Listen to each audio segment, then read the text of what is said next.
Fundur settur í borgarstjórn Reykjavíkur þriðjudaginn 14. maí klukkan 12:07 og við göngum til dagskrár. Fyrsti liður á dagskrá seinni umræða ársreikning Reykjavíkurborgar fyrir árið 2023. En í samræmi við ákvörðun forsætisnefndar á fundi hennar 19. apríl síðastliðinn gert ráð fyrir öllum borgarfulltrúum á mælendaskrá og geta borgarfulltrúar tekið sig af mælendaskrá óskaðar eftir því að taka ekki til máls. Að öðru leyti gilda hefðbundnar reglur fundarsköp. Fyrstur til að taka til máls borgarstjóri Einar Þorsteinsson.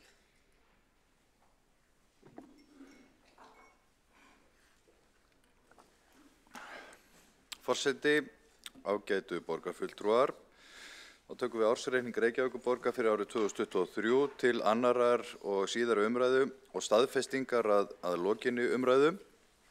Í fyrri umræðu fór ég ítarlega yfir helstu niðurstöður ársreikningsins og ætlaði því ekki að endurtaka þá ræðu, en ég vil þó ítreka að niðurstaða ársreiknings sýnir að áætlanir okkar að standast.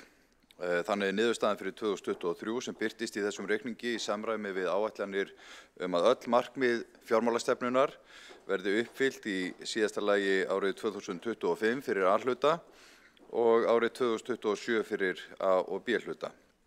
Niðurstöður á lykiltölum sem birtast í reikningnum eru í grunninn mun betri en gert var ráð fyrir 2023.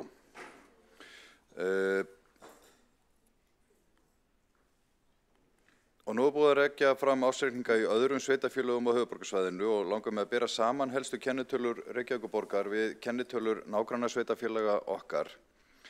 Og ef við skoðum fyrst rekstrarniðurstöðuna sem hlutfall af tekjum hjá A-hluta sveitarfélaga, þá sést að helmingurinn á sveitarfélagunum á höfuðborgarsvæðinu var með neikvæða rekstrarniðurstöðu árið 2023. Það var aðeins Hafnarfjörður, Garðabær og Mosfellsbæ sem skiluðu afgangi, en þó kannski rétt að vekja athygli á því að Hafnarfjörður eitt sveitarfélag sem tekjufærir gatnagerðargjöld, en án þeirra væri reksturinn neikvæður. Og þetta endurspeglar einfaldlega að rekstrarumhverfi sveitarfélagana í fyrra var afar krefjandi. Og þó að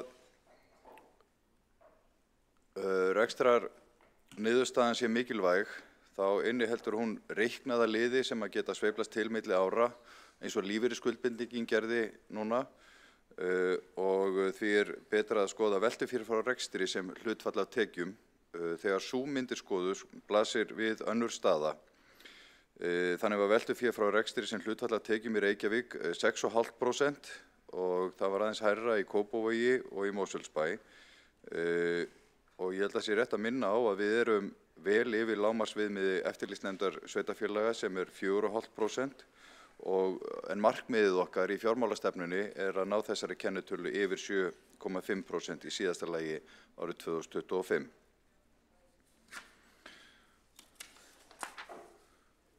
Og þá að skuldum A-hluta, en það hefur talsvert verið rætt skuldastöðu borgarinnar í þessum sal og reyndar í fjölmiðlum, og hér bara ágætur samanburður. Á þessum glærum sjást þrjár skuldakennitölur. Það er skuldaviðmiðið sem nánar skilgreint í sveitarstjórnarlögum, skuldahlutfall sem reiknað sem heildarskuldir og skuldbindingar á móti tekjum, og svo skuldir á íbúa.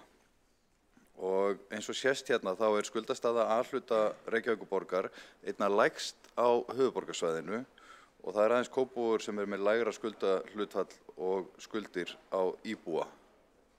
Og það bara ágætt að hafa þetta svona til viðmiðunar þegar við erum að ræða sveitarfélögin hérna á höfuðborgarsvæðinu. Og í samhengi við skuldir mikilvægt að skoða veltufjárhlutfallið sem segir til hversu vel sveitarfélög ráða við skuldastöðuna. Þannig veltufjárhlutfallið reiknað sem hlutfall veltufjármuna á móti skammtímaskuldum og sýnir hæfni til að inna af hendi nauðsynlegar greiðslur á næstu 12 mánuðum. Æskilegt að þetta hlutfall sé yfir 1. Veltufjárhlutfall A-hluta Reykjavíkurborgar í fyrra var 0,94 og aðeins hærra hjá Hafnarfirði. Og þá erum við hérna líka með handbært fé í árslok. Í fyrra nam það 11,5 milljarði hjá Reykjavíkurborg, en markmið fjármálastefnu 8 milljarðar, þannig að við erum vel stödd þar og handbært fé hjá borginni mun hærra kannski eðli máls samkvæmt en hjá sveitarfélögunum á höfuðborgarsvæðinu, enda stærri rekstur hér og meira umfang. Þá aðeins að kennitölum A og B hluta. Framlegð A og B hluta Reykjavíkurborgar nam 18,9% árið 2023 og var ásamt samstæðu Garðabæjar hæst á höfuðborgarsvæðinu. Og þegar rekstrarniðurstaða sem hlutfall af tekjum A og B hluta skoðuð, þá nam hún mínus 1,3% hjá borginni, en hæsta hlutfallið þar var hjá Garðabæ og lægsta hjá Seltjarnarnesi. Og ef við skoðum skuldir A og B hlutans, þá þær hæstar hjá Reykjavíkurborg sem skýrist einkum af skuldum Orkuveitu Reykjavíkur. Og við ræddum þetta aðeins í fyrri umræðu að í ljósi þess að Orkuveitan mun þurfa að ráðast í miklar fjárfestingar í innviðum, bæði hér í Reykjavík og á höfuðborgarsvæðinu öllu og víðar, þá æskilegt að fyrirtæki verið undanskilið í útreikningi á skuldaviðmiði samkvæmt sveitarstjórnarlögum. En þrátt fyrir að skuldaviðmið A og B hluta borgarinnar sé hæst, þá hefur það farið lækkandi síðastliðin 15 ár og þetta nú alltaf spurningin hvaðan byrjar maður að telja. Ef við teljum frá hruninu, þá var það náttúrulega, hafði það svakalega áhrif á borgina og þá var skuldaviðmið samstæðunnar 324%. Árunum eftir hrun var dregið mjög úr fjárfestingum og þá fór skuldaviðmiðin lægst niður í 128%. Á undanförnum árum hefur hins vegar samstæðan verið í fjárfestingaátaki til að takast á við vöxt borgarinnar og þessa umtöluðu innviðaskuld eftir hrunið. Og á þeim tíma hefur skuldaviðmiðið hækkað og núna yfir 150% hámarkinu.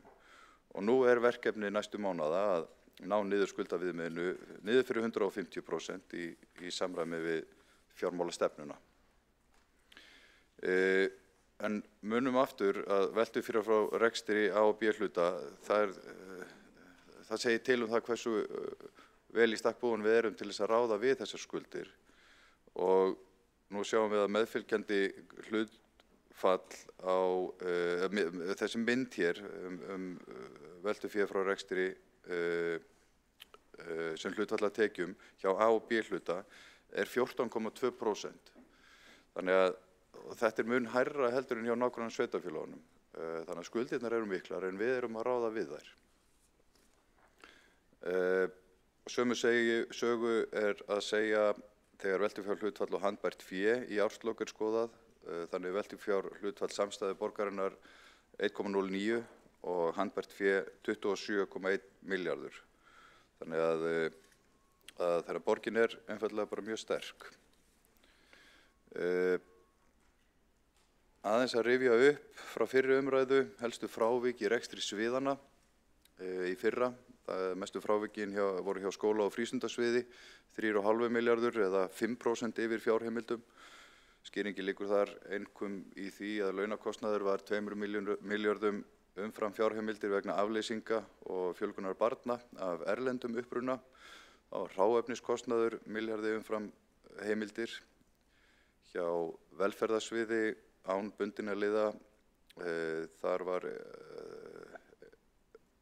farið 1,3 milljarða yfir fjárheimildir sem að rekja má til þjónustu við börn og ungmenni með alvarlegar þroska- og geðraskanir. Það voru líka frávik vegna búsetuþjónustu fyrir fatlað fólk, fyrir heimilislausa og einstaklinga með miklar og flóknar þjónustuþarfir. Vistgreiðslur barnaverndar voru 441 milljón umfram áætlun og stuðnings- og stoðþjónusta var tæplega 300 milljónir umfram fjárheimildir.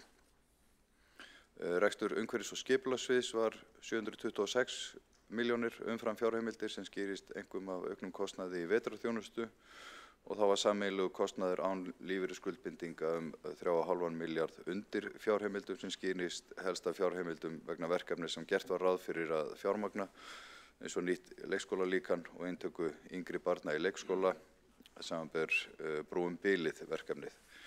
Á móti nam gjaldfærsla lífeyrisskuldbindingar 3,8 milljörðum eða 2,3 milljörðum umfram áætlun.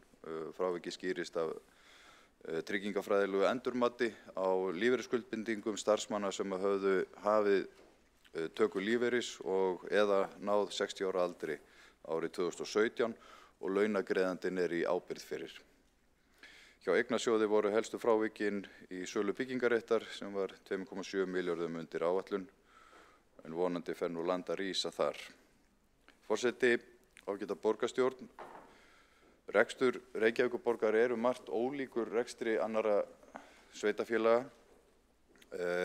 Bæði eru eignir borgarinnar í gegnum félög hennar afar miklar, en leið eru skuldirinnar líka miklar og skyldur þegar kemur að mörgum þjónustuþáttum aðrar heldur en margra annarra sveitarfélaga. Og það bara raunveruleikinn. Og kannski mest ber á milli þegar kemur að félagsþjónustu. Í tölum sem Samband íslenskra sveitarfélaga hefur tekið saman, þá erum við að greiða umtalsvert meira í félagsþjónustu heldur en nágrannasveitarfélögin, líka vegna fjárhagsaðstoðar og þjónustu við aldraðra. En verkefni heldur áfram og það að skila afgangi, en umfram allt að veita góða þjónustu. Ég legg til að ársreikningurinn verði staðfestur. Borgarstjóri hefur lokið við mál sitt. Einn hefur óskað eftir því að veita andsvar, borgarfulltrúinn Kjartan Magnússon. Forseti, góðir borgarfulltrúar, ég þakka borgarstjóra fyrir þessa yfirferð og ég verð að viðurkenna að það getur verið erfitt að átta sig á svona talnaflóði þegar þeim skellt hérna upp á tjaldi fyrir framan okkur, þannig að það myndi óskætti því að við borgarfulltrúar myndum fá glærukynninguna senda, þannig að við getum svona átta okkur betur á henni. En í fljótu bragði þá sýnist með framsetningin bera vottum ákveðna afneitun á því að rekstur borgarinn slæmur, afneitun á því að skuldastaðan er mjög slæm og borgarstjóri virðist vera mjög einbeittur í því að horfa sem mest á skuldir A-hlutans. En ég vil taka fram að hann tók fram að það væri mikla skuldir í B-hlutanum. Það verður líka að horfa á þær því að skuldir hafa hérna í gegnum árin náttúrulega markvisst verið færðar úr A-hluta yfir í B-hluta. Það mjög mikið af skuldum B-hluta sem eru tilkomnar vegna beinna pólitískra ákvarðana hér í borgarstjórnarsalnum og allt þetta verður að skoða samhengi, að sjálfsögðu verður að horfa á A-hluta sér, en það verður líka að horfa á B-hluta sér og horfa á þetta allt í samhengi. Það þýðir ekki að taka eitt lið út og einblína á hann. Borgarfulltrúinn hefur lokið við það að veita andsvar. Svarið þá andsvari borgarstjóri Einar Þorsteinsson. Forseti, ágæta borgarstjórn, það bara sjálfsagt mál að koma glærunum til borgarstjórnar og en þetta eru bara tölur sem verið að bera saman og eru sambærilegar. Hér hvorki verið að reyna að fegra hlutina eða draga upp einhverju dekkri mynd. Þetta bara einfaldur samanburður á þessum lykilstærðum og þetta liggur fyrir í ársreikningunum, stillt hér saman í þessum glærum hér og það bara mikilvægt að horfa á þetta með sanngjarnum og málefnalegum hætti og ég mun koma þessum glærum til þín, borgarfulltrúi Kjartan Magnússon. Borgarstjóri hefur lokið við það að svara andsvari, veitir þá andsvar öðru sinni borgarfulltrúinn Kjartan Magnússon. Forseti, góðir borgarfulltrúar, ég sammála borgarstjórum það að við eigum að líta á hlutina með sanngjörnum og málefnalegum hætti. Það er okkar hlutverk og ég tek það fram að við eigum að gera það í sem víðustu samhengi, auðvitað horfa á skuldir allrar samstæðunar, bera saman við önnur sveitarfélag og það er alveg rétt að Reykjavíkurborg kemur að sumleyti ágætlega út þegar horft á einungis A-hlutann, en það verður að horfa á þessi mál í samhengi og Reykjavík kemur hörmulega út hvað varðar skuldir per íbúa ef við skoðum samstæðan í heild. Ýmsar af þeim skuldur sem eru þar, til dæmis bara skuldir félagsbústaða, efast ég að félagsbústaðar geti staðið undir sjálfir. Sú skuldastaða verður ekki leyst nema með einhvers konar pólitískum ígripum fyrir eða síðar. Meðan eru skuldirnar í B-hlutanum og vaksa þær, en við sem ábyrg borgarstjórn getum ekki bara gleymt skuldum B-hluta. Þar eru þarna og við þurfum að taka mið af þeim líka. Borgarfulltrúinn hefur lokið við að veita andsvar öðru sinni. Svarar þá andsvar öðru sinni borgarstjóri Einar Þorsteinsson. Forseti ágæta borgarstjórn, það er alveg rétt að skuldirnar eru miklar per íbúa þegar samstæðan er tekin saman. Eins og ég rakti hér í ræðu minni þá er hins vegar ljóst að borgin stendur vel undir þeim. En það er umhugsunarefni eins og ég rakti í ræðu minni líka að fjárfestingar orkuveitunar fyrir utan Reykjavíkurborg, í öðrum sveitarfélögum og í öðrum rekstri skekkja myndina þegar kemur að skuldum á íbúa til dæmis. Og þess vegna finnst mér mikilvægt að það veri gripið inn í þar og gert að verkum að okkur veri gert kleift að gera samstæðan upp með öðrum hætti vegna þess að þetta skekkir alla mynd. Og með því ekki verið að horfa fram hjá skuldastöðu orkuveitunar. Það bara verið að reyna að færa þetta í svona málefnalegt horf. Af því að aðalsjóður er vel rekinn og þar eru allar kennitölur tiltölulega bjartar. En samstæðan þegar að þessu leyti kemur, þá þurfum við að horfa það með öðrum hætti. Borgarstjóri hefur lokið við að svara andsvara öðru sinni og telst þá andsvörum undir þessari ræðu lokið. Er þetta óskum athugasemd fundarsköp? Nei, bara stutt athugasemd. Stutt athugasemd varðandi fundarsköp? Nei, varðandi efnið. Það er ekki heimilað. Og við göngum til næsta aðila á mælendaskrá, það er borgarfulltrúin Hildur Björnsdóttir.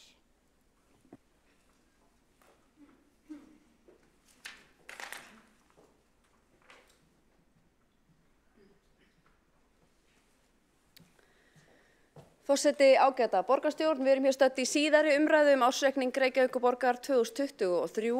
Í fyrri umræðu þá fór ég í ítarlegu máli yfir sýn okkar sjálfstæðismanna á þennan ársreikning og mun ég hér í dag stikla á stóru og fela kollegum mínum og félögum í sjálfstæðisflokknum að fara meira á dýptina. En ég fór yfir stóru myndina í þessum reikningi á síðasta fundi, rekstrarniðurstaða samstæðu 13 milljörðum lakari en áætlun gerði ráð fyrir, rekstrarhalli borgarsjóðs 5 milljarðar, engar áþreifanlegar hagræðingar enda fóru rekstrargjöld tæpa 5 milljarða umfram fjárheimildir. Tekjur jukust langt umfram rekstrargjöld, svo viðsnúningurinn sem mikið talað hann skýrist auðvitað fyrst og fremst af miklum tekjuauka og skuldir samstæðu aukast 50 milljarða, þar af 24 milljarðar í A-hluta. Þetta stóra myndin og þá ætlum við að fjalla aðeins rekstrarniðurstöðu borgarsjóðs. En eins og fyrr sagði þá var niðurstaðan af rekstri A-hluta halli sem nemur tæpum 5 milljörðum og þá spyr maður sig hvar voru þessar gríðarlegu hagræðingaraðgerðir sem voru boðaðar og jafnvel samþykktar, hafa kannski ekki allar raungert. Nú við sjáum að rekstrargjöld borgarinnar, við erum að skoða annars vegar hvernig þróunin milli ára og svo annars vegar frá áætlun og í raun. Þá sjáum við ef við skoðum milli ára þá aukast rekstrargjöld borgarinnar 11,8 milljarða en frá áætlun 5,3 milljarða. Og tekjurnar, og hér ég að skoða skatttekjur, framlög jöfnunarsjóðs og arðgreiðslur, þær hækka milli ára 21,1 milljarð en frá áætlun 9,5 milljarða. Þannig að betri árangur í rekstri borgarinnar frá áætlun, hann má öllu leyti rekja til aukinna og óvæntra tekna. Og sama má segja viðsnúningin sem margir hafa talað hér hvort heldur sem viðsnúningur milli ára eða betri niðurstaða frá áætlun. Hér talaði borgarstjóri og við höfum reyndar oft séð þetta svona rætt hér á vettvangi borgarstjórnar af meirihlutanum að rekstur borgarinnar sé frábrugðinn rekstri annarra sveitarfélaga og það notað í samhengi svona svolítið til að barma sér. Að við séum nú með þessi B-hluta fyrirtæki og þar sé svo mikil skuldsetning og þetta seti allt á annan endan hér. En það auðvitað svo að Reykjavíkurborg í mun betri aðstöðu heldur en nokkuð annað sveitarfélag til að afla sér tekna. Og ef við tölum sérstaklega B-hlutafyrirtækin, að þá ekkert annað sveitarfélag á höfuðborgarsvæðinu í þeirri aðstöðu að geta greitt sér annan eins arð á ári hverju eins og Reykjavíkurborg. Þannig að vandi borgarinnar útgjaldavandi, en sannarlega ekki tekjuvandi. Rekstrarniðurstaða samstæðunnar, hún hefur oft litið ansi vel út og verið svona það sem að borgin hefur hampað sér af í fréttatilkynningum þegar ársreikningur gefinn út. En í ár þá niðurstaðan neikvæð sem nemur 3,4 milljörðum og það svolítið nýtt en fjárhagsáætlun gerir ráð fyrir 9,6 milljarða jákvæðri rekstrarniðurstöðu. Þannig að þetta 13 milljarða neikvæð sveifla.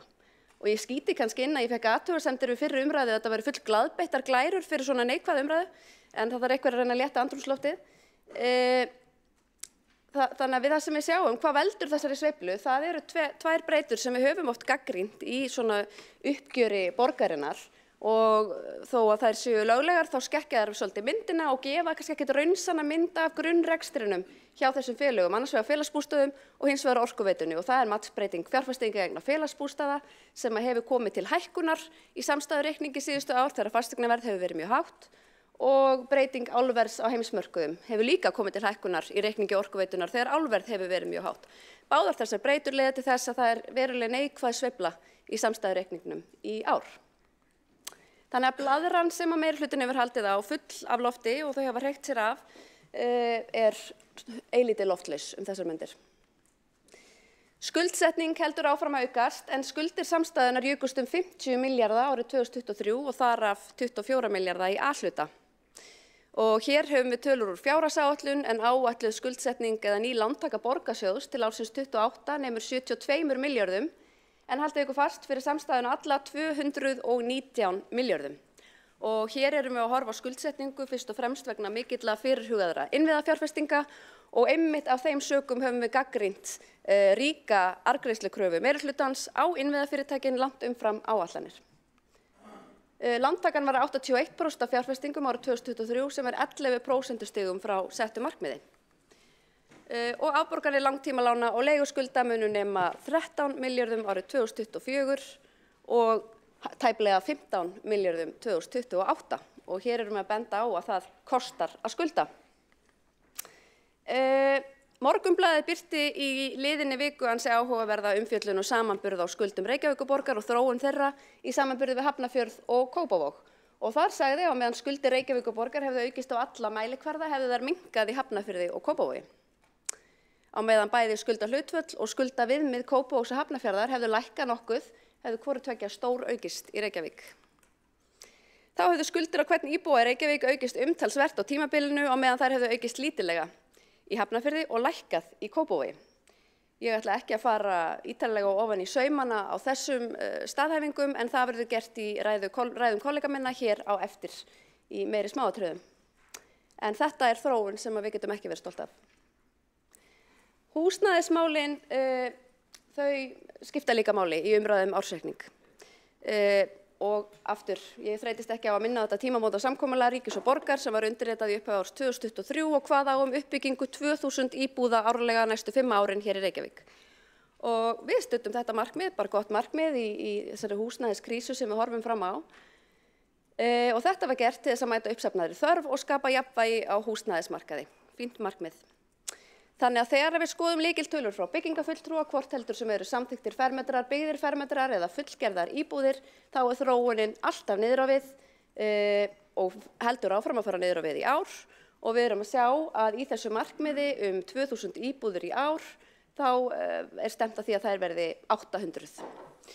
Og alltaf finnst mér jafn sérkennilegt að setja sér markmið sem að er fyrir séð að ekki verður hægt að ná.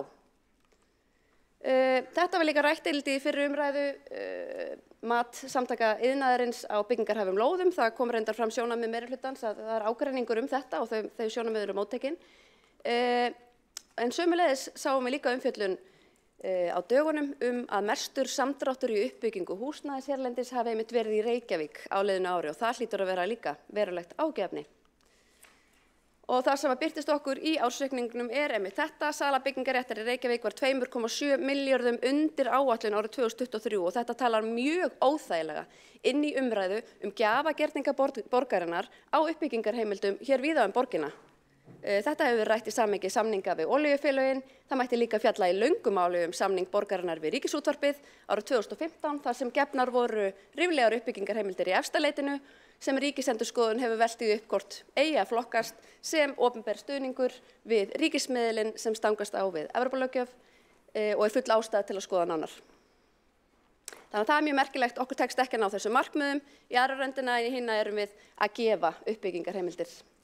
En meginniðurstaðan er þessi, rekstur borgarinnar er ósjálfbær. Borgin hefur reyndar skrifað það sjálf í bréfi til ríkisins, ætli það hafi ekki verið 2020, þar sem það var talað að hann er ósjálfbær til lengri tíma ef ekki kæmi umfangsmikill ríkisstuðningur inn í reksturinn. Halli samstæðunar nemur 3,4 milljörðum sem 13 milljörðum lakari niðurstaða en áætlanir gerðu ráð fyrir og skuldir samstæðu aukast 15 milljarða. Þetta samstæðan. Ef við lítum á borgarsjóð þá nemur hallinn 5 milljörðum og skuldir aukast 24 milljarða og áfram höfum við áhyggjur af starfsmannafjölda. Traustur rekstur forsenda öflugrar þjónustu og einmitt ástæða þess að við erum alltaf að hamast í þessum fjármálum vegna þess að ef við treystum ekki reksturinn og hugum vel að því hvernig við verjum hverju einustu krónu sem við tökum inn í borgarsjóð frá vinnandi fólki hér í borginni og fyrirtækjum, að þá náum við ekki að bjóða hér öfluga þjónustu og höfuðborgin á að vera í forystu og það áhyggjuefni að hún sé ekki í forystu. Sjálfstæðisflokkurinn kallar eftir heiðarlegum og ábyrgum viðbrögðum við rekstrarvanda Reykjavíkurborgar. Við köllum eftir því að hér verði það viðurkennt að þetta gangi ekki nógu vel og hér þurfum við að takast á við þennan mikla vanda með áþreifanlegum alvöru aðgerðum. Við viljum hagræða í rekstrinum, minnka yfirbygginguna, ráðast í eignasölu og hefja skipulega niðurgreiðslu skulda og við viljum auðvitað þegar allt skoðað gera miklu betur.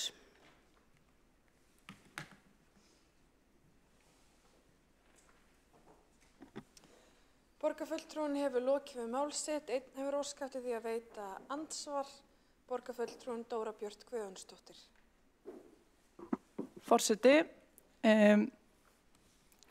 Hildur Björnsdóttir borgarfulltrúi gefur í skyn að ákveðnir tekjuþættir punti reikninginn og láta hann líta betur út en ellegar og að þetta séu hlutir sem að séu ekki raunverulega hafa neinn jákvæð áhrif og séu í rauninni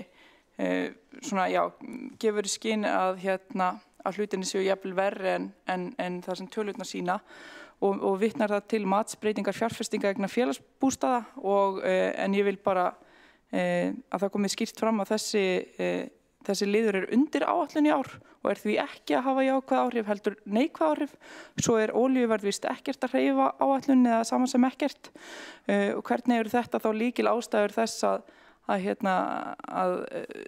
reikningurinn sé ekki verri en ellegar þegar þetta í rauninni ekki að hreyfa áætlun eða þá hafa neikvæð áhrif á reikningin eins og hann stendur hér fyrir og svo vitnað til samnings við olíufélög og byggingaréttarins. Það snýst mikið til byggingaréttargjald eða innviðagjald sem að Sjálfstæðisflokkurinn hefur staðið gegn. Styður Sjálfstæðisflokkurinn sem sé núna innviðagjöld. Það væri áhugavert að fá að vita það. Borgarfulltrúinn hefur lokið við það að veita andsvar. Svara þá andsvari borgarfulltrúinn Hildur Björnsdóttir. Forseti, ágæta borgarstjórn. Hér var borgarfulltrúinn að misskilja ræðu mína og þá var bara sjálfsagt að leiðrétta það en ég fjallaði það líka fyrir umræðu, hef fjallaði það í greinaskrifum og sömuleiðis við fjárhagsáætlun að ein megin ástæða þess að við sjáum þessa miklu sveiflu í samstæðureikningnum einmitt að þessir liðir sem álafleiðan hjá Orkuveitunni og matsvirðisbreytingar hjá félagsbústöðum eru ekki að koma vel út í ár eins og síðustu ár. Þess vegna niðurstaðan neikvæðari en ella. Þannig að þarna ákveðin misskilningur hjá borgarfulltrúnum. Í ræðu minni var ég einmitt að skýra hvers vegna loftið farið úr blöðrunni. Sjálfstæðismenn börðust gegn innviðagjaldinu og hafa talið hana aukna skattheimtu á uppbyggingaraðila húsnæðis sem að smitist beint út í fasteignaverð. Það hefur hins vegar verið skorið úr það hjá dómstólum að innviðagjaldi sé heimilt lögum samkvæmt en við teljum að eitt eigi yfir alla að ganga. Sumir geti ekki samið sig undan því á meðan aðrir þurfi að greiða það. Borgarfulltrúinn hefur lokið við að svara andsvari. Veitir þá andsvar öðru sinni borgarfulltrúinn Dóra Björt Guðjónsdóttir.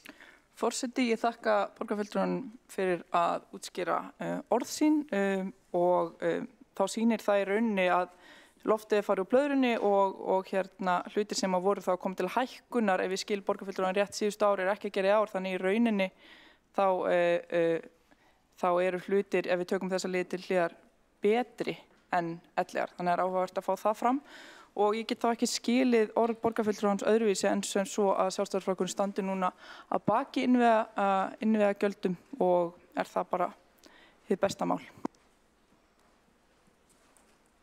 Borgarfulltrúinn hefur lokið við það að veita andsvar öðru sinni. Svara þá andsvar öðru sinni borgarfulltrúinn Hildur Björnsdóttir. Forseti, ágæta borgarstjórn. Ég get ekki sagt að Sjálfstæðisflokkurinn styðji innviðagjaldið en það hefur verið ákveðið að leggja það hér á og skorið úr það að það sé heimilt og þá verður eitt yfir alla að ganga og það er mikilvægt að gæta bæði jafnræðis og gagnsæis þegar sýslað með opinber verðmæti. verðmæti í opinberri eigu. Nei, það alls ekki svo að staðan sé raun betri heldur en reikningurinn sýni. Það sem við erum einmitt að benda á að þegar að meirihlutin hefur á undanliðnum árum stigið fram og kynnt ársreikningin með tölum úr samstæðureikningi sem gríðarlega jákvæða niðurstöðu, þá hafi það verið loft í reikningnum sem hafi verið villandi. Og þetta hefur líka verið fjallað til að mynda ársreikning félagsbústaða, að jafnvel þó að matsvirðisbreytingar hafi ekki sprengt reikningin eins mikið út á liðnu ári eins og áður, að þá samt sem áður gefi niðurstaðan ekki mjög gagnsæja mynd af grunnrekstri félagsbústaða og ef hann er reynast sjálfbær þá þarf einmitt að hækka leiguna töluvert. Þannig að nei, ég ekki að segja að staðan sé raun betri heldur en raun ber vitni. Borgarfulltrúinn hefur lokið við að svara andsvari öðru sinni og telst á andsvörum undir þessari ræðu lokið. Næst á mælendaskrá er borgarfulltrúinn Heiða Björg Hilmarsdóttir.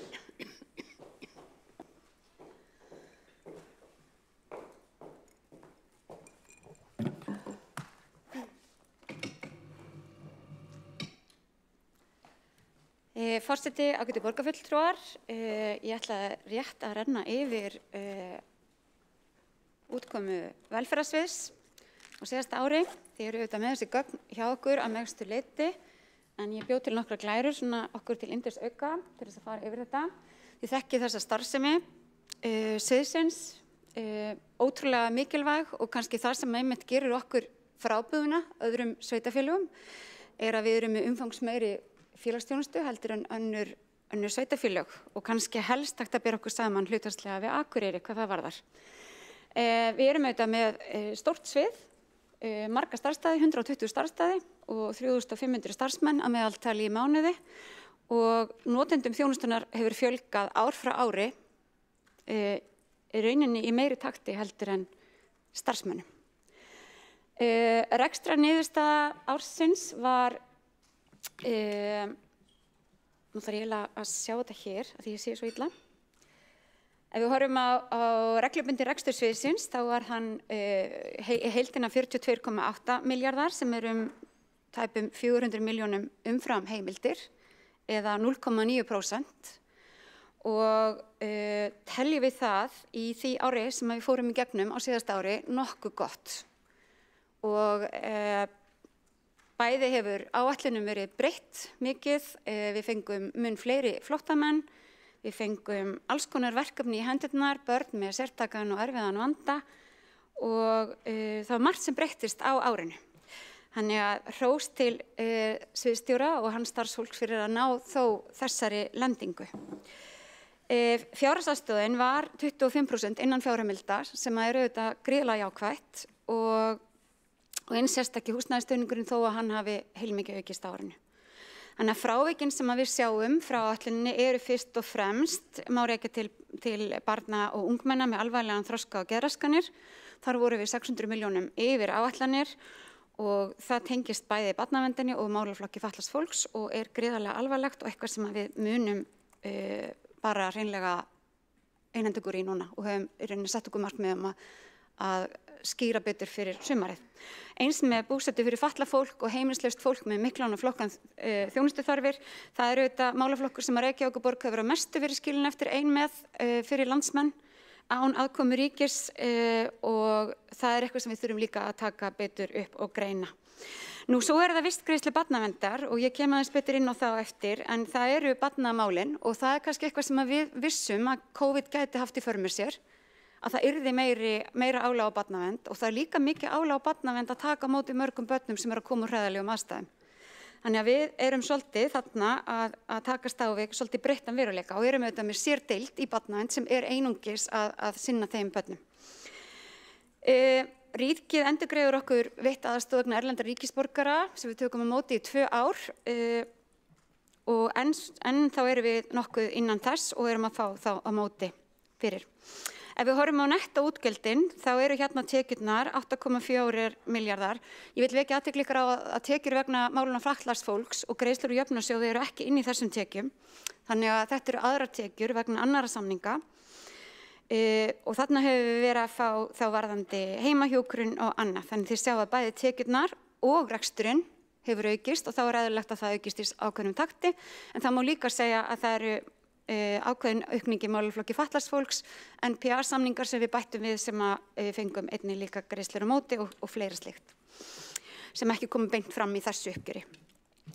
Nú, þjónustu þættirnir, ef ég sýni ykkur svona helstu þættina og manum kannski eftir að fletta, þá eru það búsetan og hér bæði verið að tala búsetu fyrir fatlað fólk og fólk með miklar og flóknar þjónustuþarfir. Þarna þarf fólk mikla þjónustu.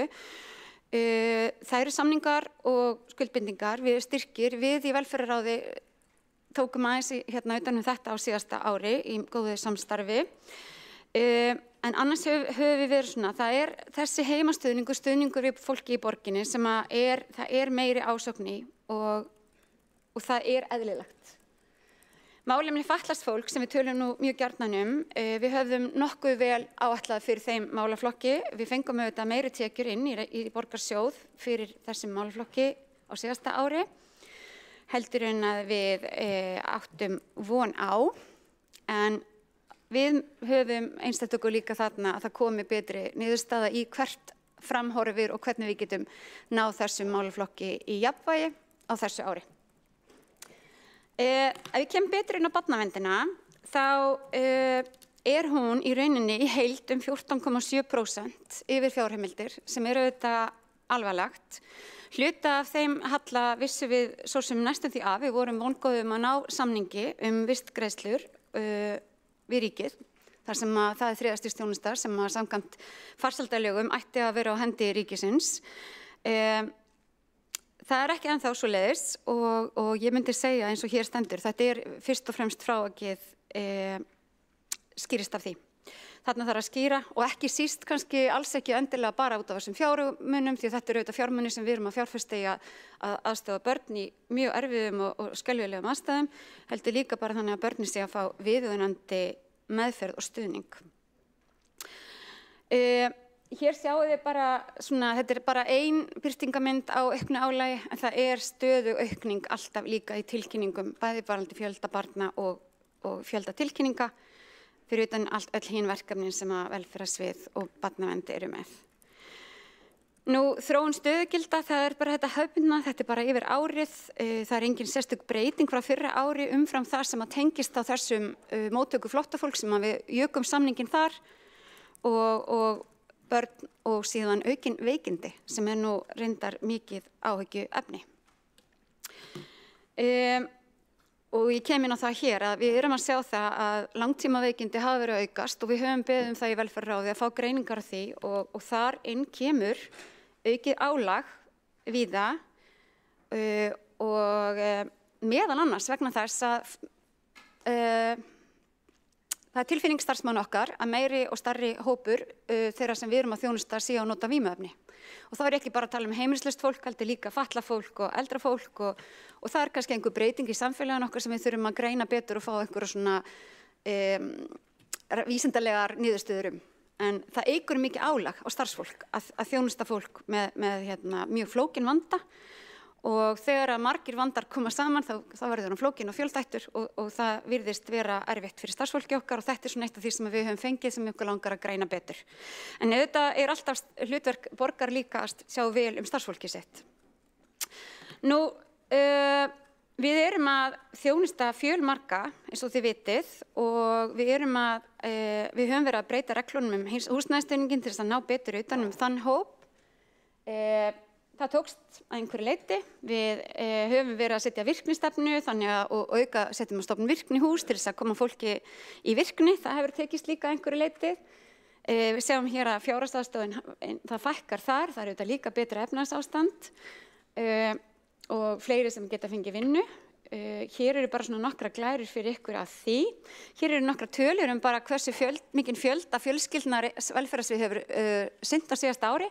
Ég tók kannski sérstaklega varðandi börnin. Við erum með 750 fjölskyldur sem fá stuðningsfjölskyldu eða fá stuðningsþjónustu, 220 með stuðningsfjölskyldu. Við erum með 2600 börn sem hafa fengið einhverja skólaþjónustu og svo framvegis. Þetta er náttúrulega gríðarlega umfangsmikið og velferðarsvið eru þetta að þjónusta 20.000 íbúa á hverju ári.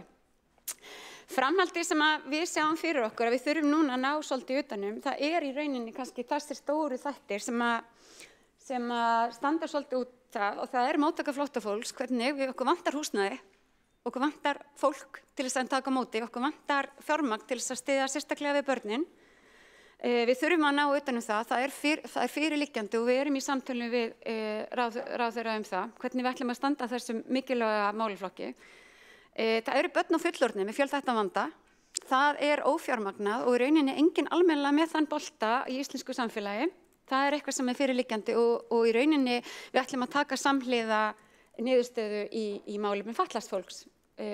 Heimilislaust fólk með flóknar þjónustuþarfir, það auðvitað óásættanlegt að Reykjavíkurborg sitji uppi með þann vanda og við þurfum að ná betur utan það og þurfum að fá þingmenn Reykjavíkur með okkur í lið þar, af því að þarna fólk sem oft þarf að flytja, þetta hreppaflutningur, fólk þarf að flytja langt frá sínu tengslanetti til þess að fá þjónustu Reykjavíkur og oft hún ekki kannski svo heppilegasta fyrir einstaklingin akkurat til að komast út úr vandanum.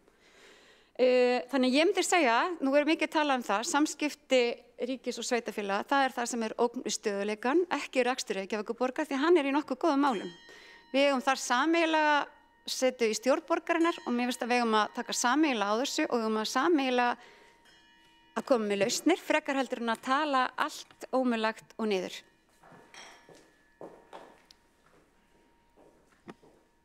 Borgarfulltrúinn hefur lokið við mál sitt. Næst á mælendaskrá borgarfulltrúinn Kolbrún Áslaugar Baldursdóttir.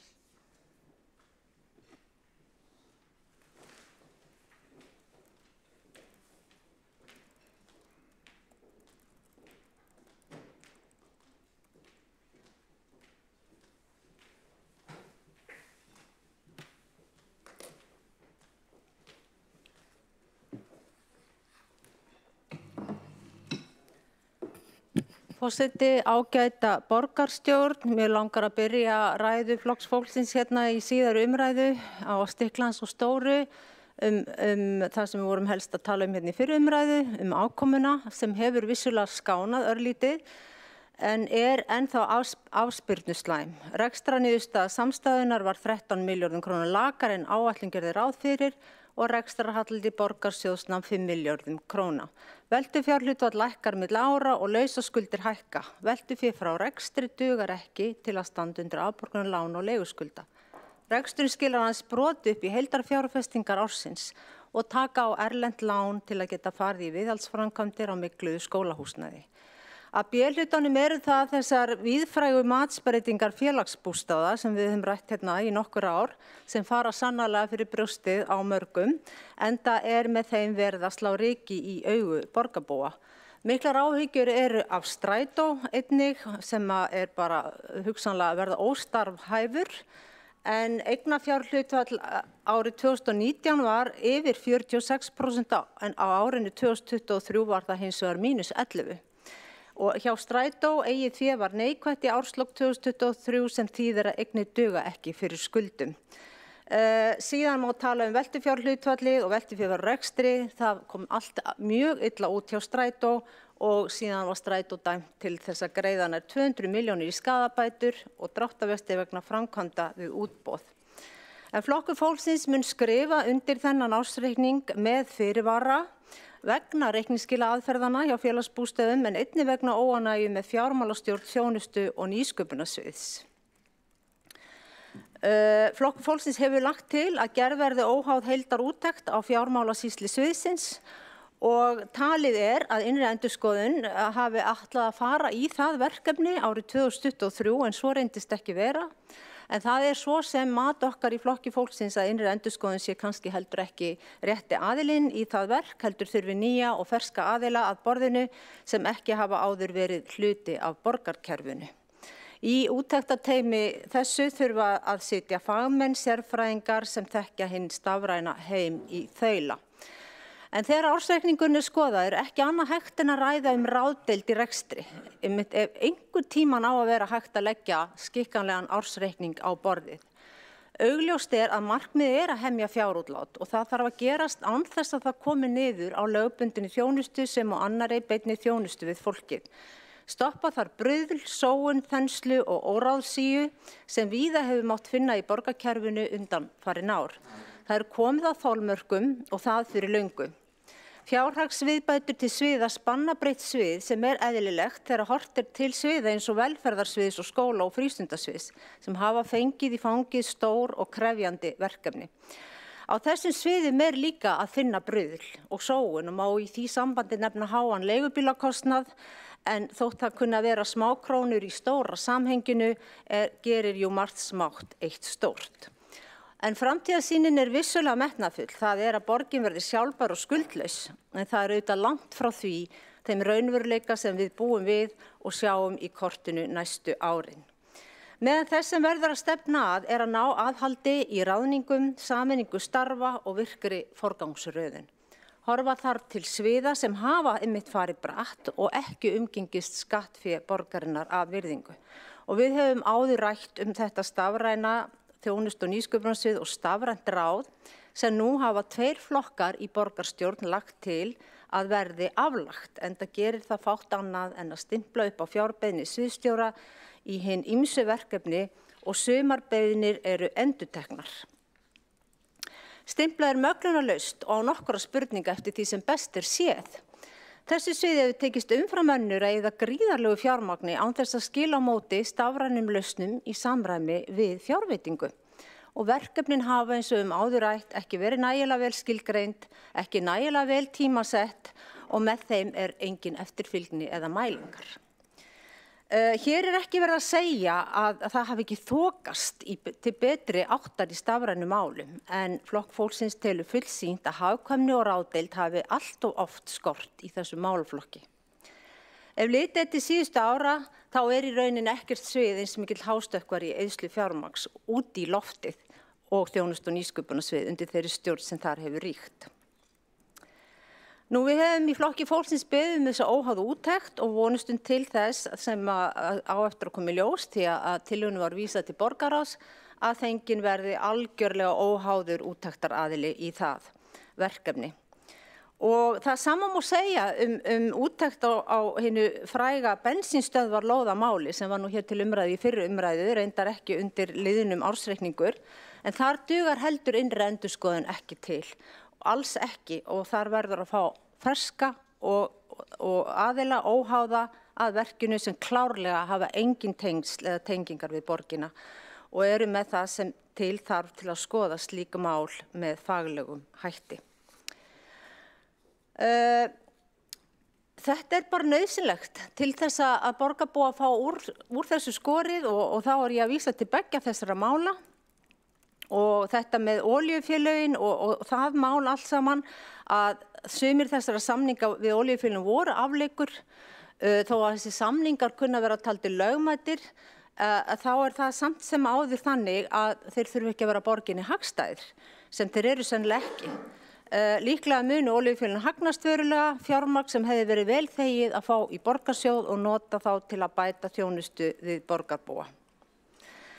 Nú, það svo að mörg að taka hérna og þá vil ég nefna tillögu okkar Flokks fólksins að draga úr ráðgjafakaupum en eins og við vitum að það var 10 milljóna verið greiddar árlega í alls konar ráðgjöf og verið sífellt að kalla eftir skýrslum og öðru frá einkafyrirtækjum og þar hefur KPMG farið hæst og það verður að afli að skoða það að draga úr þessum ráðgjöf frá utanaðkomandi aðilum því að það þarf að nota þessa peninga í annað og þetta einmitt svona afturliður í því að bara skoða hvar verið að sóa og hvort það væri ekki hægt að nýta mannið borgarinnar betur í stað þess að vera til dæmis að ráða verkfræðing til þess að skrifa fundargerðir. Nú bókhaldi þarf auk þess að sýna hlutina eins og þeir eru. Í borgarráði 23. nóvember lagði Flokkur fólksins til að gera verið breytingar á bókhaldslyklum og þeim fjölga með það markmið að gera bókhald borgarinnar gegnsærra. Eins og staðan núna virðist bókhaldið allavega þegar að skoðað svona á vefnum vera hálfgert kraðak. Þar ægir of mörgu saman og erfitt að draga nokkuð þar út með nákvæmni. Á einn og sama lykil hægt að setja á margt og sumar tölur ekki sundurliðaðar þótt þær tilheyri ólíkum verkþáttum. Sem dæmi ef óskað eftir upplýsingum ráðgjafakaup þá það ekki hægt því að upphæðin sem ráðgjöf kostaði samofin kaupum á annarri þjónustu af annarri gerð. Þetta eitthvað sem þarf að laga þannig að við getum nákvæmlega séð í hvað peningarnir að fara. Mér langar að lokum að líta aðeins yfir farinn veg á þeim vetri sem nú hefur Flokkur fólksins lagt fram ýmis mál hér í borgarstjórn með það að markmiði að hafa áhrif á forgangsröðun fjármagns og útdeilingu. 13. október í fyrra þá ræddum við aðeins endir meirihlutasáttmálans þegar liðin var þessi tími af tímabilinu og núna eru 2 ár liðin frá kosningum og fjölmargir að spyrja hvar eru breytingarnar sem að Framsóknarflokkurinn lofaði. Því að dregnar voru upp í meirihlutasáttmálanum ægifagra lýsingar á því hvað meirihlutin vildi gera. Meirihlutin ætlaði líka að lækka skatta, vísað hér í meirihlutasáttmála með leyfi forseta, tilvitnun. Við ætlum að lækka fasteignaskatta á atvinnuhúsnæði í lok kjörtímabils. Með fjárhagsstöðunni eins og hún núna, mun meirihlutin efna það loforð sitt að lækka fasteignaskatta á atvinnuhúsnæði eins og stendur að eigi að gera þegar nær dregur lok kjörtímabils, tilvísun lýkur. Og hvernig ætlar borg í Kröggum að gera þetta? Staðan sú að engar stórvægilegar breytingar hafa orðið sem hafa haft afgerandi bætandi áhrif á borgina, borgarbúa og eða fjárhag hennar. Borgin enn rekin með miklum halla og botnlausar lántökur framundan hefur auk þess heldur ekki verið tekið á. Og hvað þá ef ég fæ að lokum að nefna hérna 2 stór mál sem heldur engin breyting hefur orðið á. Það eru húsnæðismálin og húsnæðismarkaðurinn sem eins og við vitum í miklum vanda og síðan það svartasti bletturinn að öllu og það eru leikskólamálin. Það sem búið að lofa upp í ermina plássum sem síðan eru ekki til. Og læt ég þar með duga. Takk fyrir.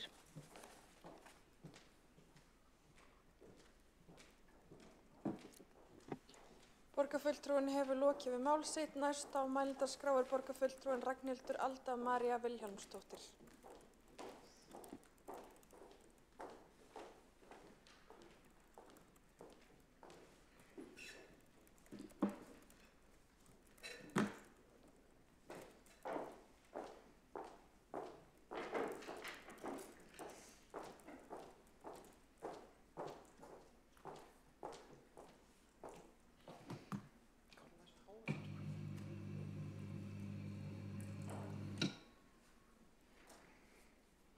Já, ágæti forseti og borgarstjórn. Ég ætla ekki að hafa þetta neitt sérlega langt heldur vegna þess að ég veit að það munu allir tala um ársreikninginn hér í dag, þannig að ég ætla kannski svona innbræða helst á bara mínum sjónarmiðum í þessu. Ég myndi vilja draga sérstaklega fram það sem að mér fannst vera kannski mest uggandi við lestur ársreikningsins í ár og það var eða ársreikningin fyrir árið 2003. Og það var að nú svo komið að Reykjavíkurborg skuldar 9 af hverjum 10 krónum sem hún hefur af íbúum og fyrirtækjum. Þannig að þetta er komið upp í 160 milljarða sem á við 11 þjóðarhallir. En fyrir einungis 4 árum þá skuldaði borgin bara 60 milljarða. Þannig að þetta alveg 100 milljarða króna skuldaraukning á 4 árum og það uggandi. En upp á samhengi þá myndi til dæmis þessi 20 milljarða lántaka í fyrra duga til þess að tvöfalda allt leikskólakerfið og við getum þá fara að úthluta börnum leikskólapláss strax við getnað. Ekki það myndi krefast ansi mikið inngrips í líf fólks, en við ætlum ekki að leggja til þess. En ég hefði viljað sjá það þá frekar á borginni að þessi lántaka hafi verið gerð og það hafi þá farið í eitthvað annað en bara svona þetta nauðsynlega lágmarksviðhald á húsnæði borgarinnar og svo kannski einhver gæluverkefni hér og þar sem ég nenni ekki að fara að þylja upp. En ef að svo væri að þetta hefði farið í almennilegt viðhald þá væri við ekki að reyna að hamast við að sannfæra erlenda sjóði að lána borginni aðra 15 milljarða ofan í lántöku ársins í ár til þess að dekka bara mjög alvarlega og aðkallandi viðhaldsskuld í skólahúsnæði borgarinnar. Þannig að því miður verður að segjast að þetta lánsfé sem við erum að taka eitthvað með ár eftir ár oft að allt og miklu hluta og bara rosa, sérstaklega fyrir árið 2003, var að og núna í ár líka að fara stóru hluta í afborganir af eldri lánum. Af því það sem að safnast fyrir í kassan eftir reksturinn bara ekki að duga fyrir, ekki lágmarksviðhaldinu, en frekar þá nokkru öðru og ég meina það voru ekki nema 10 milljarðar núna sem urðu eftir að handbæri fé í kassanum. Þannig ef það væri heilbrigður rekstur á borginni, að þá væri meira eftir reksturinn en þetta.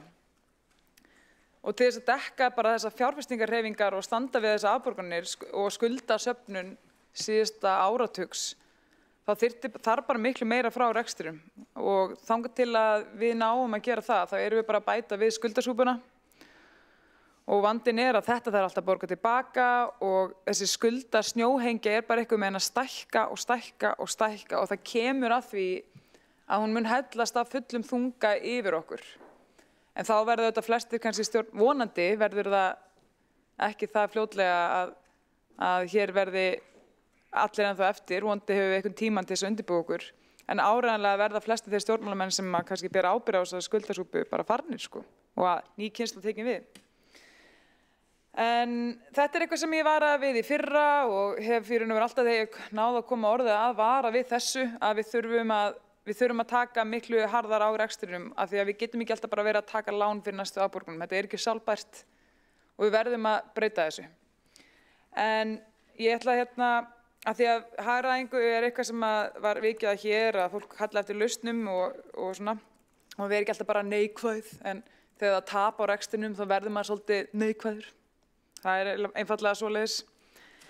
En ég tala það líka áður til þess að halda áfram svona þessa neikvæðni veislu og þá hef ég talað það líka áður að mér þótt hvernig hagræðingin hún var bara ekki að mínu skapi, hvernig að því mér þótt hún vera sótt til íbúans og þangað ætti að leita allra síðast. En því miður en ekki fyrst eins og var gert hér í borginni. En því miður það bara freista stjórnmálamenn oft í þess að láta svona allar svona rekstra örðuleika dynja eitthvað minn fyrst á hinum almenna íbúa frekar en að líta sér nær og af hverju það vegna þess að hann hinn almenni íbúi þessi andlitslausi, nafnlausi íbúi út í bæ og það léttar eitthvað minn að láta þá taka reikningin oft en að líta til þeirra sem eru næst sér og vinna með sér og það bara mjög skiljanlegt. En það geta allir stjórnmálamenn geta stækka kerfið en það þarf virkilega kjarkaða stjórnmálamenn með bein í nefinu til þess að þora að minnka kerfið. Og hvar finnst mér að við hefum átt að byrja með hagræðinguna? Ég ætla bara að segja það hreint út, taka bara nokkuð nærtæk dæmi, óvinsæl dæmi kannski, en þetta bara það sem að kjarkaðir stjórnmálamenn þurfa að geta gert. Og eitt nærtækt dæmi til dæmis að leikskólapláss eru nauðsynleg fyrir samfélagið. En mannréttindaráð Reykjavíkurborgar það ekki.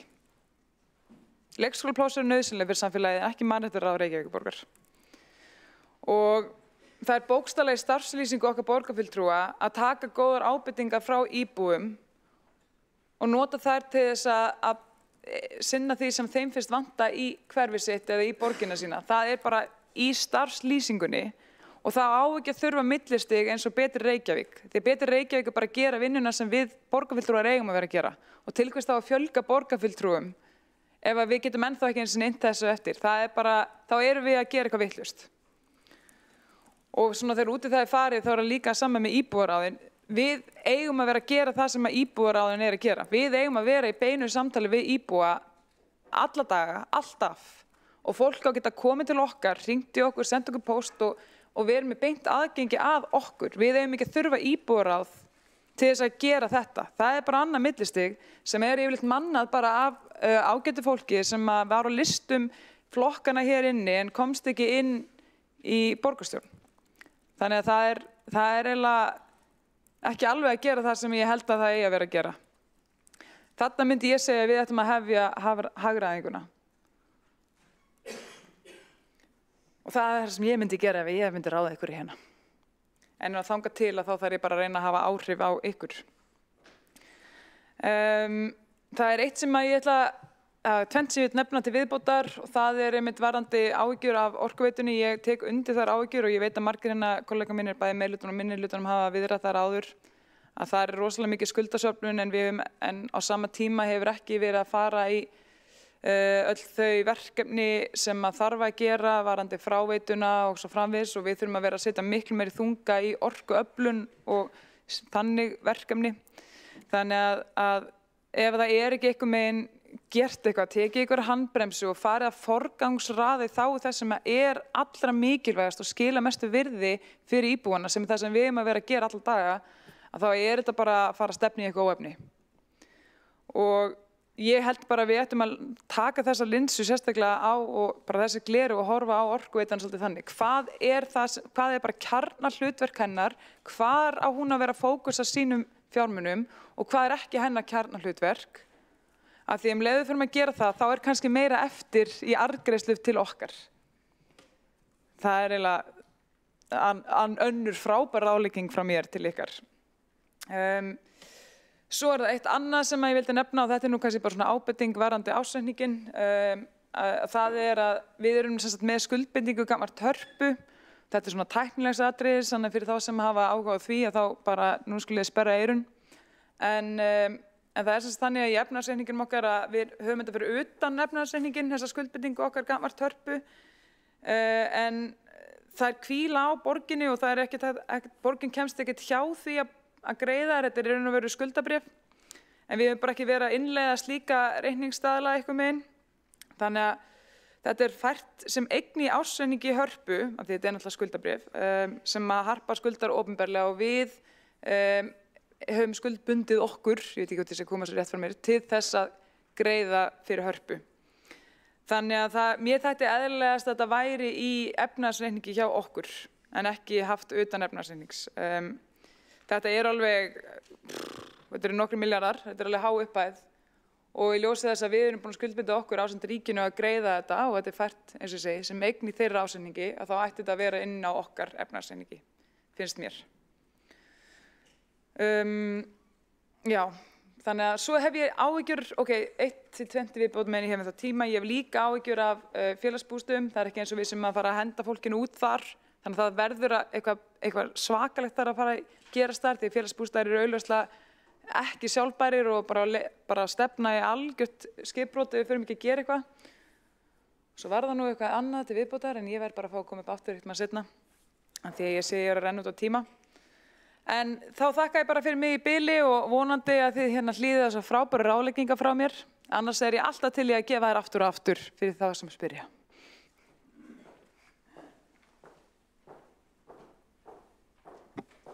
Borgarfulltrúinn hefur lokið við mál sitt.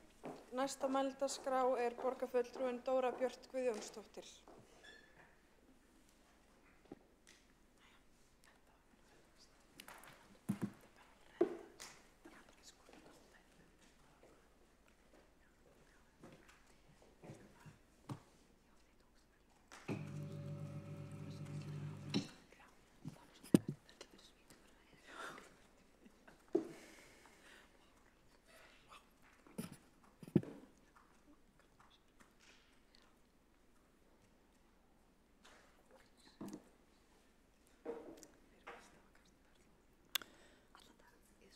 Forseti.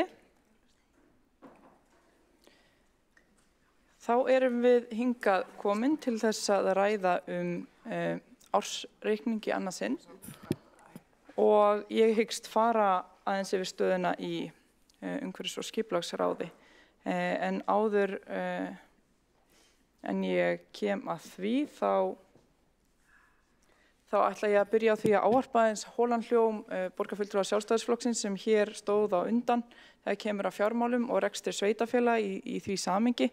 Það ofboðslega áhugavert að hlusta á borgarfulltrúa Sjálfstæðisflokksins Ragnhildi Öldu Vilhjálmsdóttur standa hér og tala stöðuna í Reykjavíkurborg sem uggandi.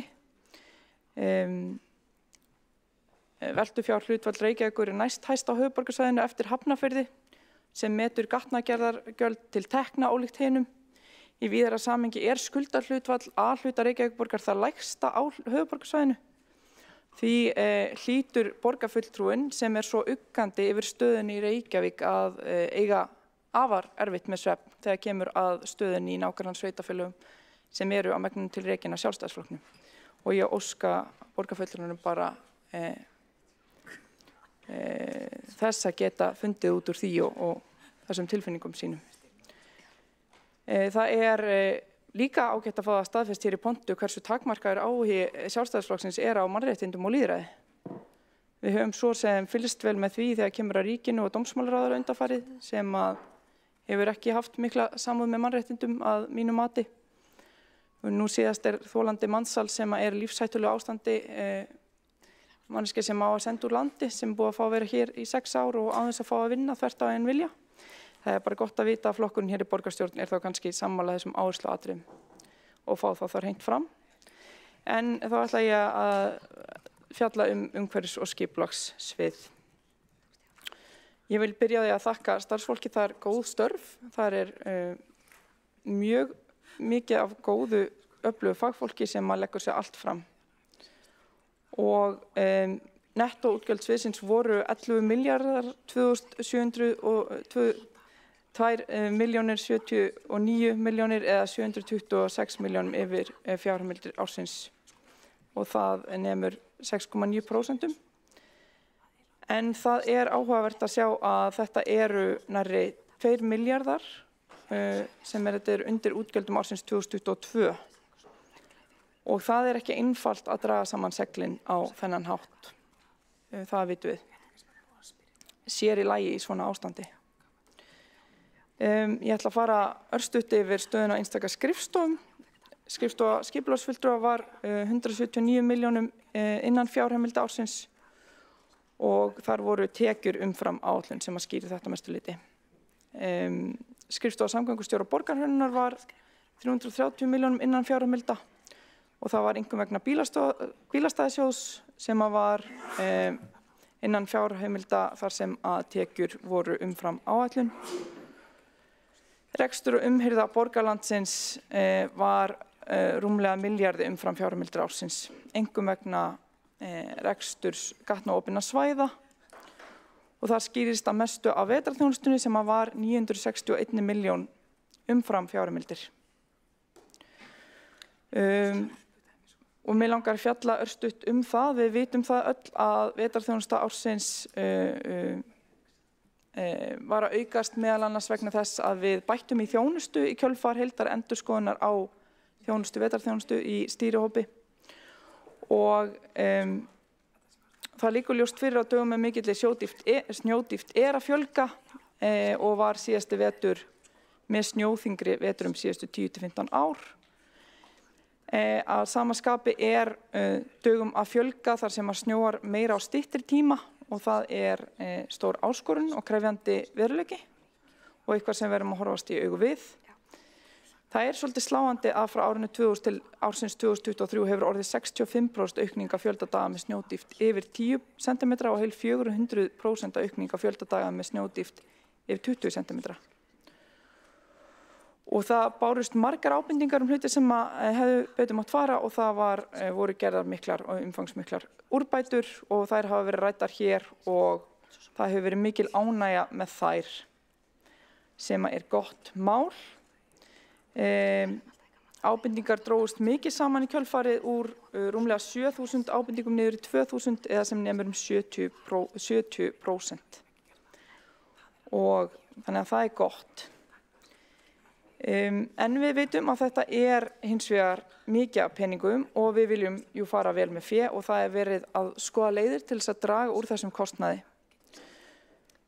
Án þess að ég ætli að fara í mikla vörn fyrir kostnaðinn enda viljum við hafa þjónustuna almennilega þá verðum við að horfa í hverja krónu og það skiptir öllu máli. Það verið að skoða hvernig við getum stuðlað að meiri samkeppni meðal þeirra sem sinna vetrarþjónustu vegna þess að við vitum það að einingaverðin hafa verið að hækka. Það meðal annars út frá verðbólgunni en líka svolítið stöðu á markaði og það verið að skoða hvernig við getum brotið útboðin upp til þess að hleypa fleirum inn á markaði. Styðja að því að fleiri aðeins geta boðið í sem að getur vonandi að lækka það einingaverðin. Annað atriði að útboðssamningar fyrir 2023 voru gerðir til 1 árs vegna þessara breytinga og það var viljað til að draga lærdóm af þeim og bjóða svo út aftur og það eitthvað sem á að gera og þá að skoða tækifæri til að draga úr föstum kostnaði. í svona viðveru og endurskoðun á tækjaþörf, til dæmis verið að skoða viðverugjald sem þarna yfir blánóttina sem hækkar kostnaðinn, en það sjaldnast þörf á þeirri viðveru, þannig að það hægt að draga úr slíku til dæmis. Þriðja að stuðla að betri stýringu með svona virkari gagnanótkun og skýrari verkferlum. Hvert útkall kostar í hálkueyðingu og snjóhreinsun og því mjög mikilvægt ekki sé kalla út tæki vetrarþjónustu óþörfu og það verið að halda áfram að bæta og skýra verkferla í þessu samhengi. Svo verið að skoða að gera sérstakt reiknilíkan fyrir vetrarþjónustu til að hafa meiri fyrirsjáanleika og betri yfirsýn yfir kostnaðinn hverju sinni og breytingar í takt við veðurfar. Þá ætla ég að fara aðeins yfir í lykiltölur uppbyggingu sem hefur verið rætt hér í pontu í dag og áhugavert að skoða þær og setja þær eins í samhengi. Samþykktum fermetrum hefur fjölgað milli ára frá 2022 til 2023 12% og það ánægjulegt. Það skipulagsþátturinn sem snýr að okkur. Hins vegar hafa tölur byggðafermetra, fullgerðar íbúðir og uppbyggingu sem hefst hverju sinni verið að lækka milli ára og það sveiflast enn meira með markaði hverju sinni. Og þegar rætt húsnæðiskrísu sem við stöndum sannlega framfyrir, þá oft svo umræða tekin niður í þann skurð að staðan sé mestmegnis vegna vangetu meiri hlutans við að fjölga lóðum. Þétting byggðar gjarnan gerð að sökudólgnum og það verið að kynda undir pólariseringu og andúð í þágu svona einfaldra skilabóða og það mjög miður. Þannig að það margt sem að hefur áhrif á þennan markað sem að snýst ekki bara lóðir þó að við viljum sannarlega fjölga lóðum. Það sérstakt húsnæðisátak í gangi sem að snýr að því en það ef við lítum til dæmis á markaðinn þá vitum við að það vantar upp á fjármögnunarþáttinn og það verðbólga og það krefjandi aðstæður og aðilar treysta sér oft ekki til að fara á stað eða fá ekki lán til þess að fara á stað og það mjög vont mál sem við ættum að ræða meira hvernig við getum bætt þar úr eða brugðist við. Mér finnst mjög skrítið að heyra að Sjálfstæðisflokkurinn sé að kokgleypa þessa loftfimleika framkvæmdastjóra Samtaka iðnaðarins sem að vill skafa 800 íbúðir af listanum yfir byggingarhæfar lóðir. En í heild 2800 íbúðir á byggingarhæfum lóðum í Reykjavík þó að Samtökum iðnaðarins finnst einhverja þeirra kannski ekki nógu fínar eða kósí eða eitthvað, þá þýðir það samt ekki að þar sé ekki hægt að byggja íbúðir. Ég velti aðeins fyrir mig hvort að krafan sé nú að verktakar séu bornir að bómullar skýi. Við gætum kannski boðið upp á frýtt nudd í leiðinni. En mér finnst þessi pólarisering ekki hafa verið fólki til gagns. Þetta hefur ekki gagnast til þess að leysa málin og fjármálastofnanir vilja gjarnan beina athygli frá háum vaxtakjörum og háum fjármagnskostnaði. Uppbyggingaraðilar vilja reyna að fá ódýrari lóðir og brjóta nýtt land og því miður þá það almenningur sem borgar brúsann. Vegna þess að þetta hefur neikvæð umhverfisáhrif, innviðir kosta meira í dreifðri byggð eins og við vitum og svo framvegis. Hvítbók í húsnæðismálum talar fullum fetum inn í þetta en einungis 1 af 8 framboðsaðgerðum snýr þar að fjölgun byggingarhæfra lóða. Þetta fær því allt of mikið pláss í umræðunni þó að við viljum líka bregðast við þess að sjálfsögðu. Við ættum að tala meira hina liðina og sem betur fer búið að gera ákveðnar jákvæðar breytingar í þessu samhengi en við þurfum að ganga enn lengra og fá ríkið með okkur í þá vegferð og gera meira. Takk fyrir og stöndum saman, gerum gagn.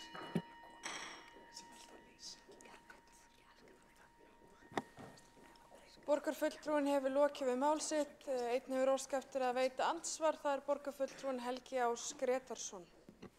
Forseti, ágæta borgarstjórn. Í máli borgarfulltrúans Dóru Bjartar Guðjónsdóttur kom fram að Sjálfstæðisflokkurinn væri einhvern veginn á móti mannréttindum og gerða umtalsefni þá hugmynd að leggja niður mannréttindaráð. Ég ætla bara að benda Dóru Björk Guðjónsdóttur á það að það ekki lögbundin skylda sveitarfélags að reka mannréttindasvið eða ráð og svo framvegis. Og í öðru lagi að þá hefur það verið ítrykkað lagt til við fjárhagsáætlun af hálfu Sjálfstæðisflokksins að sameina mannréttinda og lýðræðisskrifstofu við velferðarsvið og flytja verkefnin þangað til þess að gera starfsemina skilvirkari. Sko, kjarni málsins varðandi þennan ársreikning, eins og svo ofta áður, er að við í Sjálfstæðisflokknum leggjum áherslu á að þjónusta borgarbúa það sem að skipti máli og það sem að sveitarfélag á að gera. Hér er hvert gæluverkunum á fætur öðru rekið innan veggja þessa hús. Borgarfulltrúin hefur lokið við að veita athugasemd, svara þá athugasemd borgarfulltrúin Dóra Björt Guðjónsdóttir. Forseti, auðvitað má alltaf skoða hverju sinni hvernig við gerum hlutina og mér finnst þessi orð vera af öðru tægi heldur en ræðan sem að ég var að gera athugasemd við hérna í pontu. En hins vegar er það svo að við erum í fararbróti þegar kemur að vernd mannréttinda og að standa með fólki sem að mestan stuðningin þurfa og það er ekki tilviljun, það er að því að við höfum sett pólitíska áherslu á þetta í gegnum mörg ár og það er mikilvægt að hafa pólitíska áherslu á þessu í okkar ráðum, nefndum og sviðum, hvernig sem við svo sem leysum það. Það er vegna harma ég mjög að þessi verkefni séu kölluð gæluverkefni. Takk. Borgarfulltrúin hefur lokið við að svara andsvari, veitir þá andsvari öðru sinni, borgarfulltrúin Helgi Ás Grétarsson. Forseti, ágæta borgarstjórn. Við búum við stjórnskipulag á Íslandi. Stjórnskipulag á Íslandi gerir ráð fyrir því að það er í höndum löggjafans og framkvæmdarvaldsins að huga að mannréttindamálum. Það er hægt að leysa viðfangsefni sem tengjast mannréttindamálum með margvíslegum hætti. Hér í Reykjavíkurborg er þetta gert með óskilvirkum og mjög miklum fjáraustri sem þjónar ekki tilgangi fyrir sveitarfélagið. Þetta er einfaldlega lítið dæmi. Þetta er bara einfaldlega lítið dæmi þá óráðsíu sem er hér í gangi í Ráðhúsinu og í Borgartúni varðandi rekstur A-hluta borgarsjóðs. Og ég ítreka að þó að mannréttindi séu mikilvæg, þá verður að vera skýrt hver á að bera ábyrgð á þeim málaflokki, hvers vegna skattgreiðendur eru að greiða fyrir það og með hvaða hætti. Við í Sjálfstæðisflokknum hefum alltaf haldið því fram og lagt það ítrekað fram hérna í fjárhagsáætlun meðal annars á yfirstandandi kjörtímabili að það sé hægt að gera þetta á ódýrari, skilvirkari og ná betri árangri. Borgarfulltrúin hefur lokið við að veita andsvar öðru sinni, svara þá andsvar öðru sinni borgarfulltrúin Dóra Björt Guðjónsdóttir. Forseti, mér finnst ótrúlegt að það sé látið eins og það sé eitthvað einkamál ríkisins að standa vörð mannréttindi. Við erum að veita þjónustu, við erum að veita mikilvæga þjónustu sem að snýst einmitt það að virða mannréttindi og okkur er oft falin verkefni sem að snúa að mannréttindavernd og ég tala nú ekki þjónustu við fatlað fólk og annað og þess vegna er lykilatriði að við séum með augun á boltanum þegar kemur að vernd mannréttinda, þegar kemur að jafnrétti, þegar kemur að hinsegin bakslagi, þegar kemur að þjónustu við jaðarsetta hópa, þjónustu við fatlað fólk og við getum ekki ítt frá okkur þessari ábyrgð, hún er sannarlega okkar og við verðum að gera þetta vel. Hér var áður talað lögbundna þjónustu, við erum að gera ýmislegt sem ekki er lögbundið sem dæmi leikskólar og þetta geta vissulega verið verkefni sem skipta máli jafnvel þó þessu ekki lögbundin. Þannig að skulum hafa það í huga. Borgarfulltrúin hefur lokið við að svara andsvari öðru sinni og telst á andsvarum undir þessari ræðu lokið. Forseti minnir borgarfulltrúa á að slökkva á míkrofón þegar þeir eru ekki að tala. Það heyrist allt hvísl í upptökum og beinni útsetningu ef þeir eru kvektir á og truflar þá áhorfendur sem eru að horfa. Næstur á mælendaskrá er borgarfulltrúin Skúli Helgason.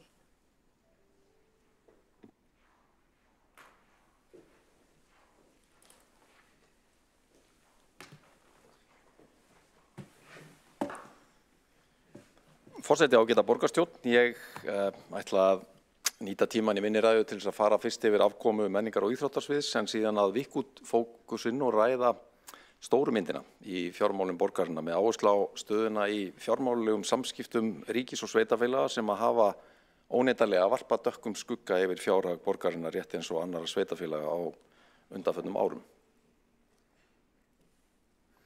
Nú, brúttó útgjöld menningar og íþróttasviðs losuðu 20,5 milljarð króna á síðasta ári en tekjur sviðsins voru 2,7 milljarðar, svo netto útgjöldin voru 17,8 milljarðar. Niðurstaðan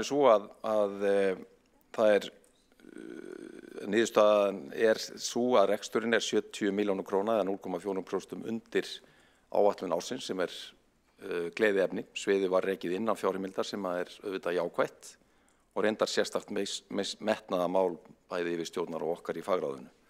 Ég nota tækifærið og þakka stjórnendum og starfsfólki sviðsins fyrir þann árangur og góð störf á liðnu ári. Ef við skoðum skiptingu tekna og gjalda nánar og berum saman við árið í heild, þá sjáum við að tekjurnar voru 282 milljónir króna yfir áætlun eða 11,5%. Launakostnaður var rétt undir áætlunni, það sem nam 0,5% en annar rekstrakostnaður hins vegar 240 milljónum krónum yfir áætlun sem að skýrist að mestu leyti af verðbótum.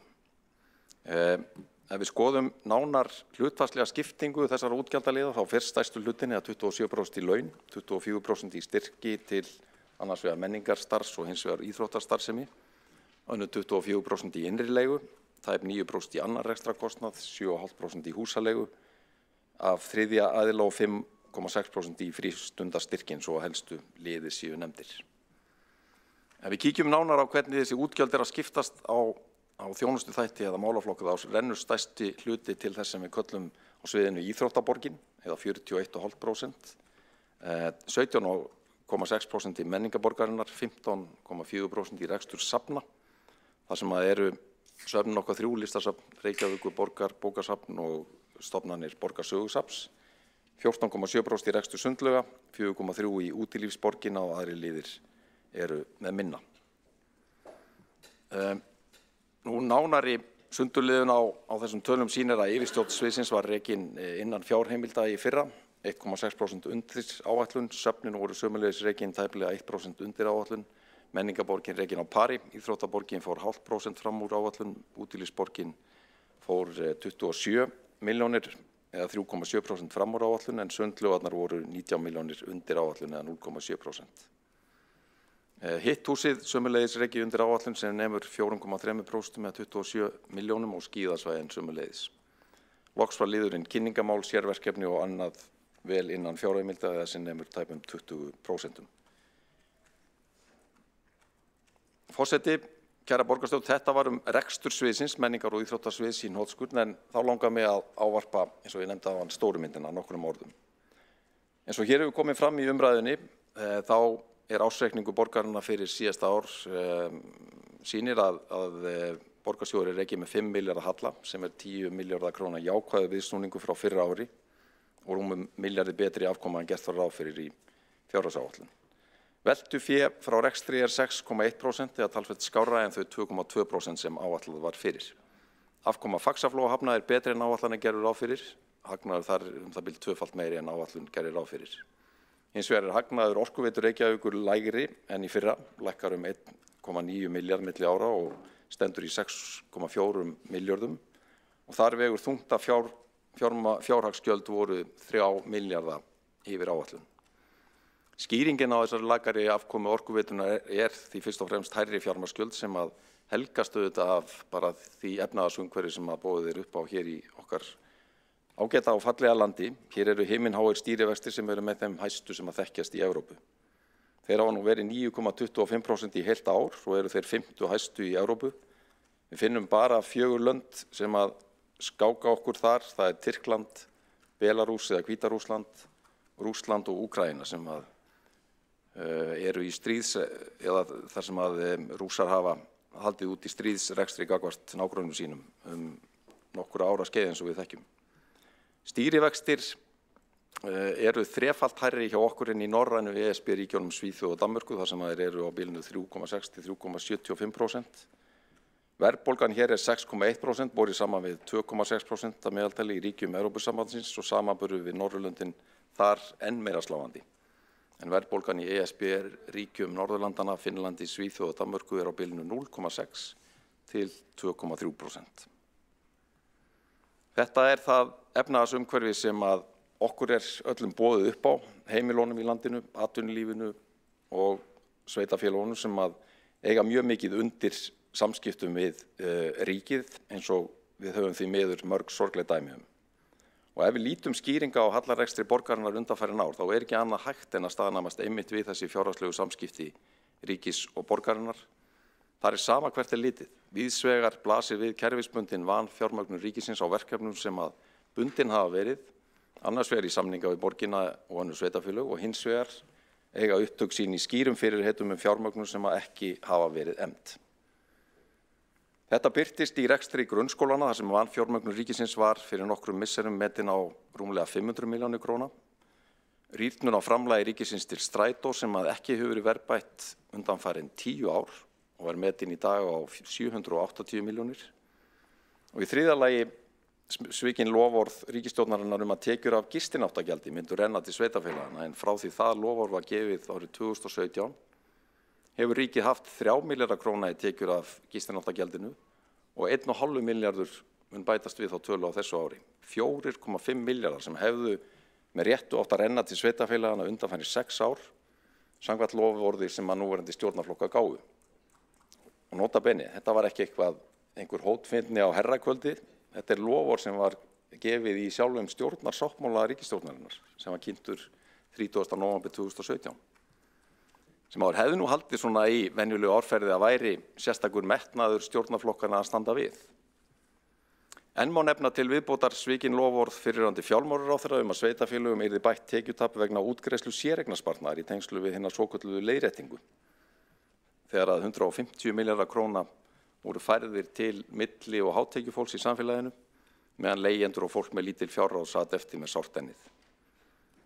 Þetta var metið fyrir nokkrum árum á 8 til 9 milljarða tekjutap sveitarfélagana út af þessari aðgerð, þar sem áætla má að hlutur borgarinnar hafi verið í kringum 40%. Ég hef nefnt hérna nokkur dæmi þetta mál, vanfjármögnun ríkisins á mikilvæga málaflokkum og loforðum flutning tekjustofna til sveitarfélagana sem ekki hafa verið efnd. Sveitarfélögin hafa sannarlega verið hlunnfærin marga milljarða í þessum tilvikum og hlutur borgarinnar þar langsamlega stærstur. En ég hef þó enn ekki nefnt tvö þau dæmi sem að hvað þyngst eru á metónum á undanförnum árum, annars vegar málaflokk fatlaðs fólks og hins vegar jöfnunarsjóðsmáli svokallaða sem að endaði fyrir dómstólum og enn óútkljáð. Við höfum margoft fjallað vanfjármögnun ríkisins á málaflokki fatlaðs fólks í þessum sal. Ég ætla ekki að fara mörgum orðum það hér í þessari ræðu, en læt nægja að draga þetta saman í nokkur orð og vil sérstaklega vitna í nýja umsögn borgarinnar málaáætlun ríkisstjórnarinnar þar sem áréttað að þjónusta við fatlað fólk sem var færð frá ríki til sveitarfélaga árið 2011 með þeim hætti að hækkun útsvars átti í þeim samningum að tryggja fulla fjármögnun þjónustunar. Og þrátt fyrir mikið kostnaðaraðhald hjá borginni og viðbótar útsvars sveitarfélagsins hallinn á tímabilinu frá því að yfirfærslan átti sér stað og til ársins í ár 43,7 milljarðar króna. Ég verði eiginlega að endurtaka þessa tölu því hún svo svimandi. Sem sagt vanfjármögnun ríkisins á málaflokki fatlaðs fólks frá 2011 liggur í tæpum 44 milljörðum króna og þá ég bara að tala það sem tengist Reykjavíkurborg, ekki öllum hinum sveitarfélögunum í landinu.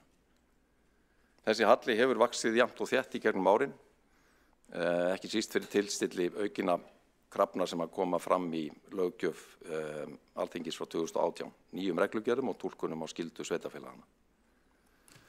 Við sjáum einmitt á þessari mynd hér hver þróunin hefur verið í fjármögnun ríkisins frá yfirfærslunni 2011, en þar hefur hlutur ríkisins minnkað jafnt og þétt frá því að vera 99% árið 2012, ári eftir yfirfærslu, og niður í að vera einungis rúmur helmingur af útgjöldum málaflokksins, eða 53% á árinu 2022.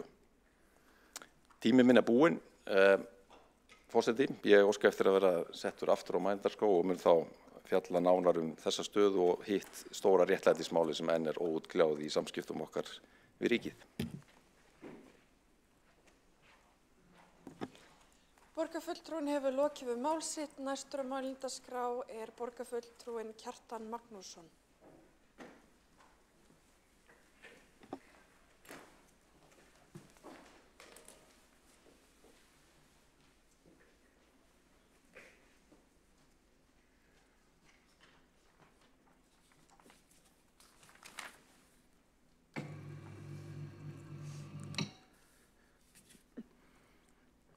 Forseti, góðir borgarfulltrúar.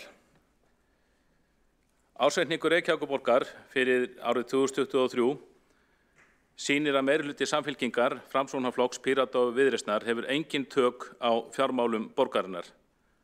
Helstu lykiltölur sýna að fjárhagsstaðan er slæm og að rekstrinum hefur verið stefnt í mikið óefni. Borgarsjóður var rekinn með tæplega 5 milljarða króna halla á síðasta ári. Samstæða borgarinnar var rekinn með rúmlega 3 milljarða króna halla sem er 13 milljörðum lakari afkoma en ráðgert var samkvæmt áætlun. Þrátt fyrir hámarksskattheimtu og gífurlega tekjur borgarinnar er reksturinn engan veginn sjálfbær og skuldirnar vaxa stöðugt. Og það verður að segja eins og er að það er skrítið að sjá þá mynd sem meirihlutinn dregur upp af fjármálum borgarinnar því þar er rauninni dregin upp sýndarveruleiki. Þegar litið er yfir helstu lykiltölur þá sér hvert mannsbarn að reksturinn er ekki góður en meirihlutinn, eða fulltrúar meirihlutans og nokkrir búa til sýndarveruleika að þetta sé allt í fullkomnu lagi. Ég verð þó að segja að borgarstjóri hefur að vísu, ég hef ekki heyrt að segja það núna, hann hefur sagt það áður að það sé við mikla erfiðleika í fjármálum borgarinnar og hann sagði á sínum tíma að fjárhagsstaða borgarinnar væri verri en hann hefði átt von á. Þannig að hann sem betur fer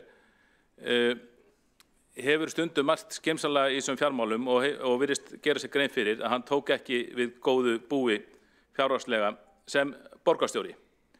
Eitt er það sem er athyglisvert í umræðum um ársreikninginn síðustu daga og vikur. Það er hvernig fulltrúar meirihlutans nota eða brengla merkingu orða til þess að reyna að láta hlutina líta betur út. Mjög margir þeirra tala að það hafi orðið viðsnúningur í fjármálum borgarinnar með þessum ársreikningi. Þeir tala jafnvel jákvæðan viðsnúning.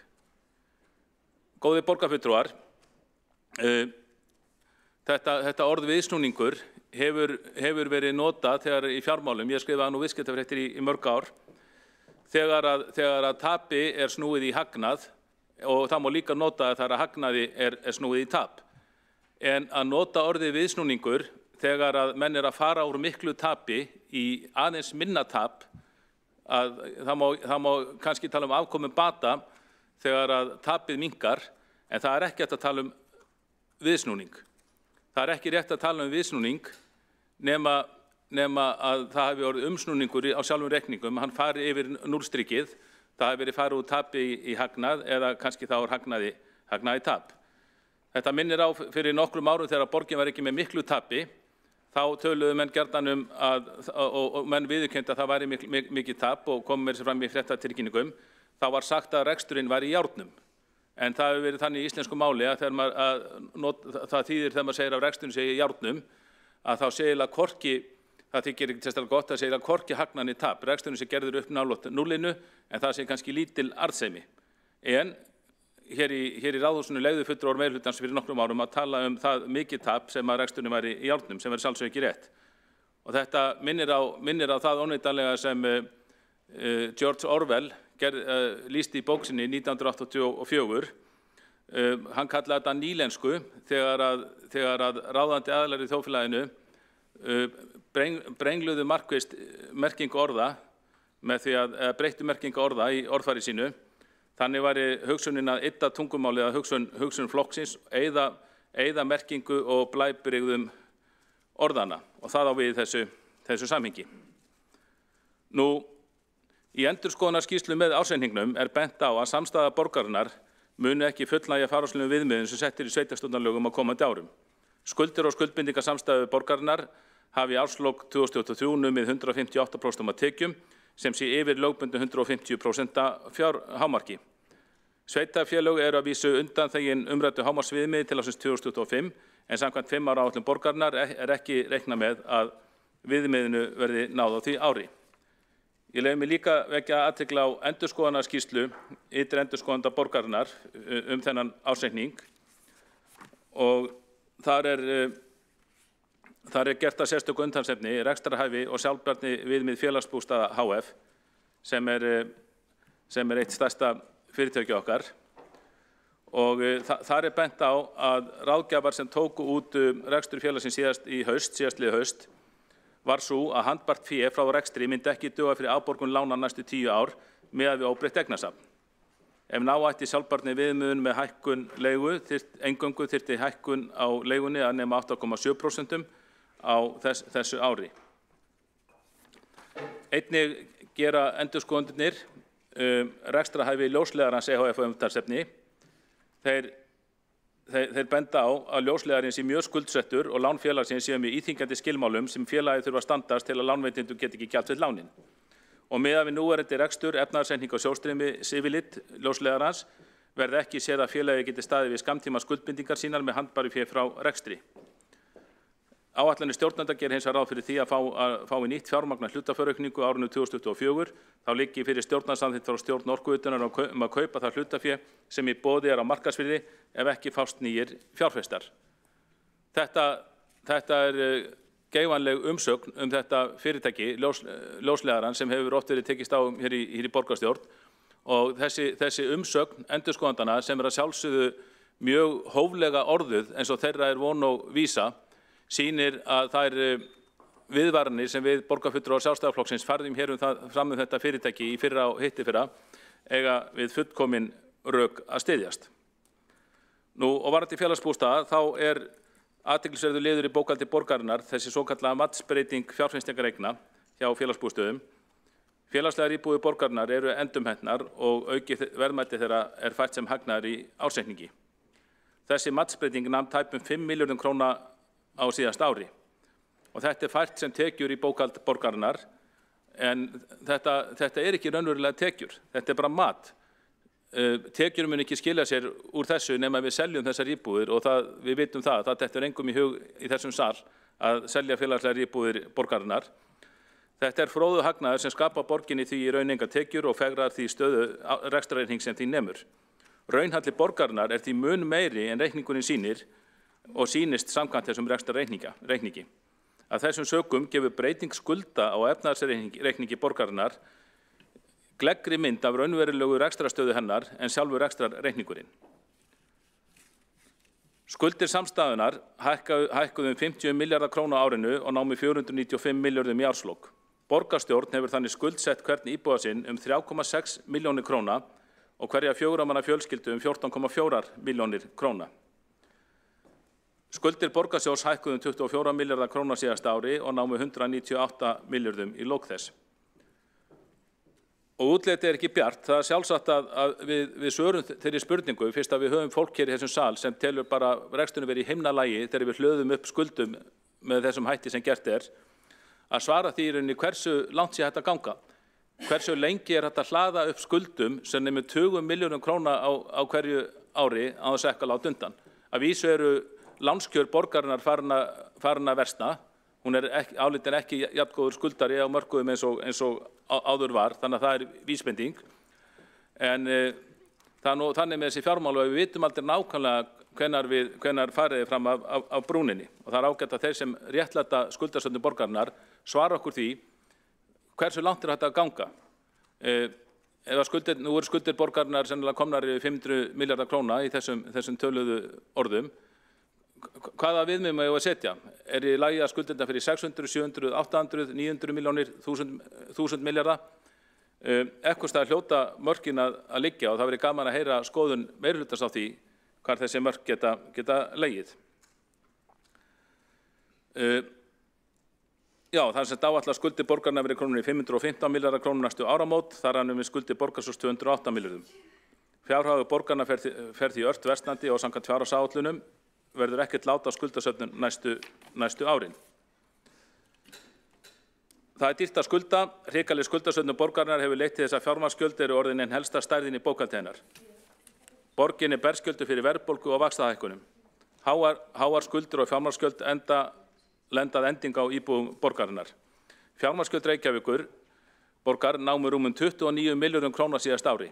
Svo upphæð samsvarar rekstrarfé allra almennra grunnskólaborgarinnar 34 að tölu. Blóðugt að þurfa að verja svo hárri fjárhæð í vaxtagjöld og verðbætur, en þetta ein birtingamynd hárra og illviðráðanlegra skulda. Forseti, góðir borgarfulltrúar, tími minn á enda hér, en ég óska eftir að vera settur aftur á mælendaskrá. Borgarfulltrúin hefur lokið mál sitt. Einn borgarfulltrúi óska eftir því að veita andsvar. Það borgarfulltrúin Dóra Björt Guðjónsdóttir. Forseti, ég þakka Kjartani Magnússyni borgarfulltrúa fyrir ræðu sína. Borgarfulltrúin talaði orð og þau orð sem að hann og hans flokksfólks hafa notað hér í dag fjármál Reykjavíkur eru hlutir eins og rekstur í járnum, fólk sé uggandi yfir skuldum Reykjavíkur og auðvitað eru fjármálin snúin eins og við vitum eins og þeir eru víðast hvar, en ef þetta staðin í Reykjavík og þetta viðandi orð yfir þá stöðu, hvað orð þá eðlilegt að nota yfir nágrannssveitarfélögin sem rekin eru af megninu, af sjálfstæðisflokknum af megninu til þar sem veltufjárhlutfall lægra, skuldir hærri á hvern íbúa og skuldarhlutfall hærra þegar kemur að eiginlegum rekstri borgarinnar. Hvaða orð eru viðandi í því samhengi? Borgarfulltrúin hefur lokið við það að veita andsvar. Svara þá andsvari borgarfulltrúin Kjartan Magnússon. Forseti, góður borgarfulltrúar, ég þakka Dóru Björt Guðjónsdóttur fyrir andsvarið. Nú, flest sveitarfélögin á höfuðborgarsvæðinu eru miklu betur rekin heldur en Reykjavíkurborg. Það sjáum við bara á samanburði sem komum fram í Morgunblaðinu í síðustu viku, þar sem tekin svokölluð vísitala skulda, þar sem sést að Reykjavíkurborg eykur skuldir sínar miklu hraðar og er þá einungis litið til A-hlutans. Ég vil hins vegar benda á það að við verðum líka að líta til skulda B-hlutans, enda benti ég að það ræði manni hér áðan að skuldir hafa markvisst verið færðar úr A-hluta borgarsjóði yfir í B-hluta fyrirtækin sem öll get ekki borið það, eins og til dæmis félagsbústaðar. Þess vegna verður að líta á samstæðan í heild og þegar við lítum á hana þá sjáum við að hver Reykvíkingur skuldar miklu meiri peninga í gegnum með þessi samstæðu. Þetta eru, eins og ég gat þetta eru 14,4 milljónir króna hverja 4 manna fjölskyldu sem meiri hlutar síðustu ára hafa skuldsett borgar búa og það er miklu hærri upphæð heldur en í okkar ágætu nágrannasveitarfélögum sem flest eru vel rekin og náða að skila afgangi þótt þau njóta ekki sömu stærðarhagkvæmni og við ættum að gera.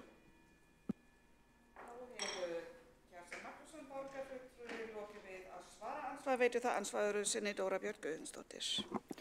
Forseti, en það liggur fyrir þegar kemur þessum fyrirtækjum að ef skuldir eru gerðar upp á móti eignum að það yrði afgangur af því og því er ekki hægt að líta svo á að þetta sé svo neikvætt í því samhengi og í því ljósi hvað orð myndi borgarfulltrúin nota fjárhagsaðstæður hinna sveitarfélagana? Björt Guðjónsdóttir borgarfulltrúi lokið við að veita ansvaður sinni. Svara þá ansvaður sinni Kjartan Magnússon. Forseti, góðir borgarfulltrúar, ég myndi segja að flest hinn sveitarfélögin séu betur rekin heldur en Reykjavíkurborg. Það sjáum við ef við lítum á heildarreikningin en tökum ekki bara A-hlutan út og einblínum á hann. Vissulega eru áskoranir hjá þeim líka. Þeim hefur þó tekist að skila til bæði Kópavogi og Hafnarfirði jákvæðri niðurstöðu og það jafnir þrátt fyrir að við ættum að njóta miklu meiri stærðarhagkvæmni í okkar rekstri heldur en þau. En það hefur ekki gerst. Varðandi fyrirtækin þá það alveg rétt hjá borgarfulltrúanum að ef þetta allt gert upp og allar eignir seldar þá gætu þau væntanlega borgað skuldir sínar en við vitum öll að það stendur ekki til að gera það. Það stendur ekki til að selja orkuveituna, fara í hlutafjárútboð henni og það stendur ekki til að selja hana og selja hann í hendur einkaaðila. Það hefur ekki komið fram nein tillaga um slíkt í borgarstjórn. Það vita allir að það stendur ekki til að selja þessar félagslegu íbúðir borgarinnar, jafnvel þó að séu hátt metnar. Við vitum að það er pólitískur ómöguleiki. Þess vegna verða þessar eignir ekki seldir til þess að borga niður skuldir og þess vegna verðum við að ná tökum á þessum skuldum og það fyrir en síðar, en því miður sýnir meirihlutin engan vilja til að gera það. minnir á að virða hér tímamörk. En næst á mælendaskrá Árelja Eydís Guðmundsdóttir, borgarfulltrúi.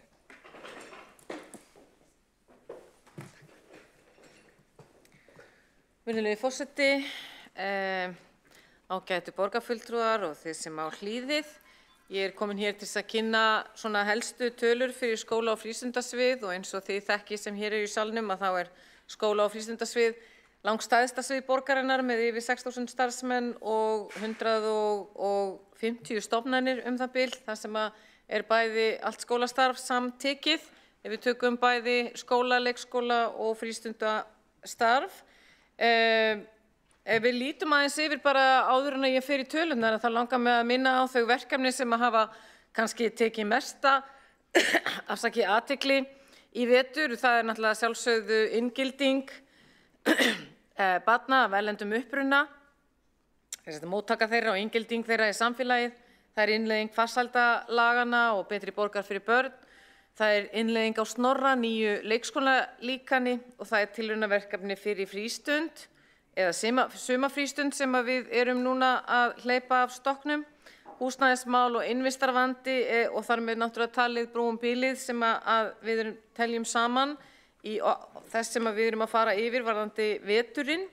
Og svo það náttúrulega mönnunin sem við höfum oft rætt hér í þessum sal og svo stafræna umbreytingin sem við höfum líka farið yfir í þessum sal.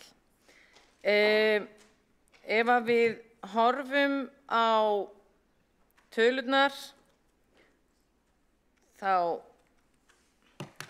sjáum við á þessari mynd að í rauninni þá hefur rekstrarþróun skóla- og frístundasviðs, við horfum á það á föstu verðlagi, þá hefur þróun útgjalda sem nettótalan miðað við náttúrulega bara tekjur eða mínustekjur útgjöld, hefur verið með þeim hætti, ef við horfum á það út frá föstu verðlagi, að útgjöldin hjá okkur hafa lækkað 2,3 milljarð frá árinu 2020 þegar þau voru hæst þegar þau námu 76,6 milljörðum. Við erum í þeirri stöðu að við erum í flóknari verkefni heldur en að við höfum áður haft og þau kannski að mörgu leyti verða flóknari þar sem við erum að taka á móti fleiri og fleiri börnum af erlendum uppruna sem eru með mjög fjölbreyttan menningarbakgrunn og þeim hefur fjölgað og þar af leiðandi má segja að við séum kannski að takast á við stöðu sem ný en við erum að gera það miðað við minni fjármöl ef við horfum á töfluna eins og hún kemur hér fram. Ef við horfum svo, förum bara í reksturinn í heild sinni á árinu 2023, þá getum við séð að miðað við áætlun að þá fóru grunnskólarnir fram úr 1431, leikskólarnir 2.484.000 en frístundastarfi skilaði, ef hægt að tala afgangi, sem sagt, og það sama á við skrifstofurnar og listaskólarnir, þannig að við teljum að við séum bara með reksturinn í góðum farvegi og erum sérstaklega ánægð með okkar fjármálastýringu og utanumhald og höfum farið í höfum farið í hvað nú að reyna að koma út úr mér, við höfum verið að leggja áherslu á það að brýna stjórnendur og koma til móts við alla okkar stjórnendur þannig að fjármála hliðina þeirra starfsemi verði skýrari og að þau fái betri aðstoð við það og þess fyrir utan erum við náttúrulega að reyna að bæta okkar líkun. Þetta var það sem ég vildi sagt hafa varðandi rekstur skóla og frístundar en að lokum finnst mér mikilvægt að þakka öllum þeim sem að starfa á okkar sviði því fjölmarga starfsfólki sem að við höfum í okkar röðum, hvort sem að þau eru í frístundarheimilum eða í félagsstarfi eða leikskólum eða grunnskólum. Það mikið álag og við erum að tekast á við flókin verkefni og fólk hefur staðið sig ótrúlega vel og við lítum yfir farinn vetur, ekki björtum augum heldur bara þakklátum augum og teljum að við séum í góðum farvegi varðandi reksturinn þegar við horfum fram til næsta skólaárs. Takk fyrir. Þá hefur Árelja Eydís Guðmundsdóttir borgarfulltrúi lokið máli sínu og næstur á mælendaskrá Friðjón Friðjónsson, borgarfulltrúi.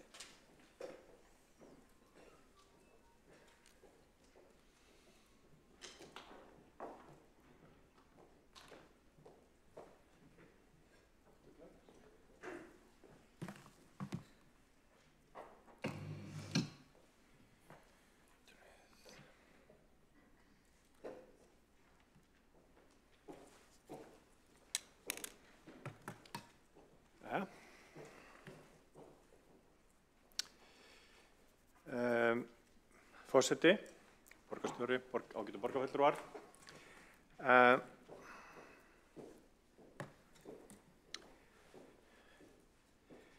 er búið að segja margt fjárhagsstöðu borgarinnar núna í dag og oddviti okkar sjálfstæðismanna Hildur Björnsdóttir vísaði til þess að við ætluðum að skoða aðeins betur þær tölur sem Morgunblaðið birti í vikunni upp úr ársreikningi borgarinnar. Og því skemmst frá að segja að síðastliðin 10 ár hefur staðan ekki batnað. Það er ekki heljarinnar viðsnúningur og það er ekki þannig að þetta sé allt saman á réttu róli. Ég geri ráð fyrir því að þeir borgarfulltrúar sem eru hér inni og allur sá fjöldi borgarbúa sem er að horfa á beina útsendingu hafi lesið þessa grein sem að birtist síðastliðinn fimmtudag. Því að hún segir þessa sögu að skuldir eru að aukast og staðan er að versna. Og það sem að líka kemur fram er það, og það sem að veldur mér eiginlega öllum áhyggjum, er það að þegar ég hlustaði á borgarstjóra hérna áðan, meðal annars nefna það að verkefni næstu mánaða væri að ná skuldaviðmiði á B-hluta niður fyrir 150%. Á sama tíma og borgin er algjörlega háð því að taka arð frá B-hlutafyrirtækjum, á sama tíma og þessi sömu B-hlutafyrirtæki standa frammi fyrir umtalsverði fjárfestingu, þá er mér spurn hvernig þetta allt saman á að ganga upp. Því að ekki hefur verið lagt í sjóð, fyrirtækin kreist, arðgreiðslur teknar umfram það sem að stjórn gerir áætlanir og borgin rekur sig einfaldlega á því að hluta til að treysta á velgengni B-hlutafyrirtækja. Síðan þurfum við að horfa á það að þessi sömu fyrirtæki standa frammi fyrir mikilli fjárfestingarþörf, hvort svo sem við verum að horfa á Faxaflóahafnir eða Orkuveituna, þá er maður erfitt að sjá það hvernig þau ætla að fara í þessa fjárfestingar án þess að skuldsetja sig meira, án þess að auka skuldir þessara félaga. Og ég sé að þeir horfast hérna í augu, borgarstjóri og Pavel Bartosek, borgarfulltrúi, nikka hvorn annan, þannig að þeir eru hérna sammála mér, nákvæmlega. Þetta er svona fallegur bróman sem á hérna milli Viðreisnar og Framsóknar. En þetta veldur áhyggjum. Þetta veldur áhyggjum hvernig borgin, eða hvernig fyrirtæki borgarinnar eiga að fara í þessar fjárfestingar. Við líka höfum séð á þessu ári að það gengur ekkert sérstaklega vel að afla borginni fé. Skuldabréfaútgáfur hafa misheppnast. Og eins og borgarfulltrúinn Hildur Björnsdóttir fór yfir hérna í ræðunni sinni áðan, að þá er viðsnúningurinn ekki vegna aukinnar hagræðingar, heldur aðalega vegna óvæntra tekna og kannski einhverju leyti væntra tekna. Þannig að það hefur ekki verið farið í hagræðingu í rekstri borgarinnar. Og ég held að það hafi verið breytingin sem að borgarbúar bjuggust við að yrði á þessu kjörtímabili þegar þau höfnuðu meirihlutanum, síðasta meirihluta, og ekki en Framsókn ákvað að ganga til liðs við og núna leiða með þeim afleiðingum fyrir þann ágæta flokk að þingmenn þess flokks í Reykjavík mælast ekki inni og ef að gengir til kosninga í borginni núna þá er þið borgarfulltrúi einn í sínum borgarstjórnarflokki. Vegna þess að borgarbúar sjá í gegnum þetta.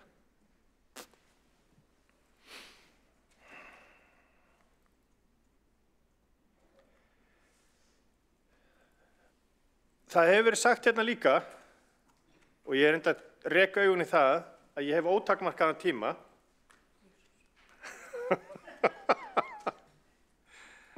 að það sé ekki hægt að bera saman Reykjavík og sveitarfélögin og svo er líka farið í það að bera þau saman. Reykjavík og eins og við erum að gera hérna. Bera saman Reykjavík og önnur sveitarfélögin á höfuðborgarsvæðinu. Menn hafa talað Seltjarnarnes sem er þó nokkuð miklu fámennara heldur en Reykjavík og öll þessi sveitarfélög eru fámennari heldur en Reykjavík. Borgarstjóri birti absolutt tölur frá með veltufjár frá rekstri, ef ég maður rétt, hérna á grafi fyrr í dag. Og skiljanlega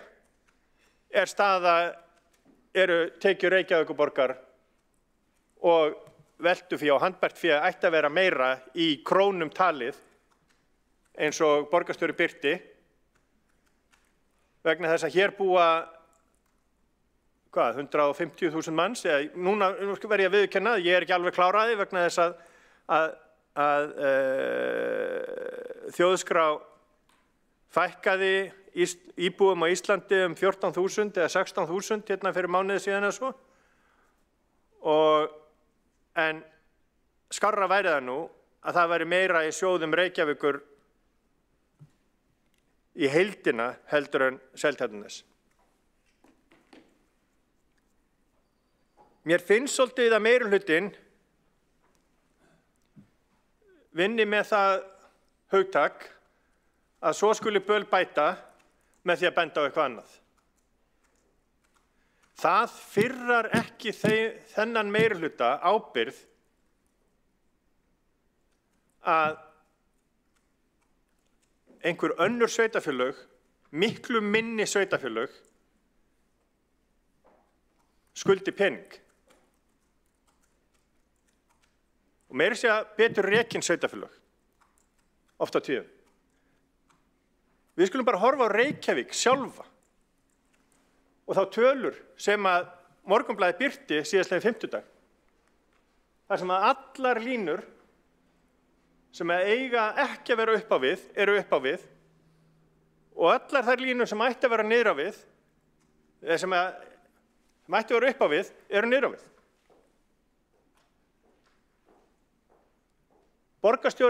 Fyrrverandi borgarstjóri var eitthvað ósáttur við borgarfulltrúinn Dagur Eggertsson sem ekki er hérna í salnum því miður. Og ég sakna hans vegna þess að, líklega í fyrsta skipti, vegna þess að er að ræða hans borgarstjóratíð og hvernig áhugaleysi hans á fjármálum borgarinnar sést hér. Ekki svart á hvítu, heldur hérna appelsínugult á hvítu og áður blátt á hvítu. Skuldirnar aukast, heildarskuldir A-hluta aukast, heildarskuldir A- og B-hluta aukast og við stöndum frammi fyrir ástandi sem að þessi meirihluti neitar að horfast í augu við, neitar að átta sig á því að þetta ekki, þessi meinta hagræðing ekki hagræðing. Það hefur engin raunveruleg hagræðing orðið. Það útgjaldavandi í borginni og það hefur ekki verið tekið á honum. Og fyrr en það verður tekið á honum, að þá verður staðan erfið og það verður erfitt að þjónusta borgarbúa. Því að þetta hangir allt saman. Það ekki gaman, það ekki skemmtiefni, ársreikningurinn ekki skemmtiefni, en traustur ársreikningur, traust staða fjármála borgarinnar skiptir öllu máli til þess að við getum veitt borgarbúum góða þjónustu sem ekki að gerast núna.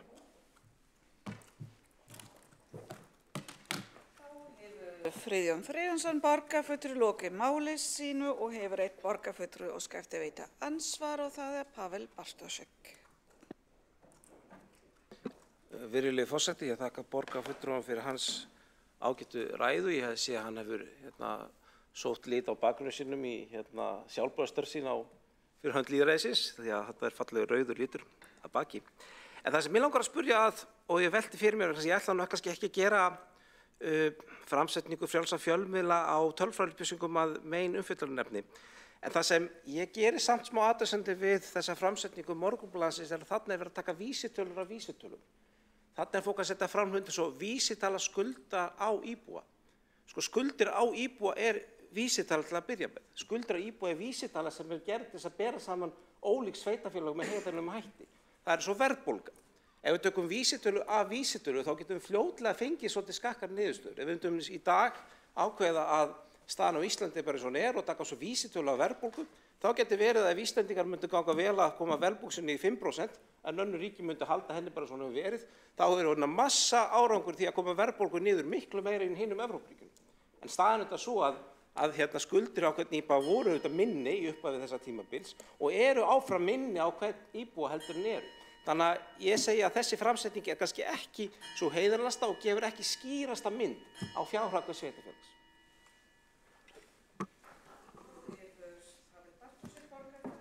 Við að veita ansvar, forseti minni eftir á að vera hér tímamörk og ætla borgarfulltrúinn Friðjón Friðjónsson svara? Já. Forseti, ég þakka spurninguna og starffræði fyrirlesturinn. Byrjaði að taka fram að bakgrunninn auðvitað í tilefni af 113 ára afmæli knattspyrnufélagsins Vals sem var síðastliðinn laugardag, en hefur ekkert með pólitík að gera. Síðustu tvær glærurnar sem ég sýndi heildarskuldir A og B-hluta eru ekki fengnar og A-hluta og A og B-hluta voru ekki fengnar frá Morgunblaðinu. Þær sýna að skuldir aukast og þær eru ekki vísitölur. Það alveg rétt að það má gagnrýna framsetningu og það má gagnrýna framsetningu Morgunblaðsins, algjörlega, og koma með spurningar hana. Hún samt sem áður þess virði að við nefnum hana í Reykjavík, í borgarstjórn, vegna þess að hún sýnir ferli sem áhyggjuefni. Hún sýnir það að skuldir aukast. Og síðustu gröfin sem ég sýndi koma frá öðrum vef og ég skal nefna það í næsta svari.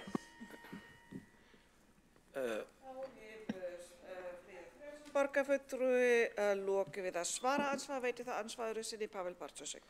Virðulegur forseti, ég þakka borgarfulltrúi Friðjóni Friðjónssyni kærlega fyrir hans ansvar og ég ítreka þá að ég bara tek undir það að mér finnst þessi gagnrýni, Frans Morgunblaðs gagnrýni verð, en jafnvel segi þá að helmingur af þeim glæðurum sem hann setti í sinni kynningu sé bara réttur og hann má kannski vera ánægður með það eða ekki, fyrir að ég ger ekki athugasemd við seinni hlutann, en fyrri hlutin held ég segi nú ekki að sé kannski óhæðileg framsetning, en þetta allavega ekki svo framsetning sem gefur skýrasta mynd af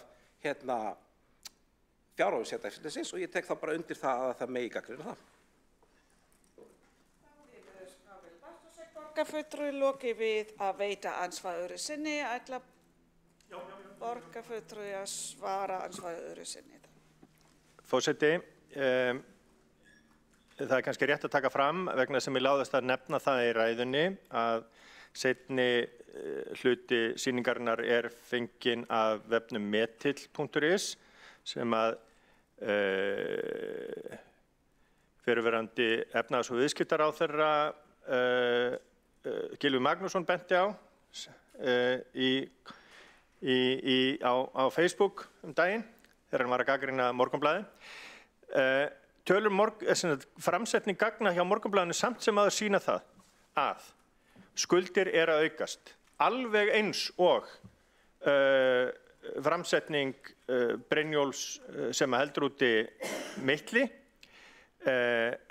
segi og það skiptir ekki máli hvort að við reiknum vísitöluna af þessum tveimur framsetningum eða meðaltalið eða hvað svo sem það sýnir að skuldir aukast og þróunin síðustu ár borgin ekki í vil.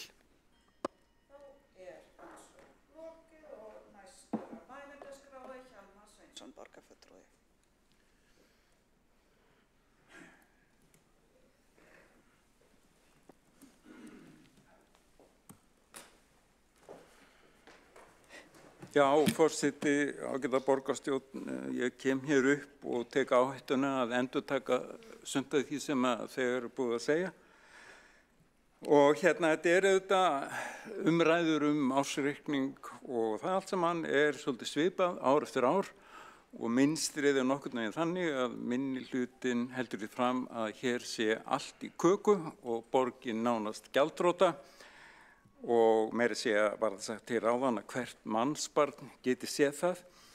En meiri hlutin segir alltaf líka það sama að hér sé miðað við allt og allt bara nokkuð gott og í nokkuð góðu lagi og þá spyr maður auðvitað hvað rétt í þessu álitamáli og það hefur auðvitað komið fram hérna í þessum umræðum að fréttir af fjármálum sveitarfélaga hafa verið mjög áberandi og höfuðborgarsvæðinu hafa verið áberandi, ekki síst í margtilvitnuðu Morgunblaði. Það dregin upp dökk mynd þó að hún sé marglitt í línuriti en svo mynd sem að það dregin upp það hefur raunar því að komið fram hér í áhugaverðri samræðu tveggja borgarfulltrúa skökk og bjöguð og ekki mjög áreiðanleg.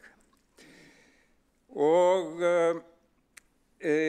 það vill þannig til að Gylfi Magnússon, hagfræðingur við Háskóla Íslands, benti á það í síðustu viku að skuldir Reykjavíkur skera sig bara alls ekki neitt úr í samanburði við hin sveitarfélögin á höfuðborgarsvæðinu. Þvert á móti, þær í lægri kantinum hvort heldur sem miðað við skuldir og íbúa eða nettóskuldir sem hlutfall af tekjum A-hluta.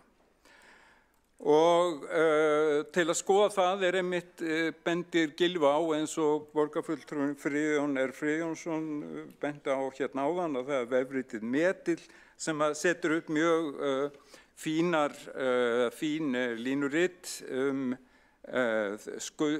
þróun á fjármálum sveitarfélagana á höfuðborgarsvæðinu síðastliðin 20 ár og ég vil líka taka það fram þegar við berum okkur saman við önnur sveitarfélög á höfuðborgarsvæðinu þá það alls ekki verið að bæta böl með því að benda eitthvað annað. Ég meina það bara mjög eðlilegur samanburður. Við hvað annað ættum við að miða annað en sveitarfélög sem eru á sama stað á hnettunum og sama stað meira séu á Íslandi og þau eru nú mörg hver alveg nokkuð fjölmenn. Þannig að mér finnst það bara mjög eðlilegt að gera það og það í sjálfu sér sömu væntingar góða þjónustu, svipuð þjónusta og allt það sem að sveitarfélögin á höfuðborgarsvæðinu inna af höndum. En Gylfi Magnússon bendir líka á það að sér tekið tillit til þess að Reykjavík á gríðarlega miklar eignir utan A-hlutans og A-hlutinn auðvitað sá hluti sem að rekinn fyrir skattfé og þá sérstaklega sérstaklega Orkuveitan og borgin á þar auðvitað yfir 93% í því félagi og það félag talið eiga 259 milljarða í eigið fé. Og ef það tekið með í reikningin, segir Gylfi Magnússon, þá alveg augljóst að borgin Reykjavík stendur miklu mun sterkar heldur en nágrannasveitarfélögin. Og það svona talað þessi mögnuðu fyrirtæki í okkar Reykvíkinga eins og Orkuveituna, eins og þetta sé einhver ægilegur baggi. En ég tel nú reyndar að það sé ekkert smá ríkidæmi fyrir Reykvíkinga að eiga svona stóran hlut í Orkuveitu Reykjavíkur og auðvitað það eðlilegt að þetta stóra og mikilvæga fyrirtæki sé skuldugt. Það þarf jú með reglulegu millibili að ráðast í gríðamiklar framkvæmdir og hvað varðar auðvitað bara innviðu uppbyggingu og aukna þjónustu. En á móti það auðvitað þannig að tekjurnar eru mjög miklar og þess vegna það villandi að einhvern veginn segja eins og þetta sé það eitt og sama, A-hluti og B-hluti. A-hluti jú, eins og ég nefndi áðan, rekinn fyrir skatt við íbúana, en B-hlutafyrirtækin eru fjármagnaðar með tekjum af innviðum og þjónustu og slíku. Og það eru mjög stöðugar og öruggar tekjur.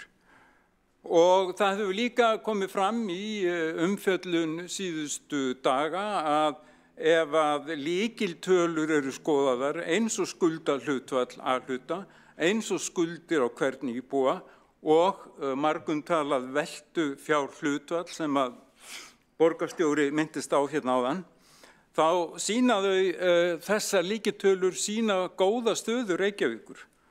Og bara svona sem dæmi sem að enginn hefur nefnt hér ennþá, sem að einhvern veginn hvert mannsbarn skilur, að því það minnst á mannsbörn hérna áðan, að skuldir á hvern íbúa í Reykjavík eru 1,4 milljónir, það eru þetta alveg svolítið mikið, en þær eru nánast 2 milljónir á hvern íbúa í Garðabæ, Hafnarfirði og Seltjarnarnes.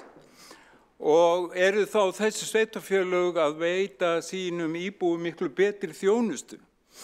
Það varla hægt að halda þið fram því að það hefur svo oft komið fram í umræðunni síðustu daga, síðustu vikur, síðustu mánuði og síðustu ár að langhæst hlutfall skatttekna í félagslega þjónustu í Reykjavík. Til að mynda borgar hver Reykvíkingur miklu mun meira í þjónustu fyrir aldraða heldur en íbúar í þessum ágætu sveitarfélögum í kringum okkur. Þannig að ég ætla ekki að segja mikið meira nema að mér sýnist á öllu að þessum ársreikningi og fleirum að Reykjavík eða við Reykvíkingar höfum alla ástæðu til að vera bara tiltölulega stolt af þessum áherslum á þessa félagslegu þjónustu og líka af góðum rekstri og miðað við það sem að ég hef sagt hér og þó að vitna í lærða hagfræðinga, þá verður varla hið sama sagt nágrannasveitarfélögin okkar því miður og þá ég kannski sérstaklega að tala hina félagslegu þjónustu. Borgarfulltrúi lokið máli sínu, hafa 2 borgarfulltrúar óskað eftir að veita ansvar fyrst eða Ragnhildur Alda María Vilhjálmsdóttir.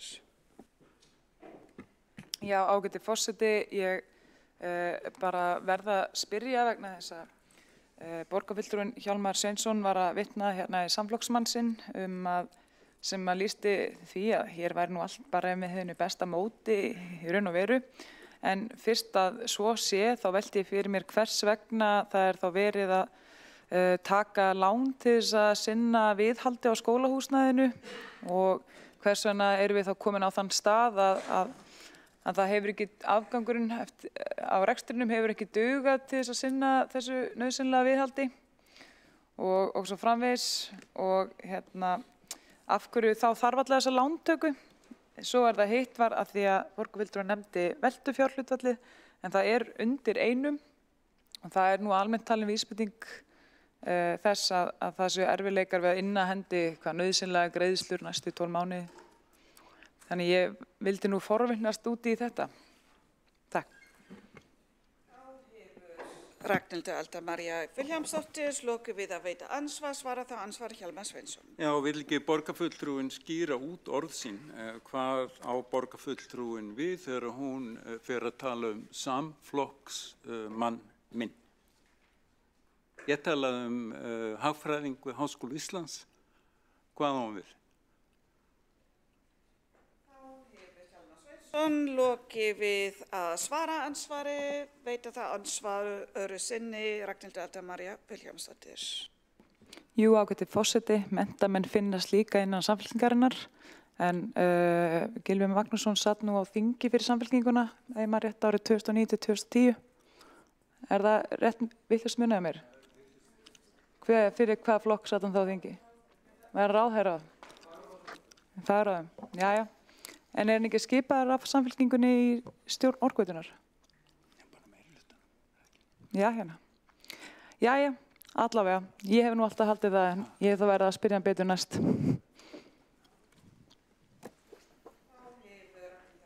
Vilhjálmsdóttir, lokið við að veita ansvar og veita það ansvar næst Kjartan Magnússon. Veitu, ég ætlaði að byrja annað. Já, Hjálmar Sveinsson, borgarfulltrúi, svara það ansvari öðru sinni. Já, ég ætla ekki að vera með neinn leiðindi, en það smá óheppilegt að draga fólk sem að vinnur bara sem heiðarlegir fræðmenn inn í svona flokkadilka. Það ekki heppilegt og fór ekki sérstaklega vel í þessu tilviki. Þá hefur Hjálmar Sveinsson lokið við að svara ansvar öðru sinni, veiti það ansvar Kjartan Magnússon, borgarfulltrúi. Forseti, góðir borgarfulltrúar, ég hjó aðeins eftir því að Hjálmar Sveinsson borgarfulltrúi var að vitna aðeins í orðræði mína þar sem ég talaði um að hvert mannsbarn gæti séð og svo framvegis. En hann fannst mér þá gryfju eins og margir í meirihlutanum gera, að einblína alltaf á A-hlutan. Auðvitað verðum við að skoða A-hlutan og bera hann saman við hina A-hlutana, en það verður líka að skoða B-hlutan og skoða samstæðureksturinn og bera það saman við hina. Þannig fekk hann sína valkvæðu tölu út að skuldir á mann væri miklu lægri Reykjavík heldur en í nágrannssveitarfélögunum og nefndi held ég 12 eða 1400.000 krónur í því samhengi. En þegar við lítum á samstæðuna, þá sjáum við að borgin hefur skuldsett hvern íbúa sinn, Reykvíking, 3,6 milljónir króna. Hverja 4 manna fjölskyldu 14,4 milljónir króna. Og það verður að horfa á skuldir samstæðuna líka, sérstaklega vegna þess að þeim hefur verið hlaðið upp með mjög óábyrgum hætti. Við sjáum það bara eins og ytri endurskoðendur benda á, félagsbústaðir standa ekki undir sínum skuldum og Orkuveitan ekki að lækka sínar skuldir eins og hún ætti þó að gera því hún mjög skuldug vegna hárra arðgreiðslna til borgarinnar. Þannig við sjáum að það beint flæði á milli A og B hluta og það verður að líta því á samstæðuna í samhengi þegar við drögum ályktanir.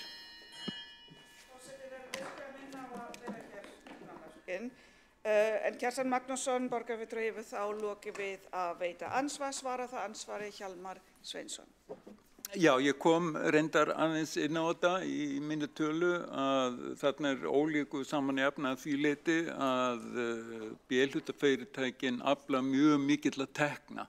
Þannig að það engin sérstök ástæða til að hafa miklar áhyggjur af þeim og metið verðmæti þeirra, sem sagt eignastæða, líka gríðarsterk og í þriðja lagi þá eru þau ekki rekin af skatttekjum heldur með eigin tekjum með veittri þjónustu og innviðauppbyggingu.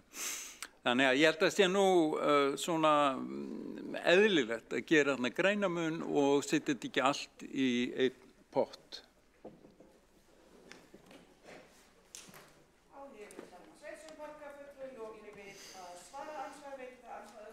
Kjartan Magnússon. Forseti, það alveg rétt að það verður að horfa á þetta bæði aðskilja en líka saman og það eru mikil tengsl á milli A og B hluta, það eru mikil tengsl á milli þessu þegar Orkuveitan ekki lengur með lægstu eitt af þeim orkuveitum landsins sem býður lægst verð, það er búið að hækka hér orkuverð á rafgenginga. Þannig er búinn til hagnaður sem er ekkert annað en einokunar hagnaður og orkuveitunni er gert erfitt með að standa bara undir sínum skuldbindingum. Við sjáum það bara tíðum fréttum af bilunum hérna í veitukerfinu í Reykjavík. Henni er gert erfitt að standa undir viðhaldi. Það eru gerða mikla kröfur á orkuveituna að borgi borgarsjóð til þess að halda uppi borgarsjóði sem er mjög illa rekin. Það verður á þetta samhengi. Alveg rétt að fyrirtækin, þau eiga miklar eignir og ef þau voru gerð upp á morgun þá myndu þau geta borgað skuldir sínar.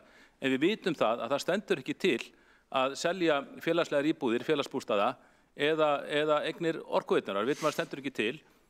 Þess vegna er mjög mikilvægt að þessi rekstur sé heilbrigður og það sé ekki hlaðið skuldum eins og hér hefur verið gert síðustu ár hjá þessum fyrirtækjum.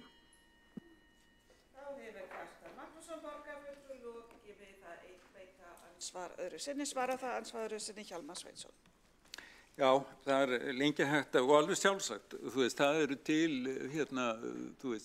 rök og með ýmsum sjónarmiðum. Ég ætla ekki að gera lítið úr því. En það er bara svolítið þannig, eins og ég gat í upphafi míns máls, að það er svona smá tilheng hjá minnihlutanum hverju sinni að sjá glasið sem hálf tómt og hjá meirihlutanum að sjá það sem hálf fullt. Og það er líka ósköp eðlilegt og það hefur bara komið fram hér í þessari umræðu að það er að færa mjög góð rök fyrir því líka lærðra manna, hagfræðinga, að skuldastaða Reykjavíkur og eignarstaða Reykjavíkur og skulda hlutfall og líka skuldir hvers íbúi Reykjavík standa bara býsna vel ef við berum okkur saman við sveitarfélög sem er eðlilegt að bera sig saman með. Þá er andsvörum lokið og tekið stutt fundarlega.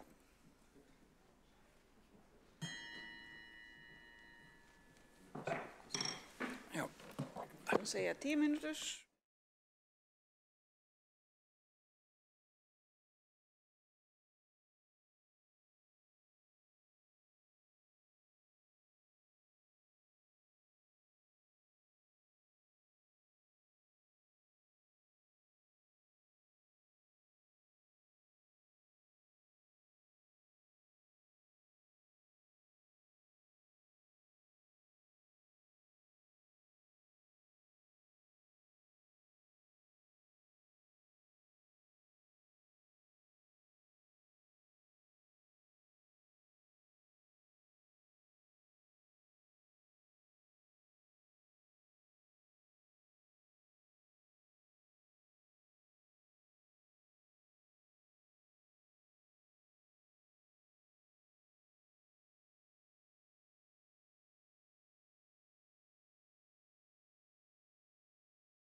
Þá höldum við áfram fundi borgarstjórnar og næstur á mælendaskrá Helgi Ás Gretarsson borgarfulltrúi.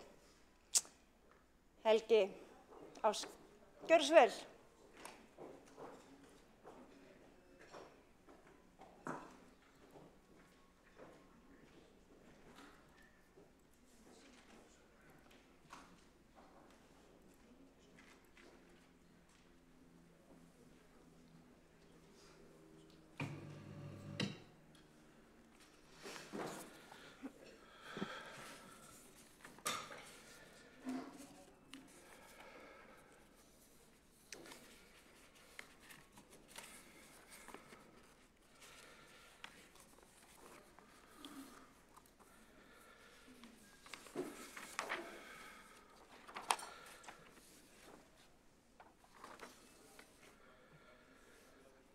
Forseti, ágæta borgarstjórn.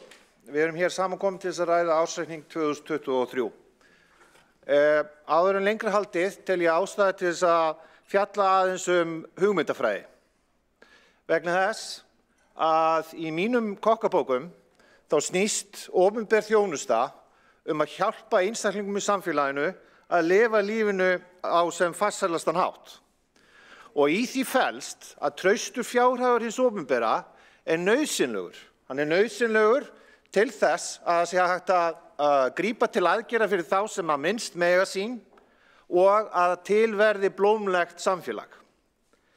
Þess vegna skiptir skilvirkni og ráðdeild í opinberum rekstri mjög miklu máli og að það sé hægt að ræða opinber fjármál á grundvelli staðreynda. Því miður verð ég að segja að meirihlutin sem hér hefur verið ansi lengi, vinstri meirihlutin, hann hefur haft lag á því að snúa út úr og koma með alls konar trikk til þess að afvegaleiða umræðu þetta mikilvæga málefni sem eru fjármál Reykjavíkurborgar. Og byrjum á einu dæmi.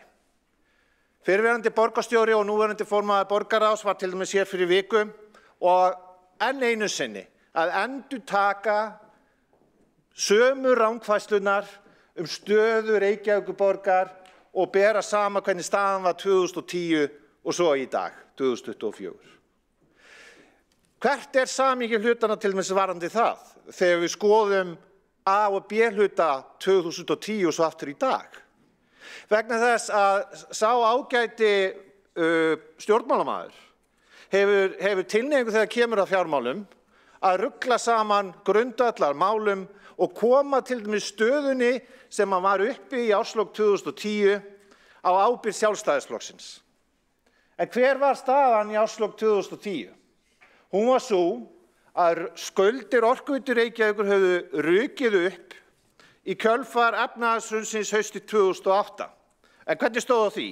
Það stóð á því að vinstri meirihlutin undir stjórn Erlistans á sínum tíma ákvað að fjárfesta í Hellisheiðarvirkjun og taka lán í erlendri mynt. Hver bar þá hina eiginlegu ábyrgð á stöðu fjármálanna 2010? Það var fyrst og fremst Samfylkingin sem að hann hefur hérna ítrekkað í umfjöllunum fjármál borgarinnar, sett upp í súluriti og kennt Sjálfstæðisflokknum vegna þess að hann var mestmegnis við völd tímabilið 2006 til 2010 þegar ábyrgðin á stöðinni var fyrst og fremst má rekja til Samfylkingarinnar. Þá skulum við aðeins rifja upp hverjar voru skuldir A-hluta borgarinnar í árslok 2010. Á föstu verðlagi desember 2023 þá námu þessar skuldir 81 milljarður og 310 milljónum króna. Og hverjar eru skuldirnar í dag hjá A-hlutanum? Það eru 198 milljarðar og 500 milljónir. Og það er alveg rétt að skuldir A- og B-hluta í árslok 2010 voru gífurlegar háar af þeim ástæðum sem ég rakti hér.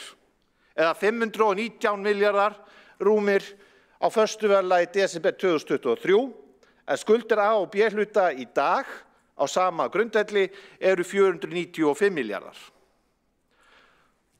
Nú, svo er það annað sem er bara rétt að nefna í framhjálpi, að það var lagaskylda að skilja á milli reksturs Orkuveitunar og Landsvirkjunar og það var á þessum forsendum sem á faglegum grundvelli Reykjavíkurborg seldi sinn hlut í Landsvirkjun, en í síðustu viku formaður borgarráðs enn einu sinni með rangt mál hvað það mál varðar. Það sem er vandinn við fjármál Reykjavíkurborgar, að almenningur á erfitt með að skilja annars vegar A-hluta og B-hluta og það hægt að rugla hlutunum endalaust saman og hvað hér skiptir mestu máli. Og það líka mjög flókið að bera rekstur Reykjavíkurborgar við önnur sveitarfélög vegna þess að Reykjavíkurborg langstærst, efnahagsreikningurinn miklu stærri en aðrir og það sem skiptir líka mjög miklu máli að Reykjavíkurborg hefur tök á því að draga gífurlega mikið fjármagn úr rekstri B-hlutafyrirtækja inn í A-hlutan. Og í þessu samhengi, og punkturinn hérna sá að önnur sveitarfélög hafa ekki tök á að grípa til sömu aðgerða í að auka sínar tekjur.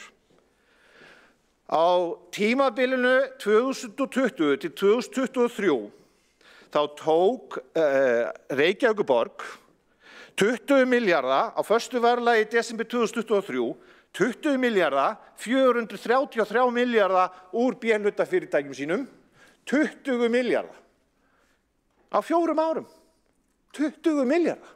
Á síðasta ári 6 milljarða 389 milljónir króna.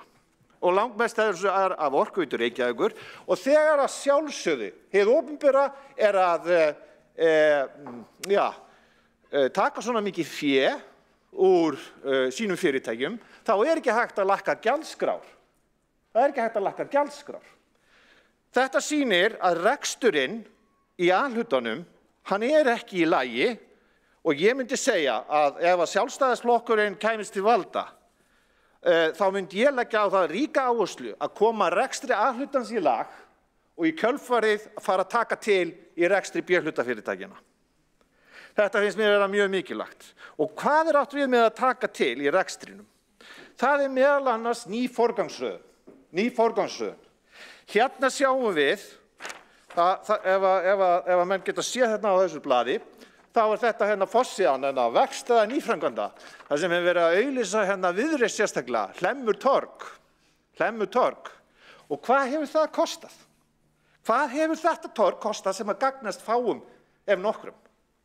Þetta torg, bara þetta torg, á síðasta ári kostaði nærri 600 milljónir króna, 585 milljónir samkvæmt uppgjörinu. 585 milljónir. Og ef horft yfir á föstu verðlagi á miðju ári hvers árs frá 2017, þá hefur þessi framkvæmd hérna síðan 2017 á föstu verðlagi á miðju ári hvers árs verið 900 milljónir króna. 900 milljónir króna. Og það að halda áfram. Það að halda áfram svona torgagerð í miðborg Reykjavíkur á meðan að skiptistöð strætó eins og í Mjódd sem að Reykjavíkurborg á látin grotna niður. Þetta eru áherslunar. Það ekki farið í að sinna grunnþjónustu, heldur verið að eyða peningunum endalaus í gæluverkefni og í að búa til ný störf í miðlægri stjórnsýslu sem að þjóna síðan engum tilgangi. Engum. Þess vegna mjög nauðsynlegt, ef að Sjálfstæðisflokkurinn kemst til valda, að skera hér niður allrækilega í rekstri A-hlutans og taka til síðan í rekstri B-hlutans.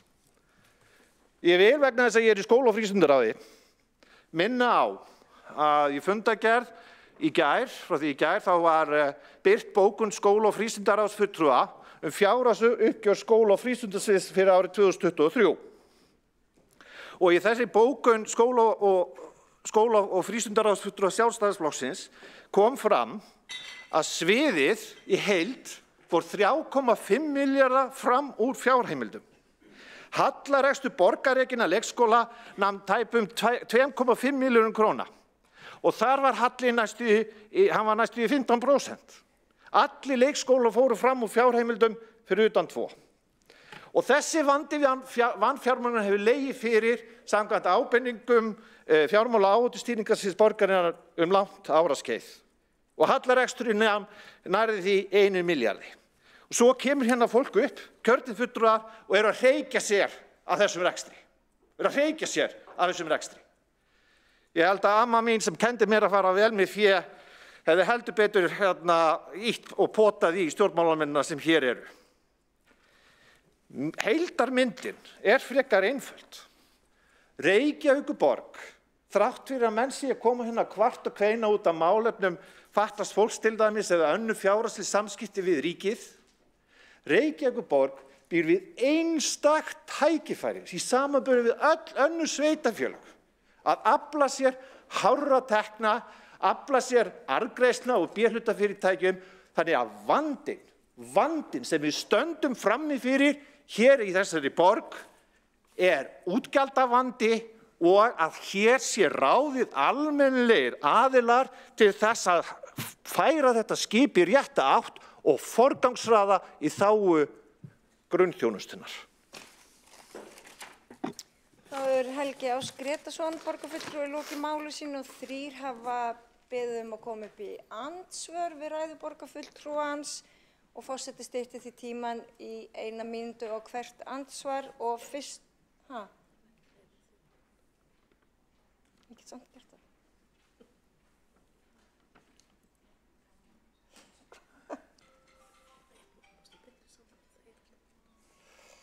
Já, alveg rétt. Heyrðu, allt í lagi. Nei, ég tek þetta allt tilbaka og ég allt ofan í mig. En fyrst til þess að veita ansvar Heiða Björg Hilmisdóttir, borgarfulltrúi. Já, forseti, ágætu borgarfulltrúar. Borgarfulltrúin Helgi Ás Gretason hóf ræðu sína að það þurfa að tala fjármál af ábyrgð, en síðan var hans ræða endaleg steypa, ásakanir á fjarstadda borgarfulltrúa, upptalning á háum tölum sem hafa hækkað án þess að taka tillit til verðbólgu eða neinna breytinga á þeim tíma og mér finnst hreinlega ekki boðlegt og vill spyrja borgarfulltrúan, finnst honum boðlegt að koma fram með þessum hætti? Gæti verið að amman hefði mögulega skammað hann en ekki einhvern annan ef hún væri á lífi? Borgarfulltrúanum meðvitaður það að Sjálfstæðisflokkurinn, ef einhver flokka átti sök á því að hér varð fjármálahrun, hann var leystur frá völdum, hafði stýrt samfélaginu nánast óslitið fram á því og öll sveitafélög urðu nánast gjaldþrota eftir það. Orkuveitan var tæmda innan til að Sjálfstæðisflokkurinn stýrði borginni og borgarsjóður þurfti að taka lán til þess að lána Orkuveitunni sem hafði gríðarlega áhrif á það að borgin gat ekki staðið við sína skuldbindingar og við erum enn að kljást við þær skuldbindingar sem við erum, eða þá innviða skuld sem að það orsakaði í innviðum borgarinnar. Borgarfulltrúanum kunnugt það? Það Heiða Björg Hilmisdóttir, borgarfulltrúi, lokið við að veita ansvar og svara ansvari Helgi Ás Gretason, borgarfulltrúi. Forseti, ágæta borgarstjórn, ég minni á að Samfylkingin hefur verið hér í meirihluta síðan 2010 og staðan var sú að vinstri menn undir stjórn R-listans tóku ákvörðun að fjárfesta í Hellisheiðarvirkjun og fjármagna þá virkjun með erlendum lánum.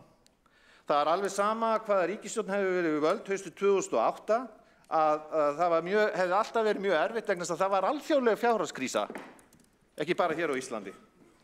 Og þetta bara kjarni málsins að láta Sjálfstæðisflokkinn bera ábyrgð á stöðu borgarinnar 2010 fráleit framsetning sem fyrrverandi borgarstjóri og núverandi formaður borgarráðs hefur ítrekað sett fram og ástæða til þess að hrekja. Kjarni málsins einfaldur. Þegar þú horfir á þróun skulda A-hlutans á undanförnum árum og líka núna, þá hafa þær skuldið margfaldast og allar tölur sem ég kom með voru á föstu verðlagi, þannig að allt það sem ég sagði hefði amma mér verið stolt af vegna þess að byggðist á traustum grunni, annað en þegar meirihlutinn talar fjármál borgarinnar. Þá Helgi Ás Gretason, borgarfulltrúi, lokið við að svara ansvari og veitir ansvari öðru sinni Heiða Björg Hilmisdóttir, borgarfulltrúi. Já, forseti, ágætu borgarfulltrúar. Borgarfulltrúanum Helga Ás Gretasyni finnst fáránlegt að segja að Sjálfstæðisflokkurinn hafi borið ábyrgð á borginni 2010. Það einkennilegt þar sem að borgarstjórinn þá var sjálfstæðismaður, Hanna Birna Kristjánsdóttir, og ef að Sjálfstæðisflokkurinn ber ekki ábyrgð á því þegar hann bæði í ríkisstjórn og í langan tíma og hér verður fjármálahrun. Hann ber ekki ábyrgð á því að Landsvirkjun er seld eða Orkuveitan er tæmd eða að sjóði borgarinnar tæmist og það sé ekki haldið í við innviðaskuldbindingu. Þegar hann er að stjórna borginni, eigum við þá ekki bara að þakka fyrir það að Sjálfstæðisflokkurinn hefur ekki verið að stjórna hér síðan 2010. Vegna þess að ef hann tekur ekki ábyrgð á því þegar hann er í stjórn og hann tekur ekki ábyrgð á því þegar hann er ekki í stjórn, hvenær ætlar Sjálfstæðisflokkurinn að taka ábyrgð? Þá eru Heiða Björg Hilmisdóttir borgarfulltrúi lokið við að veita andsvar öðru sinni og svarar andsvari Helgi Ás Grétarsson borgarfulltrúi. Forseti ágæta borgarstjórn. Viðmælandi minn, Heiða Björg, borgarfulltrúi, er fyrrverandi varaformaður Samfylkingarinnar. Samfylkingin var í ríkisstjórn 2007-2009, þegar hrunið varð. Punkturinn hjá mér það er alveg sama hver hefur verið stjórnvöldin hérna hjá Reykjavíkurborg árið 2010, í árslok 2010, sem þá var Samfylkingin og Jón Gnarr og kompani, að skuldirnar hefðu alltaf aukist mjög mikið hjá Orkuveitunni vegna þess að það var vinstri meirihlutinn sem ákvað að fjármagna Hellisheiðarvirkjun með erlendum lánum. Og framsetning forsvarsmanns Samfylkingar hér í borgarstjórn, hvað eftir annað, þessa þróun skulda á B-hluta gjörsamlega fráleit og ósanngjörn og óeðlileg. Það sem aðalatriðið að eftir að Samfylkingin kemst hérna til valda 2010 og svo sérstaklega frá 2014, þá hefur síð og ógæfulegina samkvæmt öllum mælikvörðum í rekstri A-hluta borgarinnar sérstaklega. Þá hefur Helgi Ás Grétarsson borgarfulltrúi lokið við að svara andsvari og næst til þess að veita andsvar Alexandra Briem, borgarfulltrúi.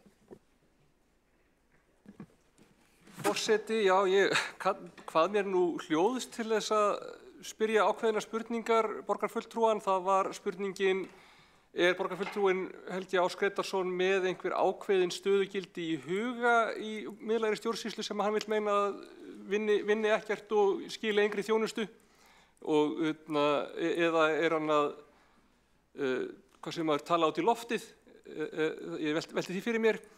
Ég velti því líka fyrir mér hvort að ábyrgð Sjálfstæðisflokksins á hruninu eða á stöðu Reykjavíkurborgar eftir hrun sé nákvæmlega engin í hans huga, en það alveg ljóst. Ég man vel eftir kosningunum 2010, ég man að Bestiflokkurinn og Jón Gnarr voru kjörin vegna þess að fólki blöskraði staðan sem var komin upp. Þau ber ekki ábyrgð á þeirri stöðu. Það var vegna ákvarðana sem að teknar voru í tíð Sjálfstæðisflokksins sem að staða Orkuveitunnar var slæm. Augljóslega má gagnrýna lántöku sem var farið í, en það ekki eina ákvörðunin sem er gagnrýniverð. Það má til dæmis nefna útvistun á mælum, það má nefna uppbyggingu á Orkuveituhúsinu sem fór mjög illa, ýmislegt þarna og ég bara, já. Þá Alexandra Briem, borgarfulltrúi, lokið við að veita andsvar og svarar andsvari Helgi Ás Grétarsson, borgarfulltrúi. Forseti ágæta borgarstjórn, ég þakka fyrirspurn Alexandru Briem, borgarfulltrúa varðandi miðlægu stjórnsýsluna. Við fjárhagsáætlun undanfarin ár þá hefur Sjálfstæðisflokkurinn ítrekað lagt fram konkrét tillögur í þessum efnum. Fyrsta lagi ráðningarbann, svo stjórnsýsluúttekt til þess að taka þetta í gegn, svo eins og ég minntist á áðan að sameina ráð og leggja til dæmis niður mannréttinda- og lýðræðisskrifstofu, þannig að það verði sameinuð velferðarsviði. Og það sem ég sé fyrir mér og líka sem mjög mikilvægt að fækka borgarfulltrúum. Það þarf að taka stjórnkerfið hérna í gegn svo að reksturinn nái í jafnvægi svo við séum að veita sömu þjónustu fyrir mun minni pening, vegna þess að það hægt, vegna þess að hér svo mikil fita að það halva væri nóg. Ég hef oft verið með hérna til dæmis, ég ætla ekki að fara frekar út í þetta atriði. Aðalatriði varðandi söguna að vinstri menn hafa stjórnað Reykjavíkurborg að langmestu leyti síðan 1994. Það eru 30 ár og fjármálin núna komin á hættustig miðað við hvað borgin hefur mikil tækifæri að afla sér hárra tekna. Þetta fráleit útkoma sem við erum að horfa hérna upp á fyrir árið 2023. Það Helgi Ás Grétarsson, borgarfulltrúi, lokið við að svara andsvari og veitir andsvar öðru sinni Alexandra Briem, borgarfulltrúi. Ég vil minna borgarfulltrúa á að virða tímamörk sem 1 mínúta. Forseti, já, ég kannski minni á það að þó svo að R-listinn hafi farið með töluverð völd í Reykjavíkurborg frá 94, þá var samt á árunum fyrir hrun töluverð breyting á þar og Bæði var Vilhjálmur Vilhjálmsson borgarstjóri 2006 til 2007. Mér skilst að það verið í hans tíð sem að hlutur Reykjavíkurborgar í Landsvirkjun var seldur á verði sem ég held að við myndum kalla undirverði og hefur ekki skilað sér með hætti sem það ætti að gera og staðan verður örugglega mun betri í dag ef við hefðum haldið þeim eignarhlut. Það má líka benda á það að Hanna Birna Kristjánsdóttir var borgarstjóri 2008 til 2010 og þó að hún beri augljóslega ekki eitthvað aðalábyrgð á hruninu þá voru teknar ákvarðanir í hennar tíð sem að ég held að hafi alveg borið hluta ábyrgð á stöðunni sem Reykjavíkurborg var komin í. En það sem ég geri aðalega athugasemd við tilraunir borgarfulltrúans til þess að einhvern veginn hvítþvo Sjálfstæðisflokkinn sem augljóslega fór með landsstjórn liggur við óskorið frá lýðveldisstofnun. Þá hefur Alexandra Brím borgarfulltrúi lokið við að veita andsvar öðru sinni og svarar andsvari Helgi Ás Grétarsson borgarfulltrúi. Forseti, ágæta borgarstjórn, bara til þess að bæta við listanum miðlæga stjórnsýslu, þá höfum við líka lagt til að upplýsingafulltrúum verði fækkað og það varðandi sérstaklega hagræðingu þá skrifstofu borgarstjóra og borgarritara. Afturvarðandi Landsvirkjunarmálið. Það var lagaskylda fyrir Orkuveitu Reykjavíkur að losa sig við hlutinn í Landsvirkjun, eða Reykjavíkurborg og Akureyrarkaupstað. Það var ákveðin aðferðafræði sem var valin og hún var alveg rétt á þeim tíma sem hún var framkvæmd og koma síðan með svona eftiráskýringar og svona blammeringar löngu eftir á alveg ótrúlega ódýr pólitík og stenst enga skoðun. Kjarni málsins einfaldur. Það sem að ef við erum að horfa til framtíðar þá þarf að taka til í rekstri Reykjavíkurborgar og ég vil byrja á A-hlutanum vegna þess að það margt, eins og hefur komið líka fram í máli suma meirihluta það margt gott í rekstri B-hlutans og það þarf hins vegar að taka til hér í A-hlutanum. Þá hefur Helgi Ás Grétarsson borgarfulltrúi lokið við að svara andsvari öðru sinni og næst til þess að veita andsvari Hjálmar Sveinsson borgarfulltrúi. Já, ég ætlaði bara aðeins að minnast á það að það rétt sem kom inn fram hjá borgarfulltrúi Alexander Brím, það var 2006 þegar að Vilhjálmur Þór Vilhjálmsson var borgarstjóri og hlutur Reykjavíkurborgar í Landsvirkjun var seldur á 27 milljarða, sama við gert á Akureyri, þrátt fyrir mótmæli bæði í bæjarstjórn Akureyrar og í borgarstjórn Reykjavíkur. Og þá var einfaldlega því haldið fram sem að síðan kom á daginn að þetta var gjafverð. Það kom fram hérna 2022 að verðmæti þessar hlutar var komið yfir 100 milljarðar einhverjum 12 árum síðar. Í sambandi við Hlemmtorg að þá heyrist með borgarfulltrúin segja að það væri tóknaðist eða það hentaði fáum eða dygði fáum. Alrangt ef að borgarfulltrúin hefði eitthvað fylgst með þá ætti hann að vita að samkvæmt talningum bara 30.000 manns Hlemmtorg á degi hverjum. Og ef ekki ástæða til þess að gera þar fallegt, mannvænt og vistvænt torg, þá veit ég ekki hvenar og hvar. Þá hefur Hjálmar Sveinsson borgarfulltrúi lokið við að veita andsvar og svarar andsvari Helgi Ás Grétarsson borgarfulltrúi. Forseti, ágæta borgarstjórn, það alltaf hægt að vera gott að vera vittur eftir á. Aðalatriði varðandi söluna á Landsvirkjun, það var byggt á ákveðinni aðferðafræði, það voru alls konar pælingar, það var tekin hennilega lýðræðislega atkvæðagreiðsla og ég veit ekki betur en nánast allir flokkar hafa síðan eiginlega meira og minna samþykkt það. Varðandi torgin í miðborg Reykjavíkur, þegar þessi verkefni eru tekin saman, þá kostnaður skattgreiðenda af því ótrúlega hár og það eru engar tekjur sem að því fylgja. Engar. Þessar fjárfestingar eru út í hött fyrir sveitafélag sem að berjast í bökkum fjárhagslega. Þetta ekkert annað en óráðsía. Þessa forgangsröðun þarf að breyta vegna þess að við erum að vinna fyrir fólk og fyrirtæki hér í borginni og það ekki hægt að endalaust búa til ný torg í miðborg Reykjavíkur bara út af því að þetta sé einhver fegrunaraðgerð. Ég tel að þetta sé, þar erum við borgarfulltrúinn Hjálmar Sveinsson algjörlega á öndverðu meiði hvað að leggja áherslu.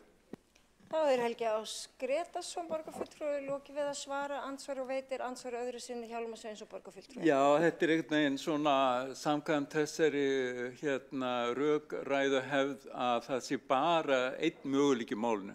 Eins og þess ekki hægt að vera með góða þjónustu fyrir börn, fyrir unglinga, fyrir gamalt fólk, sjúkt og fátæka og svo framvegis og bara alla og líka með fallið torg. Einu sinni var Sjálfstæðisflokkurinn fyrir langalöngum með slagorðið Hrein borg, fögur torg.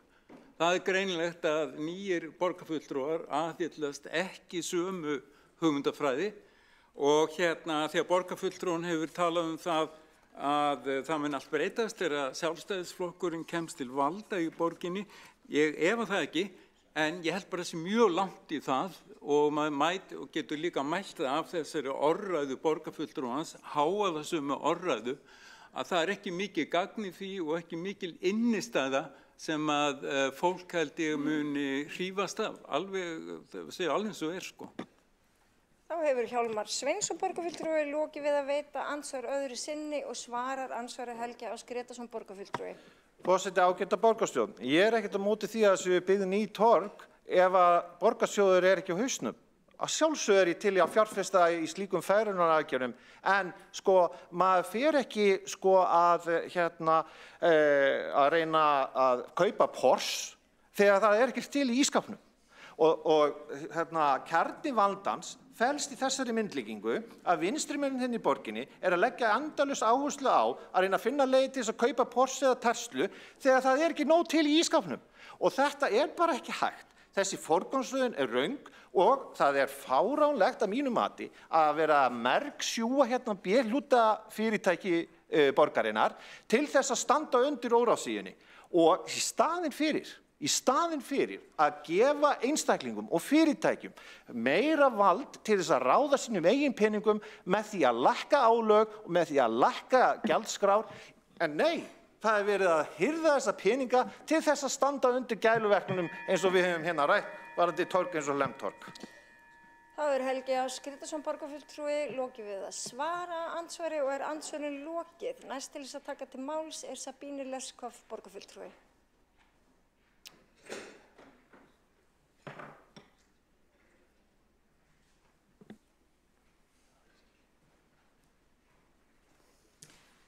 Forseti og borgarstjórn þakka fyrir tiltölulega málefnalega umræðu hér ásreikning Reykjavíkurborgar fyrir árið 2023, einnig sögulega yfirleitt núna á síðustu mínútum.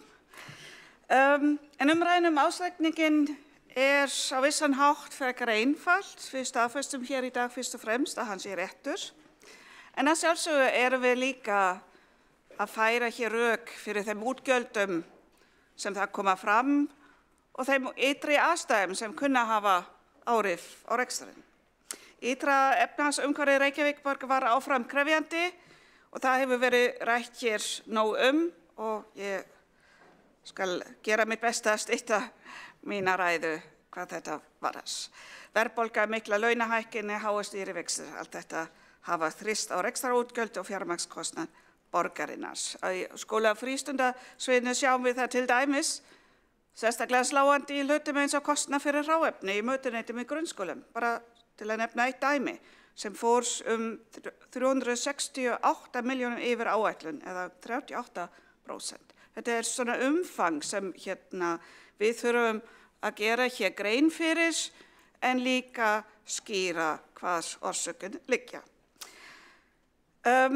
En af allri tekjuaukningu, og hér hefur verið rætt töluvert tekjur borgarinnar, vegur þyngst aukning í staðgreiðslu útsvars sem var hátt í 6 milljarða yfir áætlun og 15 milljarðum hærri en árið 2022. Og hækkun útsvars má rekja að mörgu leyti til launaþróunar en líka sérstaklega fjölgunar starfandi einstaklinga í Reykjavík sem nam 4,3%. Þetta ljóma kannski ekki mjög sláandi eða þýðingamikil, en ég ákvað að gryfja og greina þetta aðeins nánar og ég held að það hefur enginn hér gerst í dag. Sem sagt, setjum þessa tölu aðeins í samhengi. Starfandi fjölgaði í Reykjavík samtals 3.196 á þessu ári. En af þeim voru 2.590 af erlendum uppruna, sem sagt 80%. Það þýðir og þetta ætla ég að nota það sem eftir á þessu ári við hver einasti krónu sem við eyðum til dæmis í barnafældum uppruna. Tekjuaukningin okkar byggir að stórum, ef ekki stærstum hluta, hvað þetta varðar, á starfandi af erlendum uppruna. Og þetta sagan sem þarf að segja út á við. Og í pólitísku umhverfi sem við erum núna með vaxandi útlendingaandúð, með vaxandi ára sérstaklega á flóttafólk og útgjöld í þessu málaflokki, þá þetta saga sem við þurfum að segja.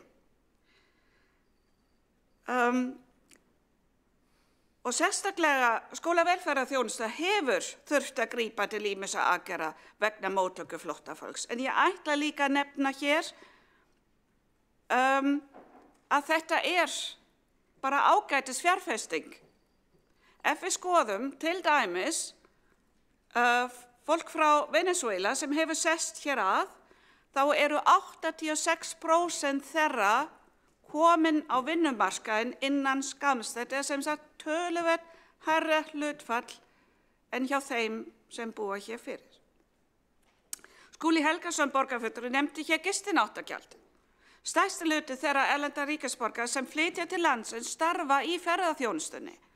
En fjármögnun á þjónustu við þá, til dæmis húsnæðisuppbyggingu eða þjónustu við barnaföldum uppruna, túlkaþjónustu þessu fram, liggur hjá sveitarfélögum. Þetta umræða sem við þurfum að hafa kjark til að taka, ekki umræðinu þjónustu við flóttafólk.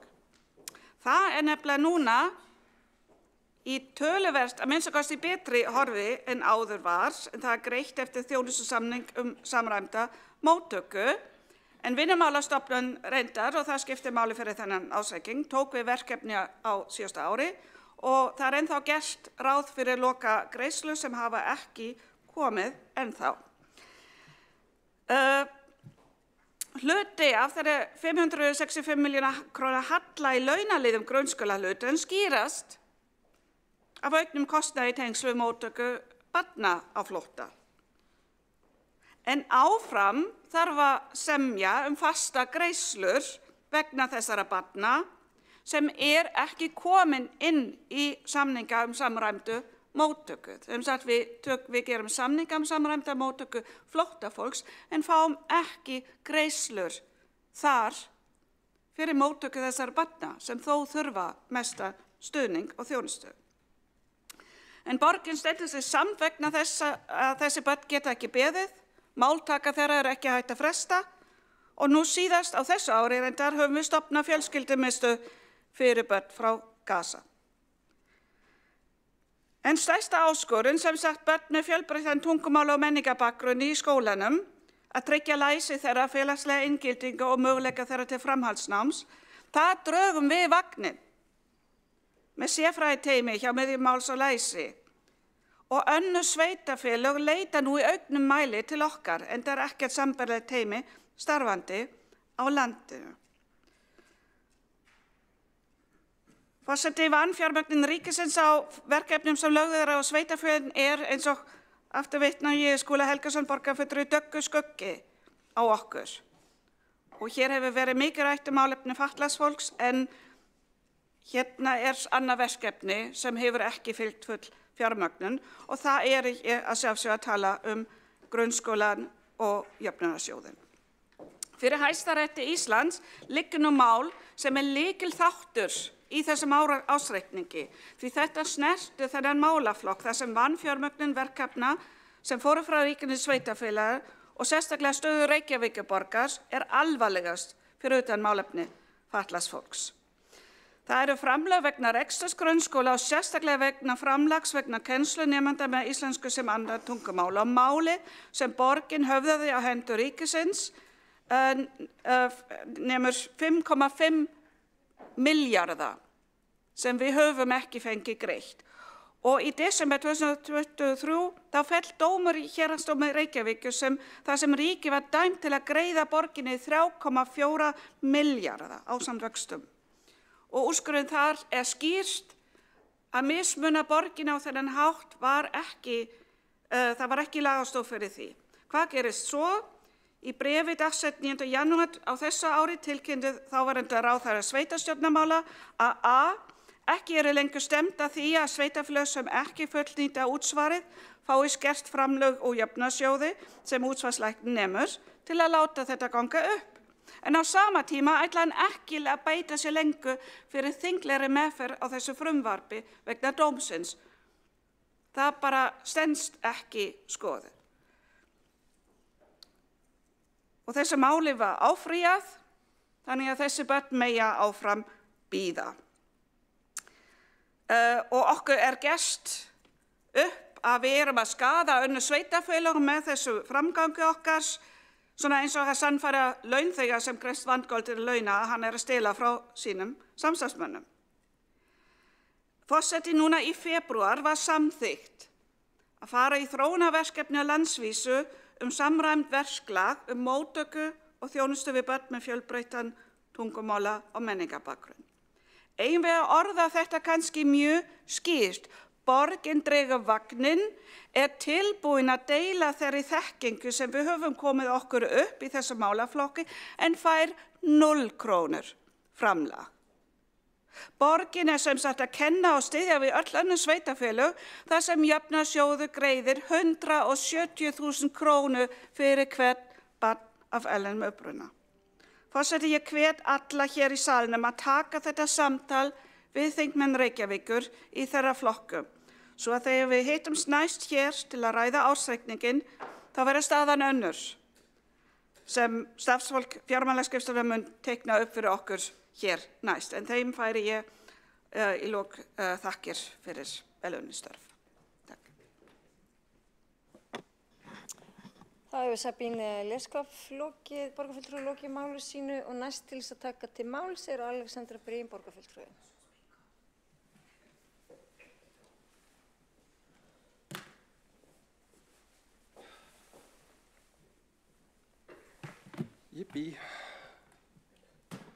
Forseti, borgarstjórn, aðrir áheyrendur. Það er nú kannski vonandi ekki að hafa þetta rosalega langt, það er frekar stutt síðan ég fór yfir árangurinn á þjónustu- og nýsköpunarsviði en ég vil fara samt svona aðeins yfir þennan ársreikning og auðvitað bara það er áhyggjur sem við höfum á árunum 24 og 25. Þjónustu- og nýsköpunarsvið var 173 milljónum yfir áætlun, það er að segja 4,4 milljarðar og 94 milljónir af 3 milljörðum og 920 á þessu árinu 23. Tekjur voru 1940 milljónir króna sem eru 138 milljónum króna yfir áætlun en laun og launatengd gjöld fóru 85 milljón króna umfram fjárheimildir ársins. Annar rekstrakostnaður var samtals 4,5 milljarður cirka sem er 227 milljón króna umfram fjárheimildir og svo má þetta taka það fram að það er ekki gert ráð fyrir stafrænu ráði í fjárheimildum sviðsins þannig að laun og launatengd gjöld þar voru 15,5 milljón á tímabilinu en það er engin fjárheimild fyrir því. Skrifstofa sviðsstjóra var 63 milljónum króna innan fjárheimilda en launakostnaðurinn var lægri en áætlaður var út af starfsmannabreitingum. Upplýsingatækniþjónustan er eitthvað sem við höfum áhyggjur af, hún var 336 milljónum króna umfram fjárheimildir. Tekjur voru 127 milljónum króna yfir áætlun sem er tilkomið vegna aukinnar þjónustu við önnur fagsvið en þá er annar rekstrakostnaður 426 milljónum króna umfram áætlun en þar er það tæknirekstur upplýsingaþjónustu sem ber ábyrgð á helstu framúrkeyrslunni. Það verður erfitt að klára útboð á helstu þjónustum og meðan verið að býða til útboðum betur að það klárist þá þarf að halda upp í þjónustu á almennum taxta sem er frekar kostnaðarsamt. Það verður annar kostnaður líka aukist vegna viðhalds og þjónustu á netkerfum, öryggisafritun, prentunar og alls konar svoleiðis. Svo skulum við sjá. Við erum samt búin að ná alls konar þjónustu breytingu. Við vorum, skulum sjá, það er fjölmörg stór umbreytingarverkefni sem hafa verið sett á laggirnar. Við erum til dæmis búin að gera ýmislegt í Betri borg fyrir börn, innritun í grunnskóla, rafrænum byggingarleyfisumsóknum á árinu 23, breytingar á hugbúnaði, nýr hugbúnaður settur í loftið, eldri hugbúnaður endurnýjaður eða endurbættur, aukin áhersla á notendasamráð, aðferðafræði og verkefni kynnt íbúum með nýrstarlegum hætti eins og með upplifunarsýningu á Hönnunarmars opnum vinnustofum og alls konar svoleiðis. Við erum búin að vera með málþing nýsköpun hjá Reykjavíkurborg, við erum með opinn fund stafræns ráðs og annar svoleiðis verður á morgun einmitt á Lækjartorgi kl. 12, hvet áhugasöm til að mæta í glerskálan þar. Fleiri íbúar hafa verið að nýta sér stafræna þjónustu sem leiðir til þess að heimsóknum í þjónustuver hefur fækkað. Starfsfólk þjónustuvers getur þá sinnt sérhæfðari verkefnum og nýtist betur. Það hefur verið gríðarleg vinna unnin í vefsvæði Reykjavíkurborgar. Það samræmdir vefir leikskóla, hátíðasíður Reykjavíkurborgar, ný starfasíða viðburðardagatal Reykjavíkurborgar. Það eru nýjar og endurbættar vörur frá gagnaþjónustu Reykjavíkurborgar eins og gagnahlaðborðið, sorpbirgðudagatal og fleira. Alls konar í þessu sem ég er tiltölulega nýbúin að fara yfir með ykkur og ætla svona frekar að sleppa því að ég kannski rúlla í gegnum glærurnar. Þetta eru svipaði glærur og ég var með hérna síðast, eða sem fyrir utan fyrstu glærurnar fjármálin. En það sem skiptir máli í framhaldinu, það eru þessi liðir sem eru ennþá yfir kostnaði og ekki alveg fyrir sig hvernig hægt að ná innan kostnaðar nema eitthvað breytist. Það bara þessi tæknirekstur sem við getum ekki alveg dregið saman. Það hefur raun hækkað kostnaður bara af netbúnaði og gagnaþjónum og alls konar sem við verðum að hafa og verður að vera til staðar fyrir þá þjónustu sem veita öðru sviðum. Þannig að það eitthvað sem við höfum áhyggjur af fyrir næsta fjárhagsár. En vonum við besta. Það sem skiptir máli svona í stóra samhenginu það sama og ég ræddi núna fyrir áramót ef einhver hérna voru ennþá vakandi þegar ég flutti þá ræðu cirka 11:30 að nóttu. En það að tryggja það að rekstur þessara innviða sem við höfum byggt upp sé fjármagnaður. Það segja við höfum verið að fjárfesta heilmikið í stafrænu umbreytingunni og fengið heilmikla og öfluga innviði sem eru bara mjög mikils virði og öflugir fyrir okkur. En átakið að klárast, við erum að draga saman fjárfestinguna og innviðirnir eru tilbúnir og þá þarf að reka þá. Bara til að viðhalda þeim og bæta þá og passa að við bara viðhöldum þekkingunni og þeir séu nýtast okkur eins og þeir eiga að gera. Og við notum þennan tíma á milli átaka til þess að kjarna okkur, ná utan það sem við eigum og bæta það.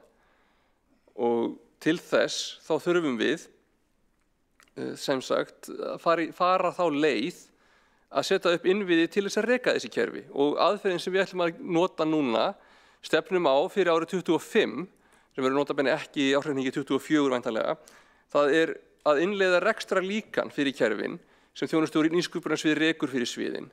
Það þá ákveðin gjaldskrá sem við notum til þess að ramma inn hvernig svið og skrifstofu borgarinnar greiði fyrir rekstur á sínum kerfum sem eru hýst á þjónustu nýsköpunarsviði. Þannig að þau svið og skrifstofur myndu þá hafa fjármunina fyrir rekstri kerfana sín megin en borga til þjónustu nýsköpunarsviði samkvæmt taxta eða samkvæmt þessari verðskrá fyrir reksturinn. Þannig það mjög mikilvægt að þetta gangi eftir, gangi vel. Og þó það geti alveg verið að sé einhver smáatriði í kerfinu sem þarf að laga þá það eftir því sem reynsla kemst á það, þá í grunnatriðum bara mjög mikilvægt að við förum þessa leið. Og þannig líka bara mjög skýrt hvað rekstur gagnakerfana okkar að kosta og þá verður líka skýrt þegar að betri kerfi eða uppfærslur búa til vinnusparnað. Þá blandast það ekki saman við aðra rekstrarliði. Alltaf ekki eins myndi ég halda. Þannig að þetta okkar verkefni á þjónustu og nýsköpunarsviði svona fjárhagslega á þessu og næsta ári. Svo ég fjalli aðeins stöðu borgarinnar í heild, eins og við höfum öll verið að gera hérna í dag og bara gaman og hluta því sem við gerum í pólitíkinni, þá það alveg ljóst að staðan mætti gjarnan vera betri. En það hins vegar furðulegt að tala eins og hér sé allt í rjúkandi rúst.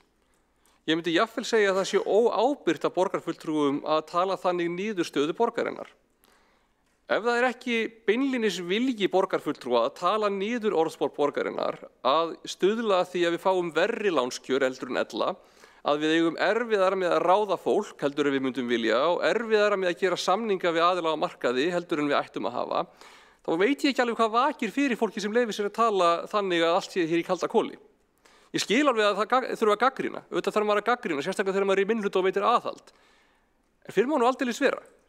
Maður þarf að velja hvenær stóru orðin eru viðeigandi og hvenær ekki. Það ábyrgð sem fólgin í því.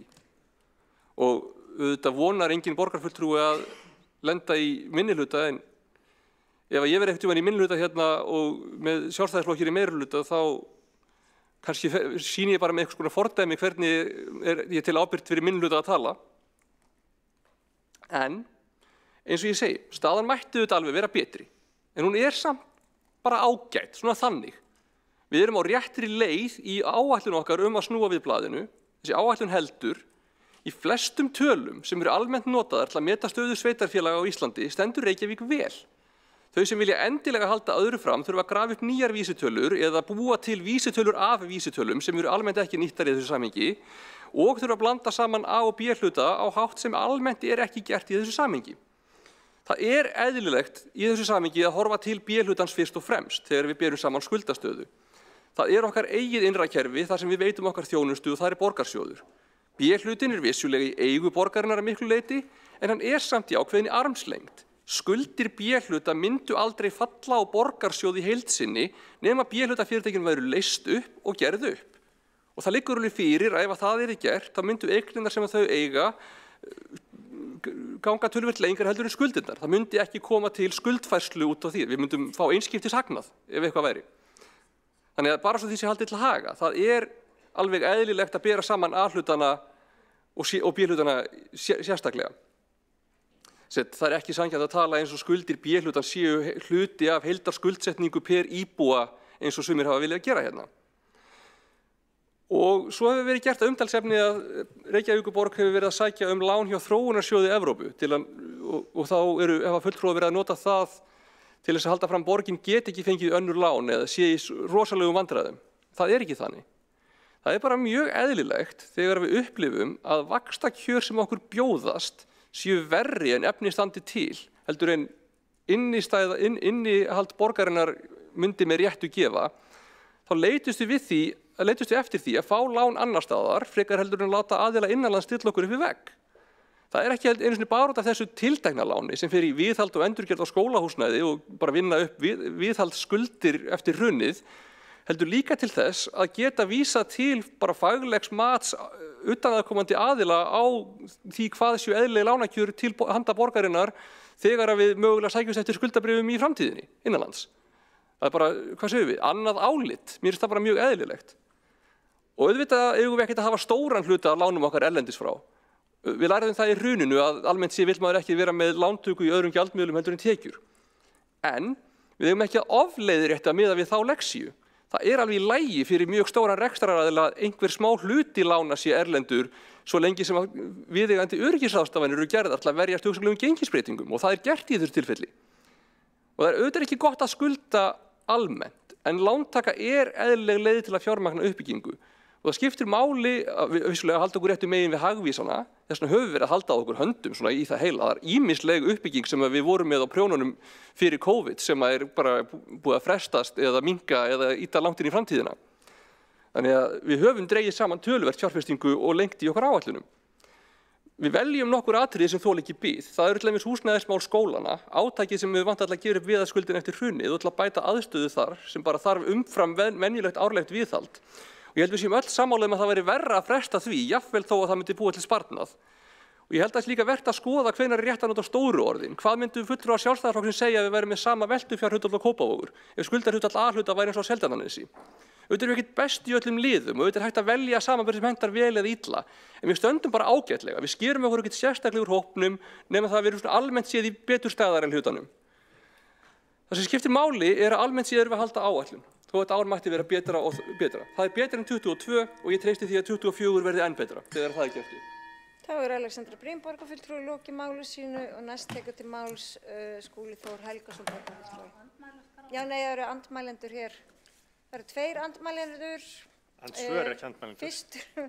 Fyrstu til þess að koma upp í andsvör við ræðu borgarfulltrúans Friðjón Kolbrún. Já. Kolbrún Áslaugar Baldursdóttir borgarfulltrúi. Gjörðu svo vel, Kolbrún. Forseti smá reykaðir, þið verið bara að fyrirgefa með það.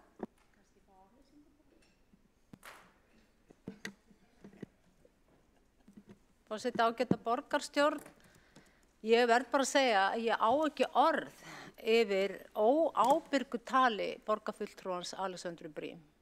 Þetta bara til skammar. Það verið að tala hér skattfé borgarbúa og hvernig reynt að finna afsakanir fyrir botnlausum framúrkeyrslu þjónustu- og nýsköpunarsviðs. Og tal eins og að draga saman nú eigum við að draga saman fjárfestingarnar okkar, kjarna okkur, innleiða rekstrarlíkan til þess að rukka sviðin sem að ég vil bara minna á að sum að kikna undan og munu kikna undan þessum gjöldum sem við þurfum að greiða við til þón. Og ég vil bara fá svör við því hvað veldur þessari framúrkeyrslu, þessari botnlausu framúrkeyrslu. Fjárheimildir voru fyrir núna þetta síðasta ár 3.726 milljónum í rekstri þón. Fjárheimildir voru síðan endurskoðaðar og voru niðurstaðan þá 3.920 milljónir. Þannig að þetta langt fram úr heimildum og það engin afsökun fyrir þessu og síðan að skammast yfir því að það sé verið að sýna aðhald hérna í fjármálum borgarinnar. Kolbrún Áslaugar Baldursdóttir, borgarfulltrúi, lokið við að veita andsvari svarar andsvari Alexandra Brím, borgarfulltrúi. Forseti, já, ég bara vísa í gögnin. Það bara vel útskýrt þar í hverju framúrkeyrsla í rekstrinum felst. Það líka liggur alveg fyrir að fjármagnið í fjárfestingu hefur dregist verulega saman milli ára og það var hluti af því sem við ræddum þegar við vorum að ræða fjárhagsáætlun fyrir 24. Auðvitað erum við núna að tala ársreikning ársins 23, svo við höldum því aðgreindu. En eins og ég fór yfir, stærsti kostnaðarliðurinn var rekstrarkostnaður á tækniþjónustunni, það er tæknirekstur upplýsingatækniþjónustu og það er vegna þess að það hefur verið erfitt að klára útboð á helstu þjónustu. Ég fór yfir það í ræðunni minni, ég skil ekki alveg í hverju spurningin felst, það er helstu liðurinn. En það hefur verið farið í alls konar aðgerðir og einmitt ákveðið niðurskurð á sviðinu til þess að sporna við því og svo ég nefni það þá mun auðvitað fjármagnið vegna reksturs þjónustunar sem að það fjármagn sem hefur verið á þóninu vegna þess reksturs verður fært til þeirra sviða sem að greiða það svo en í einhverju tilfellum auðvitað að ræða nýjan rekstur og þá þarf annarkvort að finna fyrir því á sviðunum eða þá að fá nýjar fjárheimildir gegnum borgarráð. Þá Alexandra Brím, borgarfulltrúi, lokið við að svara andsvari og veitir andsvar öðru sinni Kolbrún Áslaugar Baldursdóttir, borgarfulltrúi. Forseti, ágæta borgarstjórn, laun og launatengd gjöld fóru 85 milljónum umfram fjárheimildir. Og það vegna þess og það vegna þess og vegna þess. Hvers slags kjaftæði þetta? Ég vil bara fá að vita hvað verið að gera í þessu máli fyrir alvöru, hvað hið stafræna ráð að gera til að veita aðhald, nokkuð tíma spurninga, gagnrýna spurninga, nokkuð tíma spurt hvort að hægt að fara aðra leiðir, spurt hvort þessar lausnir séu mögulega til annar staðar, eða bara stimplað, já, stimplað endalaust. Þetta ætlar aldrei að taka neinn enda og við erum hér að tala peninga borgarbúa, en ekki bara hérna einhver Jóakim frænda út í bæ. Þá hefur Kolbrún Áslaugar Baldursdóttir, borgarfulltrúi, lokið við að veita andsvar öðru sinni og svarar andsvari Alexandra Brím, borgarfulltrúi. Forseti, já, ég vil minna borgarfulltrúan Kolbrúnu Baldursdóttur á það að stafrænt hefur ekki fjárveitingavald. Fjárveitingarheimildin þegar það þarf að biðja fjármagn fyrir fjárfestingu eða fyrir ákveðnum verkefnum umfram það sem í áætlun, þá fer það gegnum borgarráð, ekki stafrænt ráð.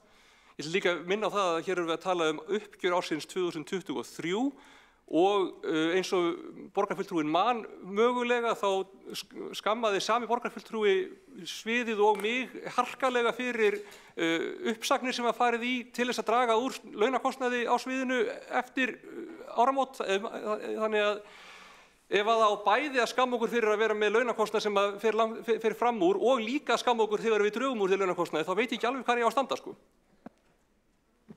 Þá hefur Alexandra Brím, borgarfulltrúi, lokið við að svara andsvari og næstu til þess að koma upp í búið með 2 andsvör.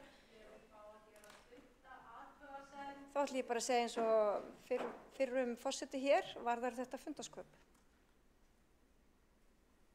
Ég óska eftir að fá að gera stutta athugasemd. Já, forseti leyfi það ekki og næstu til þess að koma upp í andsvör Friðjón R. Friðjónsson, borgarfulltrúi, en ég get sett Kolbrúnu Áslaugar Baldursdóttir, borgarfulltrúi, á mælendaskrá. Gjörðu svo vel, Friðjón. Forseti, þakka þér fyrir.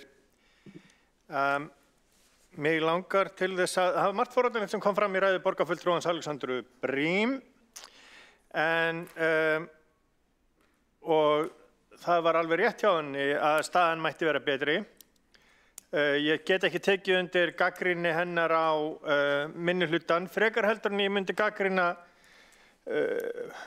þingmenn Pírata fyrir það að vera stóryrtir stundum á þingi.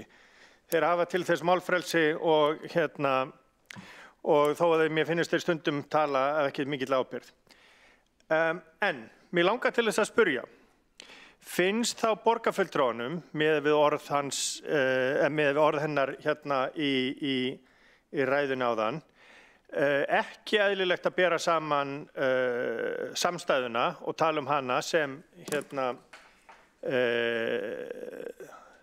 tala hana í samhengi við fjárhag borgarinnar eða telur borgarfulltrúin að eingöngu eigi að horfa á A-hlutann? Þá hefur Friðjón Friðjónsson borgarfulltrúi lokið við að veita andsvar og svara andsvari Alexandra Brím borgarfulltrúi. Forseti, já, það getur alveg verið eðlilegt að skoða B-hlutann líka, en það sem ég geri athugasemd við að fulltrúar Sjálfstæðisflokksins virðast hoppa á milli eftir hendisemi að tala samstæðu eða B-hluta eða A-hluta. Þegar við erum að bera okkur saman við A-hluta annarra sveitarfélaga þá eðlilegt að við miðum við A-hluta Reykjavíkurborgar. Og þegar við erum að tala heildarskuldsetningur A-hlutans, þá eins og ég segi, það ákveðin armslengd yfir í B-hlutan. Skuldirnar þar eru ekki beinlínis skuldir Reykjavíkurborgar með sama hætti. Þar myndu aldrei falla á borgarsjóð nema í gegnum eitthvað uppgjör og myndu þá núlast út á móti eignum. Þá hefur Alexandra Brím borgarfulltrúi lokið við að svara andsvar og veitir andsvar öðru sinni Friðjón Friðjónsson borgarfulltrúi. Mér fannst þetta bara forvitnilegt, þakka forseti, þakka svarið. Mér finnst þetta forvitnilegt vegna þess að ég búinn að fylgjast með meirihlutanum ár eftir ár, tala alltaf samstæðuna og fjárhag hennar. Það rétt, það sem að hins vegar þarf að hafa í huga að borgin ber ábyrgð á samstæðunni og það var einmitt meðal annars vegna þess sem að hlutur Landsvirkjunar var seldur á sínum tíma til þess að standa straum af lífeyrisskuldbindingum Reykjavíkurborgar og það ekkert lengra síðan heldur en bara núna í haust sem að það kom fyrir borgarráð uppgjörið vegna þeirra og losaði þar mikið fjármagn sem að borgin væri ennst þá að greiða til þeirra skuldbindinga. Þá hefur Friðjón Friðjónsson borgarfulltrúi lokið við að veita andsvar öðru sinni og svarar andsvari Alexandra Brím borgarfulltrúi. Forseti, já, nú ég orðin alveg ringluð því að í andsvari hérna áðan var annar borgarfulltrúi Sjálfstæðisflokksins sem að sagði að Landsvirkjunar hluturinn hefði verið seldur vegna þess að það hefði verið gerð lagaleg krafa það en nú kemur fram að það hefði verið til þess að greiða upp lífeyrisskuldbindingar. Hvort það? Ég get ekki spurt borgarfulltrúan í seinna svari. Það allan að virðist ekki verið alveg ljóst hvað þarna býr að baki en ég kannast líka ég kannast við það að ég fer þá mörgum áttum að fólki þykir eignarhlutur í Landsvirkjun bæði hafa verið seldur á undirvirði og þeirri eign verið illa viðhaldið síðan. Þannig að ég held að við þurfum bara skoða þessi mál í sanngjörnu samhengi hverju sinni. Ef við erum að bera saman A-hlutana, berum það saman A-hlutana. Ef við viljum skoða samstæðuna, þá skoðum við samstæðuna, en samstæða Reykjavíkurborgar í eðli sínu miklu stærri og umfangsmeiri heldur en samstæður annarra sveitarfélaga. Þannig, og eins og ég segi, skuldirnar eru bakkaðar á móti eignum, þannig að það aðeins öðru vísi. Andsvörum lokið. Næstu til þess að taka til máls Skúli Þór Helgason borgarfulltrúi.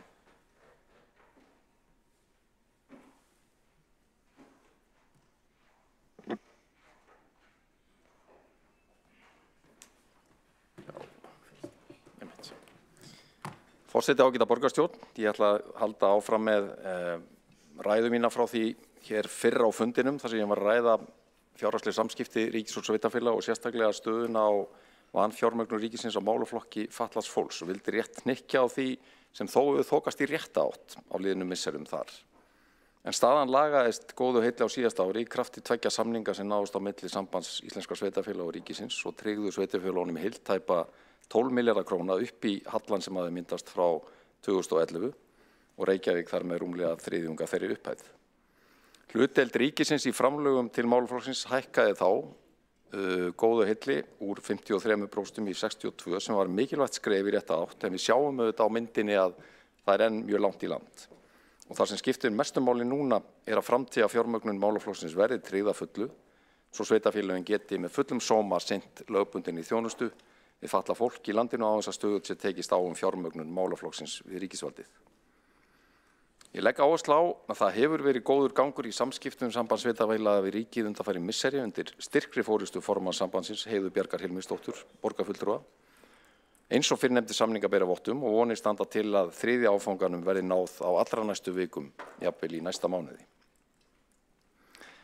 Forseti ágæta borgarstjórn, en þá að hinu stóra réttlætismálinu sem enn er óleyst í samskiptum ríkis og borgar, en það lítur að þeirri mismunun sem börn með annað móðurmálin íslensku eru beitt á grundvelli búsetu, í krafti þeirra ákvörðunar ríkisins að útiloka Reykjavík eitt sveitarfélaga frá því að fá greiðslur úr jöfnunarsjóði til kennslu nemenda með annað móðurmálin íslensku og reyndar reksturs grunnskóla líka. Sabine Leskov, borgarfulltrúi, reifaði vel kjarna þessa máls í sinni ræðu hér áðan, en ég minni á að meðan málið er í áfrýjunarferli sem ekki fær niðurstöðu fyrr en í haust í fyrsta lagi, þá heldur áfram þessi mismunun gagnvart börnum með íslensku sem annað tungumál. Þau búa langflest í Reykjavík og hópnum tilheyra meðal annars börn á flótta sem hefur fjölgað hratt í borginni undanfarin misseri, meðal annars sem afleiðing af stríðsrekstri í okkar álfu. Vonandi leysist þetta dómsmál farsællega í haust, en við skulum líka hafa í huga að dómsmálið tekur bara til árana 2015 til 2019. Síðan eru liðin tæp 5 ár til viðbótar, án þess að borgin hafi fengið þessi framlög og á þeim tíma hefur börnum með annað móðurmál íslensku fjölgað. Það má ætla að vanfjármögnun kennslukostnaðar barna með annað móðurmál íslensku gagnvart Reykjavíkurborg einnig nemur rúmlega 3 milljónum króna á undanförnum tæpum 5 árum og þar með 6,5 milljarði frá 2015 að viðbættum vöxtum.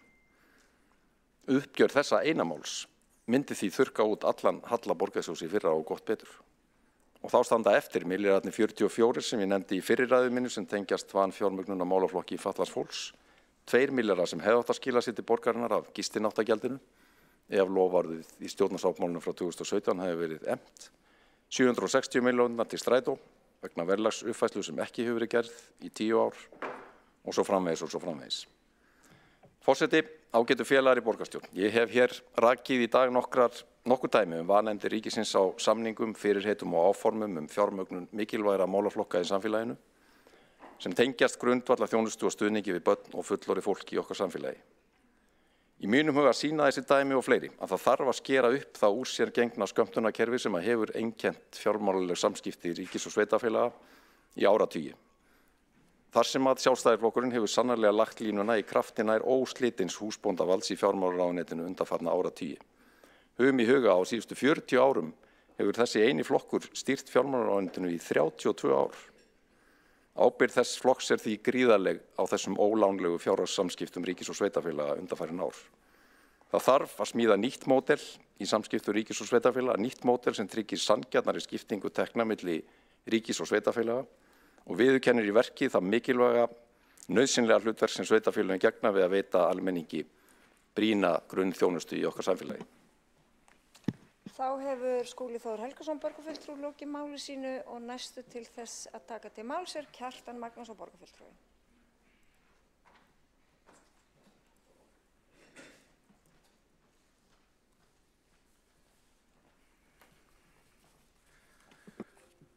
Forseti, góðir borgarfulltrúar, í fyrir ræðu minni farið svona vítt og breytt yfir sviðið og fjallaði meðal annars geymanlega skuldastöðu borgarinnar, miklu aukningu skulda, fjármagnsgjöld sem námu 29 milljörðum króna síðasta ári, svo upp að samsvara rekstrarfé allra almennra grunnskóla borgarinnar, 34. Það er auðvitað blóðugt að þurfa að setja svo háa fjárhæð í vaxtagjöld og verðbætur en þetta er einn birtingarmyndin. Og brýnasta verkefni borgarstjórnar nú er að ná tökum á fjármálum borgarinnar og tryggja þannig fjárhagslega framtíð hennar. Gæluverkefni og skýjaborgir verða að víkja fyrir raunveruleika sem verður ekki umflúinn. Og við borgarfulltrúar Sjálfstæðisflokksins erum sem fyrr reiðubúnir til samvinnu raunverulegar aðgerðir til að láta af hættulegum hallarekstri og stöðva skuldasöfnun Reykjavíkurborgar. Og það er alveg rétt að í þessum sal eru menn ekki sammála stöðuna og það var athyglisvert að heyra svör fulltrúa meirihlutans við ræðum okkar sjálfstæðismanna og meðal annars þetta Skúli Þór Helgason fór ágætlega yfir samskipti ríkis og sveitarfélaga. Það er kannski ein skýringin á því af hverju útgjöldin hafa þanist svona út umfram efni að borgin hefur kannski í of ríkum máli hlaupið til og farið í að hlaupið og fjármagnaverkefni sem ríki hefði átt að fjármagna.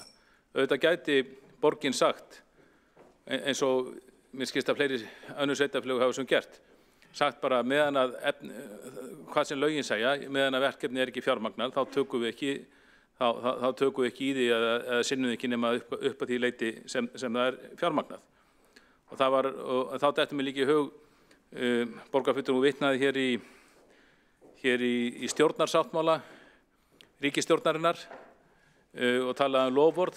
Ég vil ná að segja síðustu ár þessi stjórnarsáttmálar þeir verða svona einhvern veginn belgingslegri svona yfirlýsingar eyðslu og opinberu fé. Ríkið er tekið undanskilið en það er samstarfssáttmáli borgarinnar meirihlutans í borgarstjórn líka. Ég er ekki viss að það myndi þola skoðun ef við færum lið fyrir lið yfir meirihlutasáttmálann sem hér var gerður á 2022 og spyrðum efndir þar. Það eru auðvitað fjallað alls konar verkefni, alls konar mikil útgjöld. Ég held að það hafi ekki verið staðið við þau öll. Svo maður minnist nú bara á loforðin í leikskólamálunum. Nú það var aðeins komið hérna inn á orkuveituna og þegar það þurfti að fara að útskýra hluti í fortíð fulltrúa meirihlutans þá gripu þeir til þess að tala orkuveituna og þannig að það virðist vera sem það hefur haft ekkur áhrif að tala B-hlutafyrirtækin. Auðvitað vitum við, þau eru hérna einhvers staðar í salnum. Við vitum alveg að þau hafa mikil áhrif á fjárhag borgarinnar eins stór og þau eru. Reykjavíkurborg hefur mikil tækifæri til þess að taka fé út úr B-hlutafyrirtækinum og það hefur hún gert að miklu leyti. En mér rak svolítið róast hans þegar að Heiðabjörg, þegar borgarfulltrúi Heiðabjörg Helga Hilmisdóttir fór að kenna Sjálfstæðisflokknum stöðu orkuveitunar. Orkuveitunar skuldar alltaf mikið eins og við vitum, talað að fyrirtæki hefur étið að innan. Ég þekki málefni orkuveitunar mjög vel og vandræðin í orkuveitinu urðu til á kjörtímabilinu 2002 til 2006. 2002 til 2006 þegar R-listinn réð. Það var farið út í þessar miklu framkvæmdir eins og Helgi Ás Grétarsson kom meðal annars inn á. Það var farið í Hellisheiðarvirkjun. Það voru keyptar 25 landsbyggðarveitur. Fyrirtæki var ykkur í gífurlegri útráðsstarfsemi 25 landsbyggðarveitur og margar þeirra voru og eru jafnvel ennþá óarðbærar. Það var farið í risarækjuframleiðslu, það var farið í hörframleiðslu og þetta var allt rökstutt í borgarstjórn með því að þetta væri svo mikilvægt atvinnulega að skapa atvinnutæki. Það var farið í línu.net á þessu kjörtímabili, það er hugafóstur, það var tillaga frá Samfylkingunni og hefur sennilega kostað okkur 25 milljarða ef allt er talið. Mjög mörg, orkuveita tekin úr því að vera íhaldsamt borgarfyrirtæki sem einbeitti sér sinni kjarnastarfsemi, útvegar reikningum orku, yfir í það að fara í fjölmörg gæluverkefni og áhættu fjárfestingar og bygging orkuveituhússins er eitt. Hér voru nefndir mælar, það var ákveðið í tíð R-listans. Þessu tók Sjálfstæðisflokkurinn við og hagaði sig með mjög ábyrgjum hætti í fjármálum orkuveitunar, rifaði seglin að því leyti sem hægt var, en þá var fyrirtæki orðið mjög skuldugt og lenti þessin í vandræðum þegar að krónan féll eins og frægt er orðið. En ég þakka fyrir umræðuna og hvet borgarfulltrúar til að skoða þessi mál af sanngirni.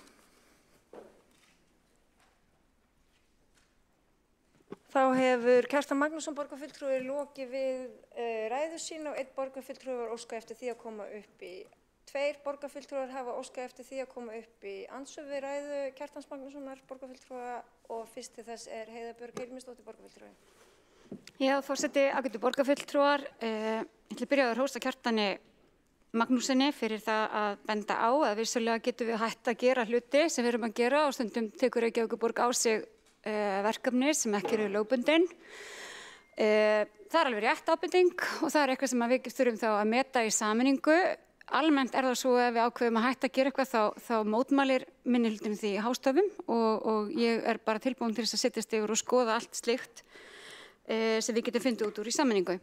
Hitt svo varandi orkuveituna, þá vissulega Orkuveitan var tæmda innan og það er ekkert launungamál. Nú erum við að tala um eitthvað sem gerist löngu áður en ég kem í borgarstjórn og ég get ekki sagt frá því hér fram og tilbaka, en ég spyr borgarfulltrúann hvort hann muni eftir reymálinu svo kallaða, tíðum borgarstjóraskiptum á ákveðnu kjörtímabili og ákveðnum baktjaldamakki Sjálfstæðisflokksins eða fulltrúa hans á því kjörtímabili og hvort að það sé kannski mögulega þá tilefni til þess að við höfum bara eitthvað málfund Orkuveitu Reykjavíkur og rifjum upp alla þessa sögu, kannski fyrir okkur öll sem komum og urðum borgarfulltrúar miklu seinna. Þá hefur Heiða Björg Hilmisdóttir borgarfulltrúi lokið við að veita andsvar og svara andsvari Kjartan Magnússon borgarfulltrúi. Forseti, góðir borgarfulltrúar, mér líst bara mjög vel á þessa tillögu Heiðu Björgar Hilmisdóttir borgarfulltrúa. Þetta er málefni sem við getum reglulega verið mikið vel inn í vegna þess að, og ég hvet borgarfulltrúa til þess að kynna sér skýrslu úttektarnefndar Orkuveitu Reykjavíkur sem fór yfir þessi mál og þó svo skýrsla sé ekki gallalaus, þá kemur þar mjög vel fram hvenær skuldbindingar Orkuveitunar urðu til. Það var langmestu leyti á kjörtímabilinu 2002 til 2006. Eftir það þá reyndum henn að rifa seglin þrátt fyrir gífurlega skuldbindingar sem fyrirtæki hefur tekist á hendur. Það er bara mjög gott að rifja þetta allt upp og Samfylkingin var sá flokkur sem stjórnaði hvað mest í Orkuveitunni á þessu kjörtímabili þegar skuldbindingu var hlaðið á hana. Þá hefur Kjartan Magnússon borgarfulltrúi lokið við að svara andsvar og veitir andsvar öðru sinni Heiða Björg Hilmisdóttir borgarfulltrúi. Já, forseti, ágætu borgarfulltrúar, það kann vel að vera að það sé, og ég hef nú kynnt mér þessa skýrslu, hún er ágæt, en ég fikk ekki svör við mínum spurningum í andsvari borgarfulltrúans, en allt er góð með það. Ég held að sé bara gott fyrir okkur öll að hafa það í huga að borgarsjóður skuldsettir sig stórkostlega og átti í erfiðleikum lengi á eftir út af því að Orkuveitan var skuldsett. Alfreð Þorsteinsson var aldrei í Samfylkingunni en ég veit að hann var ágætis maður og örugglega sinnti þessu ágætlega eins og margir þarna, en þarna voru gerð mistök og ég held að séu allir sammála um það. Og þau komu harkalega niður á borginni og ég held að séu líka allir sammála um það. Og Heiða Björg Hilmisdóttir borgarfulltrúi lokið við að veita andsvari öðru sinni og svarar andsvari Kjartan Magnússon borgarfulltrúi. Forseti, góðir borgarfulltrúar, já, það voru gerð mistök og borgarfulltrúin sjálfsögðu bara maður að meiri að viðurkenna það. Ég tek undir það að Alfreð Þorsteinsson heitinn var góður maður og hann satt alls ekki einn í stjórn Orkuveitunar. Þarna var stór stjórn og Samfylkingin hafði sína fulltrúa og því að minnst á Rey, ég man möguleg eftir Reymálinu og ég man ekki betur en svo ákvörðun sem var umdeildust í því flókna máli. Hún hafi verið samþykkt af fulltrúa Samfylkingarinnar í þeirri stjórn á sínum tíma. En Reymálið í sjálfu sér, þetta hafði mikil áhrif í borgarstjórn. Reymálið hafði í sjálfu sér ekki mikil áhrif á fjárhag Orkuveitunar. Ekki síst bara vegna þess að það átti að fara út í miklar framkvæmdir. Það átti að veðsetja ýmsar eignir til þess að fá, held ég, 60 milljarða að þá verði að láni. Samfylkingin vildi fara til þetta, sem betur fer voru þessir gjörningar afturkallaðir, það var ekki farið út í þá og þegar upp var staðið, ég fekk náttúrulega það hlutverk að loka Rey, þá hafði það mjög lítil fjárhagsleg áhrif á fjárhag Orkuveitunar eða skuldir. Þá er Kjartan Magnússon borgarfulltrúi lokið við að svara andsvari og næstu til þess að veita andsvari Pál Bartótsek borgarfulltrúi. Virðulegi forseti, ég þakka borgarfulltrúum fyrir hans ræðu. Mér langar aðeins að spurja eða vekja athygli á því að í ræðu hans þá nefndi hann gistináttagjald og mér fannst hann fara örlítið léttvægt yfir þá staðreynd að ekki hafi verið staðið við þau fyrirheit að gistináttagjaldur inn til sveitarfélaga. Vissulega rétt að oft má finna dæmi eitthvað sem hefur verið sagt í einhverjum meirihluta eða ríkisstjórnarsáttmála sem hefur ekki klárað.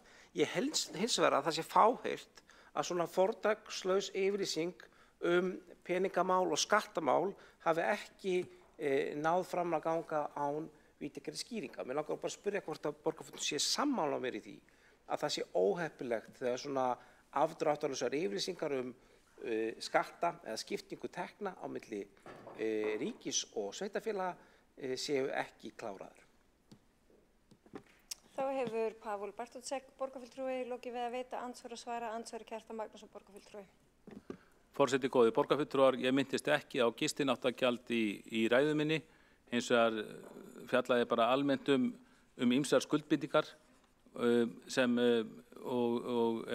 samninga á milli ríkis og sveitarfélaga og með hvaða hætti skuldbindingar verða til. Ég veit ekki hvort að þetta er sérstök yfirlýsing eða loforð þetta gistináttagjald, enda ég var ekki að fella það í ræðu minni, en ég vísaði almennt bara út á annar ræðu í stjórnarsáttmála ríkisstjórnarinnar sem við vitum eru bara hlaðborð einhverja eyðslu loforða alveg svo meirihlutarsáttmálinn hér í borgarstjórn og taldi það ekki kannski veigamikinn lögfræðilegan grundvöll til þess að reisa á kröfur útgjöld eða greiðslur á milli stjórnsýslu stiga. En ef þetta var, mér er ekki kunnugt þetta gistináttagjald, ef þetta var undirskrifuð yfirlýsing, en ef þetta var ekki stjórnarsáttmála heldur undirrituð yfirlýsing fjármálaráðherra, þá kann að vísa gegna öðru máli og væri bara gott ef ég þá upplýstur það. Þá hefur Kjartan Magnússon, borgarfulltrúi, lokið við að svara andsvari og veitir andsvari öðru sinni Pavol Bartótsek, borgarfulltrúi. Já, virðulegur forseti, ég biðst afsökunar ef að ég hafi ekki heyrt rétt að borgarfulltrúinn hafi nefnt gistináttagjaldið, þá í sinni ræðum Skúla Þórs Helgasonar borgarfulltrúa, en við skoðum þetta kannski bara í varinu ég treysti þessu bara. Hins vegar langar maður að spyrja því að borgarfulltrúinn hefur mikið talað B-hlutafyrirtækin, hvort að hann sé á þeirri skoðun að það svo uppgjör og svo skipting milli A og B-hluta sem í dag og svo regla sem hefur verið sett varðandi hámarksskulda, hvort að hún sé bara rétt og það sé rétt að halda henni. Nú eru þessar skuldir í B-hluta mjög ólíkar. Þar til dæmis hlutafélög sem beinlínis bara óheimilt fyrir borgina að hlaupa undir baka með, eins og hlutafélög sem eru í samkeppni á frjálsum markaði, og síðan eru þarna vissulega bæjarsamlög eins og Strætó sem væri erfitt að réttlæta annað en að borgin væri skuldbundin að því að hlaupa undir baka með eða myndi lenda einhverjum vandræðum. Það mig kannski langar bara að spyrja vegna þess að borgarfulltrúinn hefur mikið talað og tjáð þetta mál, hvort hann teldi eitthvað tilefni til þess að gera uppgjör milli A og B-hluta öðru sem það eða jafnvel að færa einhver hluti þarna út fyrir líkt og ríkið gerir. Þá hefur Pavol Bartótsek, borgarfulltrúi, lokið við að veita andsvari öðru sinni og svarar andsvari Kjartan Magnússon, borgarfulltrúi. Forseti góði borgarfulltrúar, ég held að sé nú erfitt að svara svo víðfeðmri spurningu á einni mínútu. Ég vil auðvitað bara reikningurinn sýni eins rétta stöðu og hætti hverju sinni. Það eru alls konar rök fyrir því eins og nefnt hérna fyrr á fundunum að skuldbindingar vegna hörpu ættu til dæmis að fara inn í efnahagsreikninginn. Hins vegar þá tekið undir það að kannski 150% það heilu tala. Er það einhver útreiknuð tala, er það bara slump þeirra sem bjuggu til þetta frumvarp á þeim tíma? Kannski á 150 ekki að vera heilat, kannski er það 140 eða 30 eða 70 sko. En auðvitað bara á þetta sína rétta stöðu og það eru svo að þessum stóra 500 milljarðar króna skuldabaka borgarinnar, þá eru svo margar skuldir tilkomnar af pólitískum ástæðum en ekki faglegum. Ekki síst þess vegna verðum við að líta á þetta í heild og hafa einhvers konar áætlun held ég á borðinu það hvernig við erum að stöðva skuldasöfnunina og reyna að borga niður þessar gífurlegu skuldir. Þá hefur Kjartan Magnússon, borgarfulltrúi, lokið við að svara andsvari og andsvörum er lokið. Næst til þess að taka til máls er Heiða Björg Hilmisdóttir, borgarfulltrúi.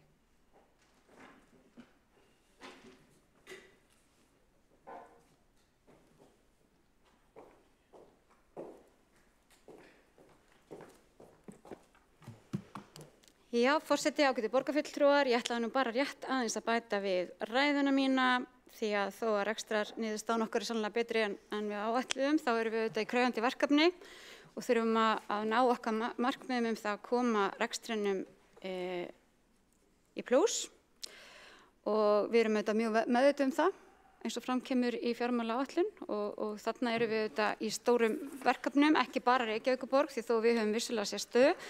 Þá erum við líka hluti af samfélagi sem að takast á við það sama og önnur sveitarfélög og ríkið. Við erum auðvitað öll að koma okkur upp úr erfiðleikum sem að við fengum í fangi með COVID og aukinni fjölgun íbúa og ýmislegt annað sem að við erum að takast á við. Og þá nefni ég líka háa verðbólgu og vexti og það er auðvitað stærsta frávikið í okkar ársreikningi síðast eru auðvitað nettó fjármagnsgjöldin sem voru 10,3 milljarðar meira en áætlað var og það er auðvitað áhugjefni og þess vegna mikilvægt að við náum utanum það. Það er auðvitað há verðbólga og það er flókið að stýra svona stóru sveitarfélagi í hárri verðbólgu, það er líka flókið að stýra litlu sveitarfélagi eða litlu heimili og þetta hefur auðvitað haft þann þrýsting að launin hafa hækkað sem hefur haft þann þar afleiðingar að tekjurnar okkar hafa örlítið hækkað en launin auðvitað í meira mæli en tekjurnar. Þannig að við segjum ofta að þegar útsvarið hækkar þá eigum við næstum því fyrir laununum en þarna hækkuðu launin aðeins umfram það. Þannig að við erum að reyna að ná böndum utan það núna með að gera betri kjarasamninga þannig að við höldum ekki áfram að hækka laun og mér skilst að það horfi nú til þess að nú fari að verða skrifað undir og borgin lækkaði gjaldskrár í síðustu viku og hefur sagt að það sem að Samband íslenskra sveitarfélaga samdi til þess að liðka fyrir gerð kjarasamninga verði að veruleika. Þannig að auðvitað í fjármálastefnunni okkar kemur þetta allt saman fram og að við verðum og ef okkur tekst þetta sem samfélag þá held ég að ríki og öll sveitarfélög muni bæta sinn rekstur og þar með getum við þjónusta íbúðana betur og tekið betur á móti öllum þeim sem hingað núna vilja flytjast. Það jókst auðvitað mjög hratt eftirspurnin í hagkerfinu eftir COVID og ég sá í skýrslu að árið 2022 það fjölgaði íbúðum á Íslandi 3,1% sem mesta fjölgun frá upphafi mælinga 1703 og mér fannst það eitthvað svolítið grútlegt og við kannski kunnum ekki alveg á það að svona margir vilji koma hingað en það hefur nú svo sem fækkað aðeins þar að við erum aðeins lægri hérna í Reykjavík. Sambandið gerði samkomulag markmið og afkomu og efnahag sveitarfélaga fyrir árið 2024 til 2028 við ríkið núna og þar gerum við ráð fyrir því að skuldasöfnun sveitarfélaga stöðvist fyrir árslok 26. Við erum auðvitað að vonast til þess að skuldasöfnun Reykjavíkurborgar að við náum svolítið sem hluta af vergri landsframleiðslu hætti þá. Við erum að vonast til þess að ná þessu og jafnvel svolítið betur en skuldirnar hafa vaxið mjög hratt og þétt hjá sveitarfélögum undanfarin ár vegna þess að við erum að komast í gegnum erfiðan tíma þar sem að tekjurnar okkar lækkuðu, útgjöldin okkar hækkuðu og hvernig sem það var þá fannst okkur mörgum að ríkið hefði átt að standa betur með okkur í þeim málum. Það eru nokkur verkefni hérna undir sem að þessu samkomulagi sem að við munum einhenda okkur í og við höfum nefnt hér málefni fatlaðs fólks þar sem eru 4 hópar nú á störfum en við erum líka að greina tekjustofna sveitarfélaga og hvernig meta hvaða breytingar við þurfum að gera þar og þar eru gistináttagjaldið eitt, það er líka tekjur af fjármagnstekjum og margt fleira sem við höfum rætt hér í þessum sal áður. Við höfum verið að skoða fjármögnun þjónustu við aldraða þegar það verður að skoða það betur. Við erum með nýja stefnu í málum eldri borgara sem að leggur meiri og aukin áherslu á heimaþjónustu sem að kemur í hlut sveitarfélaga. Það er verið að skoða lóðahlutanir til starfsemi á vegum hins opinbera sem sveitarfélögin niðurgreiða fyrir ríkið. Það er verið að skoða af hverju ríkið fær mikla tekjur af því að innheimta útsvar fyrir okkur.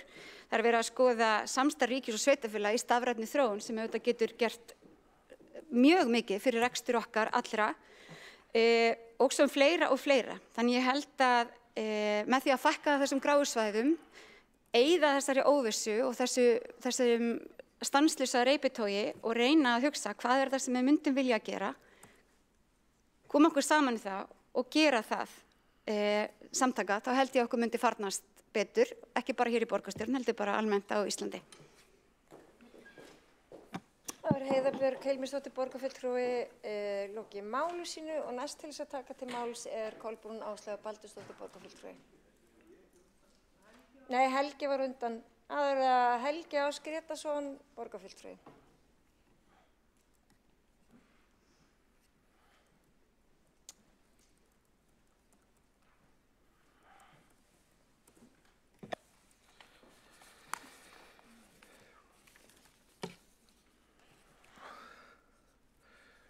Forseti ágæta borgarstjórn, ég vil byrja á því að leggja á það áherslu að ég tel að Reykjavíkurborg er heppin að mjög mörgu leyti að búa yfir öflugu mannauð og það margt sem prýðilega vel gert þegar maður horfir á starfsemina í heild sinni.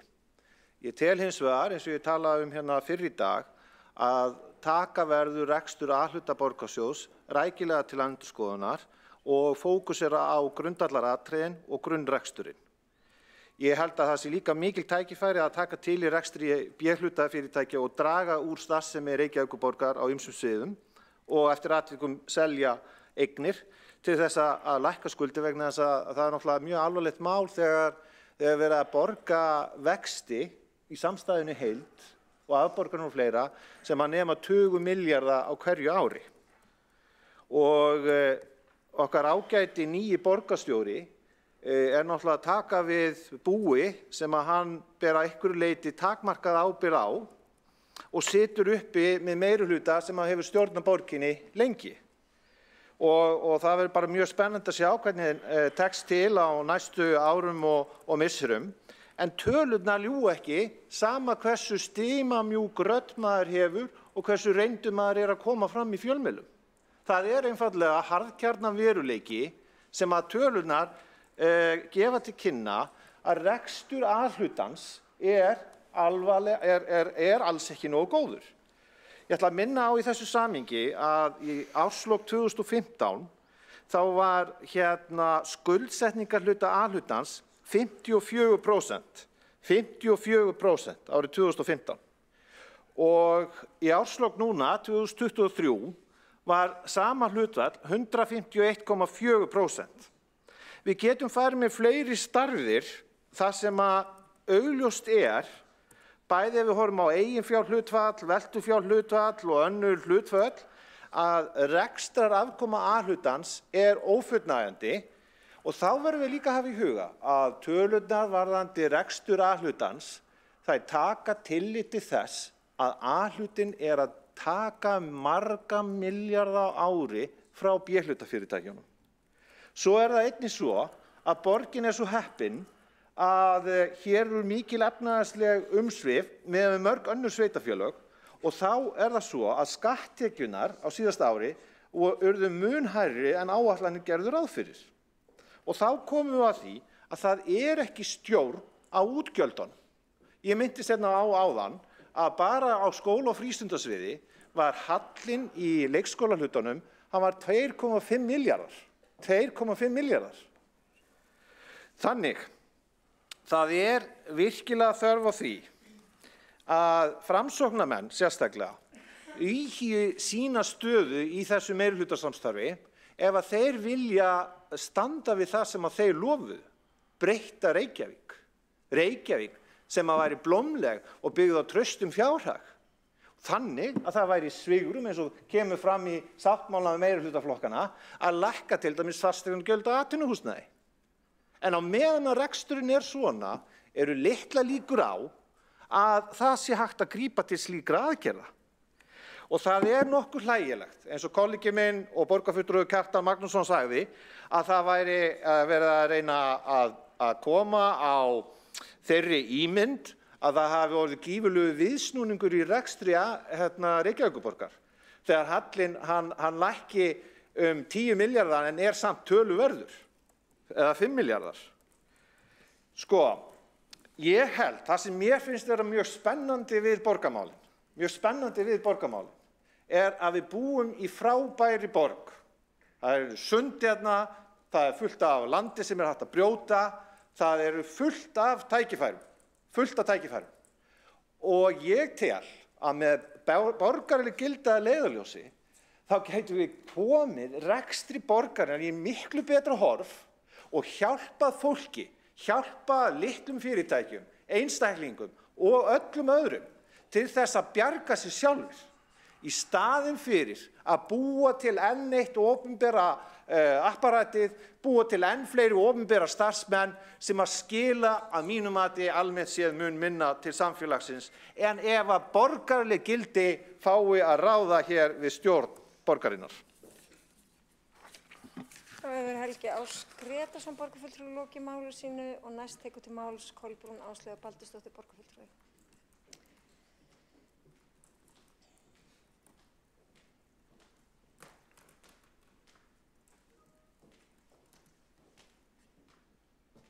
Forseti, ágæta borgarstjórn. Það stóð nú ekki til að ég ætlaði að koma upp aftur en það svona gefa frekar öðrum tækifæri á að klára sína ræður en eins og framkom hjá mér áðan í andmælum að þá hreinlega blöskraði mér hvernig borgarfulltrúin Alexandra Briem talaði og ég verð bara að fá að segja nokkur orð í framhaldi af því og minna á það að þeir sem hafa rýnt í þessa reikninga að það farið fram úr eiginlega öllum fjárheimildum innan sviðsins, þjónustu- og nýsköpunarsviðs og virðing þessa sviðs og formanns stafræns ráðs fyrir ákvörðun borgarstjórnar fjárheimildir bara stórlega ábótavant og bara lítil virðist vera, gagnvart bara þessu sem maður hugsar að eru peningar borgarbúana. Þetta eru skatttekjurnar sem að koma hér inn og við erum að deila þeim út og það eins og sé bara megi eyða eins og enginn sé morgundagurinn í þessi verkefni sem síðan hafa eins og fram hefur komið hjá mér áður verið illa skilgreind mörg hver, illa tímasett, við höfum ekkert almennilegt yfirlit og það grunur að það sé að vera að sækja fjárheimildir oftar en einu sinni fyrir sama verkefni. Svo ég verð bara að fara að segja að þetta lítur svo sérkennilega út og það eru svo margir farnar að tala þetta. Það eins og borgin sé bara teymd áfram í einhverja sérleiðir í stað þess að maður sá fyrir sér þegar þetta hófst að borgin yrði einmitt svona límið með öðrum sveitarfélögum myndi mitt vera leiðandi og taka utan sveitarfélög, samband íslenskra sveitarfélaga, til dæmis hvað varðar skólaskráningarlausnirnar. Þetta hefði maður getað séð fyrir sig að byrja 2019. En hvað skeður? Sveitarfélögin alveg að pluma sig sannarlega án borgarinnar. En Reykjavík á einhverju sér leið. Fer einhverja leiðir sem eru bæði dýrar og flóknar og enginn skilur að það bara endalaust fjármagn sett í þetta. Og við vitum vel að það verið að uppgöta, þróa, prófa, lausnir sem eru komnar annar staðar og að virka. Og það kannski núna fyrst verið að kíkja eftir hvað til en það var sannarlega ekki fyrstu árin. Flokkur fólksins mótmælti því harðlega hérna í COVID-inu þegar á annan tug starfsmanna, kerfisfræðinga og tölvunarfræðinga voru reknir. Og það var þá nýlega búið að segja við starfsmenn borgarinnar enginn myndi missa vinnuna sín í COVID. Síðan hefst það að byrja að ráða tugi manna, einu tímabili 60 til 80 mann segir maður rétt. Næst sem maður heyrir það búið að reka slatta þeim og síðan aftur verið að ráða og reka, ítrekað, missir eftir misseri. Þetta botnar ekki nokkuð maður í. Maður skilur bara ekki hvað þannig í gangi og við erum að spyrja hérna aðhald. Þetta stafræna ráð, ég sá það svo sem fyrir mér sem að gæti verið bara mögulegt aðhaldsráð sem myndi virkilega kafa í saumana á þessu og fylgja eftir hlutunum, kalla eftir að bara fá sjá hvað verið að gera fyrir peningana og síðan að hvetja til samvinnu vegna þess að vita það allir sem eitthvað hafa skoðið þessi mál að samvinna ódýrasta leiðin þegar kemur á stafrænni þróun og málum vegna þess að þetta svona þessi tækni eins og alltaf af og til verið að segja með leyfi forseta, já við erum að gera ráð fyrir að það verði gerð mistök og þetta mun alltaf kosta pínu meira, maður þarf að prófa sig áfram og það þess vegna sem samvinna skiptir máli og samnýting. Og þá eigum við að líta bara á landi í heild, það samband íslenskra sveitarfélaga sem þarna hefði getað komið virkilega sterkt inn og hins sveitarfélögin hefði þetta notið góðs að hafa þetta stóra með og Reykjavík á ekki að vera einhverju yfirborðssamstarfi eða yfirborðs einhverju. Það vita það allir að Reykjavík ekki alveg með. Það hangir einhver stað þarna svona á jaðrinum, kemur kannski svo gesturinn í eitthvað samstarf og seint og síðan meir fór að taka við sér með stafræna Ísland. Þetta bara það sem blasir við og það þarf ekki að vera, þetta ekki eins og geimvísindi, en við erum að tala hérna fjármagn borgarbúa og ég vil fá sem mestan pening til þess að sinna þjónustu við fólki hér. Beinni þjónustu, þakið yfir höfuðið, fæði, klæði, húsnæði, en ég vil ekki sjá milljarðana fara í einhverja andskotans vittleysu, með leyfi forseta, afsakja orðbragðið, en þetta löngu komið út í öfgar. Svo kemur formaður stafræns ráðs og bullar hérna, já vegna þess og svo koma endalausar skýringar sem eru bara algjört kjaftæði. Fólk bara búið að fá nóg að þessu. Við viljum sjá eitthvað gerast í þessu málum fyrir alvöru og stoppa þennan krana og fara að fá frekar yfirlit yfir hvað í rauninni komið í loftið og hversla samstarf í gangi ef eitthvað við önnur sveitarfélög og Stafræn Ísland. Þá hefur Kolbrún Áslaugar Baldursdóttir borgarfulltrúi lokið máli sínu og forseti minnir á að það hressilegt að nota íslensk orð, en við skulum hafa blótsyrði í algjöru lágmarki hér í þessum sal og gæta hófs í notkun þeirra. Þannig að þetta var ekki með leyfi forseta. Næstur til þess að það hérna andsvar. Forseti þarf að fá sér ný gleraugu, við látum það liggja milli hluta og næst til Alexandra Brím veitir ansvar við ræðu borgarfulltrúans. Forseti, já, ég hef ekki tímann til þess að fara yfir þetta lið fyrir lið, en skemmst frá því að segja að það raunverulega allt rangt sem kom fram í máli borgarfulltrúans að þessu sinni. Ég vísaði þessum ummælum öllum til föðurhúsana og bið hana bara vanda sig betur heldur en að tala svona bara starfsfólk borgarinnar og bara í þessu tilfelli aðra borgarfulltrúa.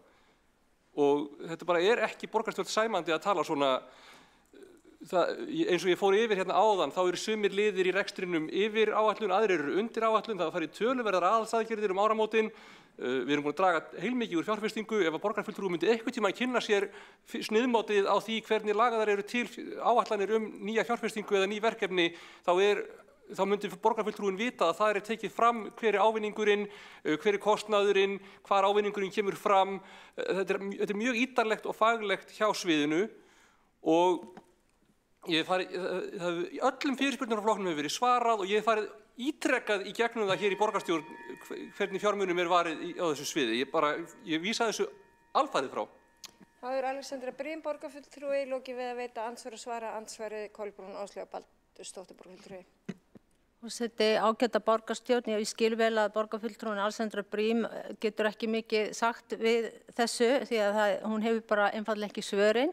En það ekki bara borgarfulltrúi Flokks fólksins sem hér að ræða, heldur stór hópur fólk sem búið að rýna í þessi mál og á bara ekki orð. Þannig að ég veit ekki hvort að borgarfulltrúin Alexandra Brím sé að segja bara það fólk sé allt bara asnar og fíbl. En svo vil ég bara minna á að það komið tími til að hætta að hlífa sér á bak við starfsfólk og áallt komast einhvern veginn í þessa umræðu að það sé verið að við séum vond við starfsfólk og illa komið fram við starfsfólk, en það enginn komið eins illa fram við starfsfólk heldur en einmitt stjórnandi og stjórnendur þessa sviðs. Þarna búið að reka fólk í unnvörpum með svoleiðis ömurlegum hætti og í COVID-inu eins og ég sagði áðan. Og það einmitt akkurat engin virðing borin fyrir starfsfólkinu. Þetta eins og bara unnar tuskur þarna sem hvernig farið með fólkið. Þannig að við skulum bara byrja aðeins að kíkja þarna innan sviðis áður en að farið að ráðast á aðra með að það sé verið að koma illa fram í starfsfólk.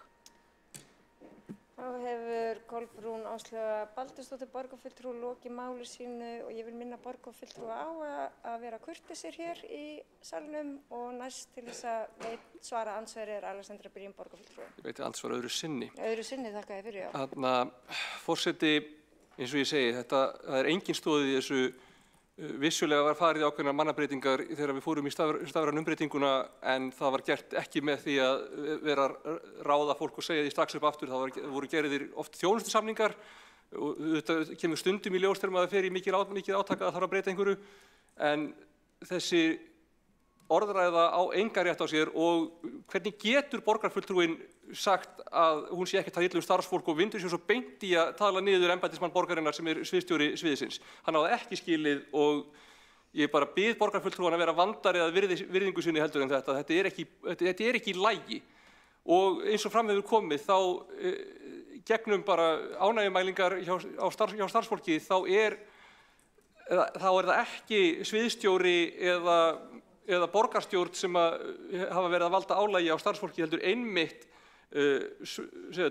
spurningar og áróður frá Flokki fólksins og ég ætla að taka það fram, ég veit ekki til þess að það séu margir íbúar sem eru sammála borgarfulltrúanum en ef að þeir eru það þá bara þá skulu þau bara kjósa hvern annan flokk heldur Pírata því að ég vil ekki eiga neitt saman með fólki að selda sem myndi tala svona fólk, bara gjörið þið svo vel. Þá hefur Alexandra Brím lokið við að veita andsvar öðru sinni og svarar andsvari Kolbrún Áslaugar Baldursdóttir borgarfulltrúi. Forseti, ágæta borgarstjórn, já það fólk mun sennilega kjósa Flokk fólksins næst, þannig að það þarf ekki að vera miklar ágjör. Því held ég, allavega ekki þessi hópur, en það er ekki þetta að leggja á jöfnu að vera sviðstjóri, og nú er ég að tala bara sviðstjóra almennt séð og annað starfsfólk. Sviðstjórar bera ríka fjárhagslega ábyrgð, mjög mikla, og það er einmitt þeir sem bera ábyrgðina og hvernig farið þeir með fjármagni sem þeir biðja að fá til sviðsins, og þeir bera ábyrgðan á líka hvernig bara komið fram við starfsfólki á sviðinu. Þannig að þarna bara ekki takt að segja að sviðstjórinn ber ekki ábyrgð. En ég bara skil vel að vandræðaganginn í borgarfulltrúanum Alexöndru Brím, þetta er orðið mjög erfitt mál, það er æ fleiri farnir að tjá sig þetta og vilja fá að sjá eitthvað koma út úr þessu. Og ég kalla bara á eftir að Samband íslenskra sveitarfélaga sé notað akkurat í þetta verkefni, þótt seint sé, að það verði alvöru samstarf, að borgin stimpli sig þar inn af krafti og verði með og þá virkilega njóti góðs af því sem þar er komið og geti þá gefið að sér líka til annarra sveitarfélaga. Andsvörum er lokið og til að ljúka þessari umræðu þá tekur borgarstjóri til máls. Forseti, ágæta borgarstjórn, fæ ég ekki eitthvað aðeins meira en 1 mínútu. Jæja, hér hafa verið líflegar umræður og við erum dálítið að skilmast með sverðum sem að ná eiginlega ekki alltaf saman. Það er flakkaður umræðum, A-hluta og svo A- og B-hluta og stór orð notuð af sumum. A-hlutin sem er rekinn fyrir skatttekjur er að ná góðum árangri þrátt fyrir erfitt árferði. Og B-hlutin, þar sem Orkuveitan er að skekkja allan samanburð, stendur líka ágætlega þótt að fjárfestingarnar þeim megin skekki myndina á samstæðinni. Og hvort þetta kallast viðsnúningur, af því að borgarfulltrúinn Kjartan Magnússon var að gera athugasemd við það, eða bara góður árangur, það gildir eiginlega einu. Ég tek reyndar eftir því á heimasíðu Sjálfstæðisflokksins að þegar fjárlagafrumvarpið síðast var kynnt í desember, þá var talað það að þegar ríkissjóður átti að reka hann með 46 milljarða halla og var að fara úr meiri halla í minni halla, þá var það kallaður í ákvæði viðsnúningur. Þannig að Valhöll þarf kannski að koma sér bara niður á einu skoðun varðandi þetta. En ég ætla ekkert að fara að halda því fram að það sé allt í lagi í rekstrinum hjá borginni. Við erum ennþá í halla og það segir okkur að við þurfum að halda áfram að sýna aðhald. Afborganir á lánum, þær eru íþyngjandi, þannig að við höfum verið að skera niður lántökurnar og sýnt aðhald, þrátt fyrir að auðvitað megi deila einstaka framkvæmdir sem við höfum ákveðið að halda áfram með þrátt fyrir að frekar en að stoppa í miðju kafi, eins og Hlemmtorg. Þetta eru erfiðar ákvarðanir og það þarf sannarlega að forgangsraða og þetta er allt saman ákvarðanir sem er rétt að ræða. Það er margt í fjárhagslegum samskiptum ríkis og sveitarfélaga sem þarf að leysa. En það á við öll sveitarfélögin og þegar við erum að berjast í þeim málum, þá erum við ekki að víkja okkur undan ábyrgð. Við erum einmitt að axla ábyrgð og berjast fyrir íbúana í borginni. Og hér hefur aðeins verið umræðum það að Reykjavík sé öðruvísi sveitarfélag heldur en önnur sveitarfélög. Og ef við skoðum bara tölfræðina frá Sambandi íslenskra sveitarfélaga, þá sjáum við að hver íbúi í Reykjavík er að greiða hátt í 300.000 krónur á ári í félagsþjónustu, á meðan meðaltalið í landinu er 215.000. Í fjárhagsaðstoðinni þá greiðir hver íbúi 20.000 krónur á ári hér í Reykjavík, en sveitarfélögin í kringum okkur undir 10.000 krónum. Og í þjónustu við aldraða þá erum við með Reykvíkingurinn að greiða tæplega 50.000 á ári á meðan íbúar nágrannssveitarfélaganna greiða frá 36.000 á Seltjarnarnesi og niður í 10.000 í Garðabæ. Og spurningin eigum við þá að vera að bera okkur saman við önnur sveitarfélög þegar við erum að axla svona ábyrgð umfram önnur sveitarfélög. Og ég segi þetta ekki til þess að gera lítið úr öðrum sveitarfélögum, þetta er bara höfuðborgarelementið sem birtist hér á Íslandi eins og allstaðar annars staðar í heiminum. Frekar er kannski rétt að spyrja, ræður borgin við það? Fyrri spurningin, á borgin að bera meiri skyldur, hún er pólitísk og ég segi já við þeirri spurningu og tölurnar svara hinni spurningunni. Borgin ræður við þetta, við erum með veltufé frá rekstri, við erum bara undir öllum mælikvörðum sem að skipta máli og erum á réttri leið. Þannig að Hvað aðhlutan varðar, þá erum við að ná viðsnúningi, við erum að taka niður hallanum 11 milljarða og það gerist ekkert að sjálfu sér. Auðvitað aukast tekjurnar en það aukast líka útgjöldin og þetta eru breytur sem eru á hreyfingu en það er afkomutalan sem er á endanum það sem sýnir okkur hvar við stöndum og svo möguleikar okkar til þess að standa við okkur skuldbindingar og það er alltaf réttri leið. Við erum ekki bara á réttri leið í samanburði við önnur sveitarfélög hérna á höfuðborgarsvæðinu, heldur það sem er okkar grundvallarplagg næstu árin, það er fjármálastefnan og þar erum við að ná markmiðum okkar en bara svo við séum sanngirni hérna, því að við verðum að geta talað fjármál borgarinnar af ábyrgð og sanngirni því að allt hefur þetta áhrif út í samfélagið, bæði upplifun íbúa af þjónustunni okkar, áhrif á lánamarkaði og fleira. Við höfum öll skyldur að gegna hérna gagnvart borgarbúum og ein af þeim er að tala af ábyrgð fjármál borgarinnar þannig að við njótum trausts og upplifun borgarbúa af okkar þjónustu hér sé jákvæð. Verkefnið heldur áfram, það er að sýna aðhald og ábyrgð og umfram allt að veita góða þjónustu.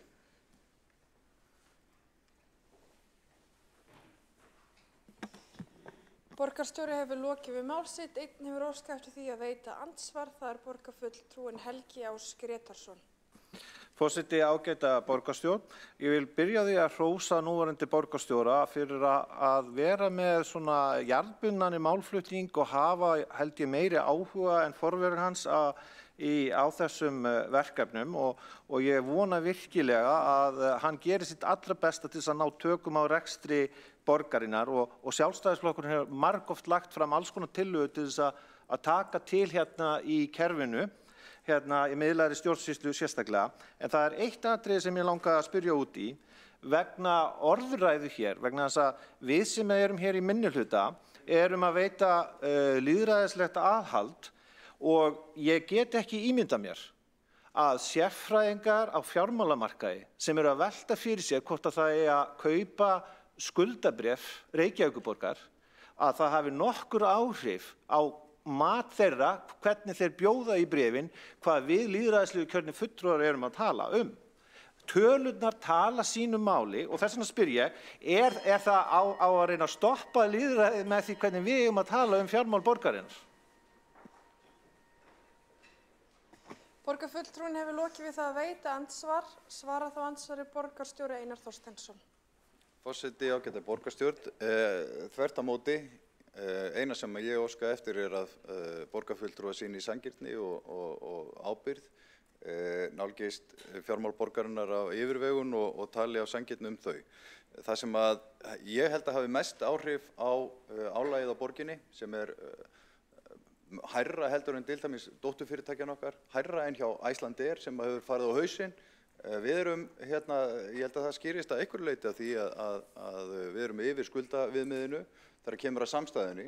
Þar vegur orkuveitan allt og þungt og þess vegna er mjög brýnt að aðskilja uppgjörið á samstæðinu og taka orkuveitan út fyrir sviga af því að þessi tala, hún gefur ekki rétta mynd af rekstur borgarinnar þegar við erum að tala hérna aðalsjóðinn og fjárfestingar orkuveitunar eru þannig að það verður mjög erfitt að komast niður fyrir þetta mark og ég er bara að vera hreinskilinn með það.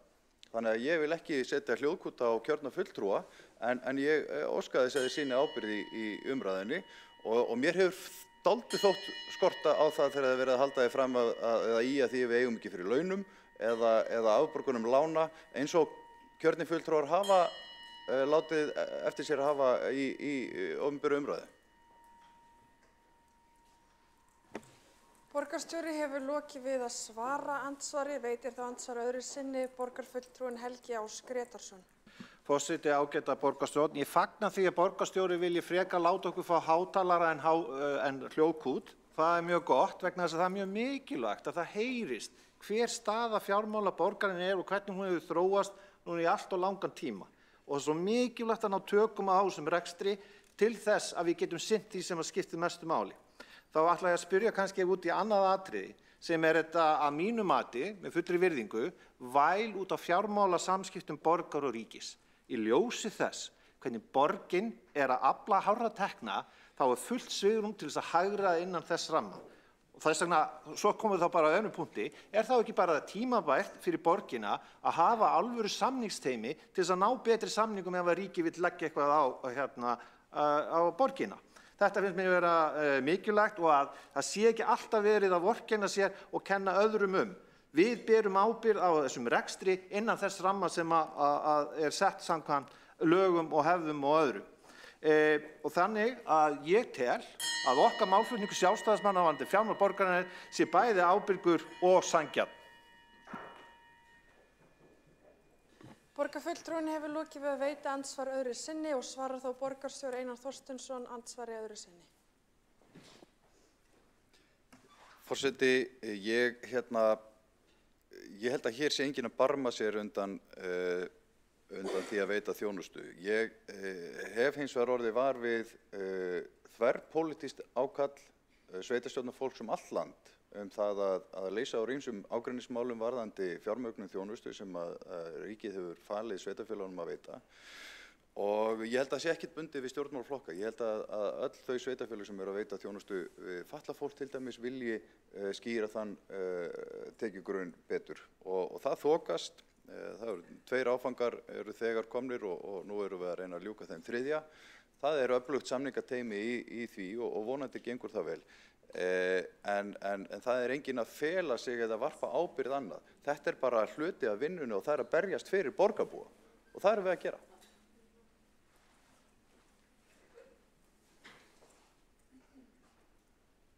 Borgarstjóri hefur lokið við að svara andsvari öðru sinni og telst þá andsvörum undir þessari ræðu lokið. Sömuleiðis mælendaskrá undir 1. liða útsendudaskrá tæmd.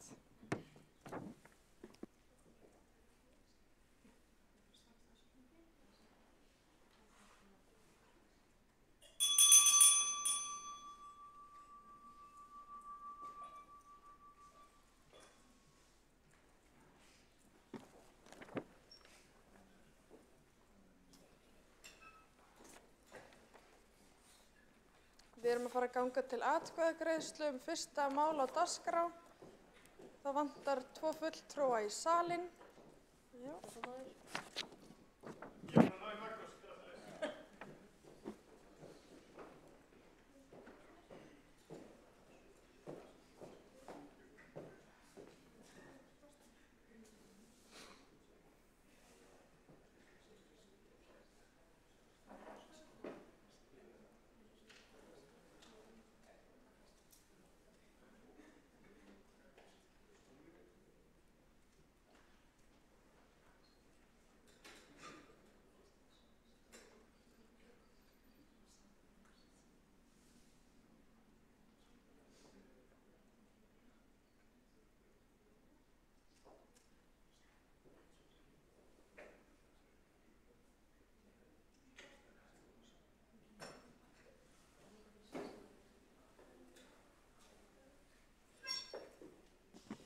Þá göngum við til atkvæðagreiðslu fyrsta mál á útsendri dagskrá. Það er ársreikningur Reykjavíkurborgar fyrir árið 2023, samanber 1. lið fundargerðar borgarstjórnar frá 7. maí 2024, síðari umræða.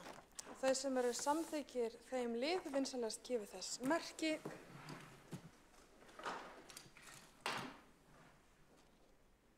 Og það er samþykkt með öllum greiddum atkvæðum borgarstjórnar.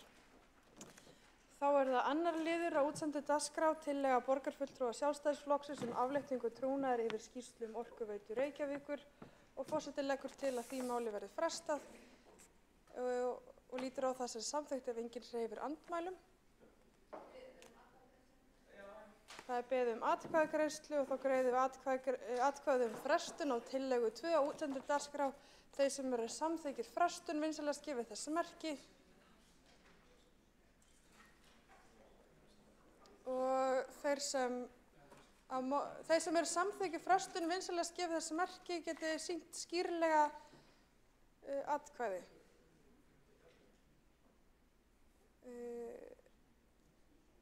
Og þeir sem á móti kunna vera.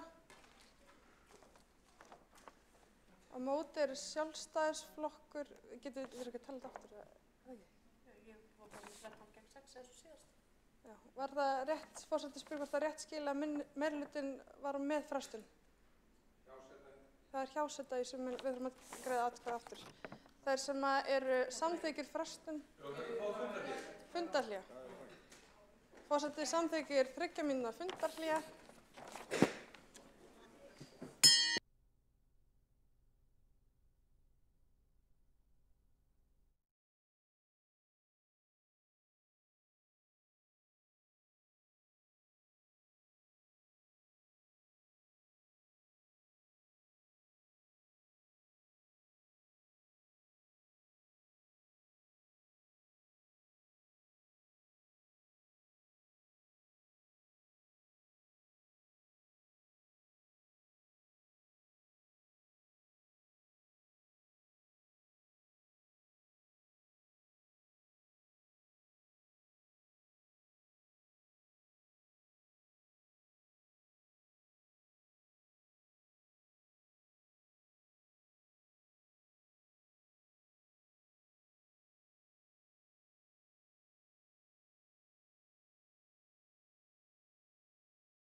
Þá fundi borgarstjórnar áfram haldið klukkan 16:46. Forseti hefur ákveðið að falla frá tillögum frestun á tillögu 2 á útsendri dagskrá og göngum við þá til tillögu 2 á útsendri dagskrá. Það tillaga borgarfulltrúa Sjálfstæðisflokksins afléttingu trúnaðar yfir skýrslu Orkuveitu Reykjavíkur og fyrst til að taka til máls borgarfulltrúin Ragnhildur Alda María Vilhelmsdóttir.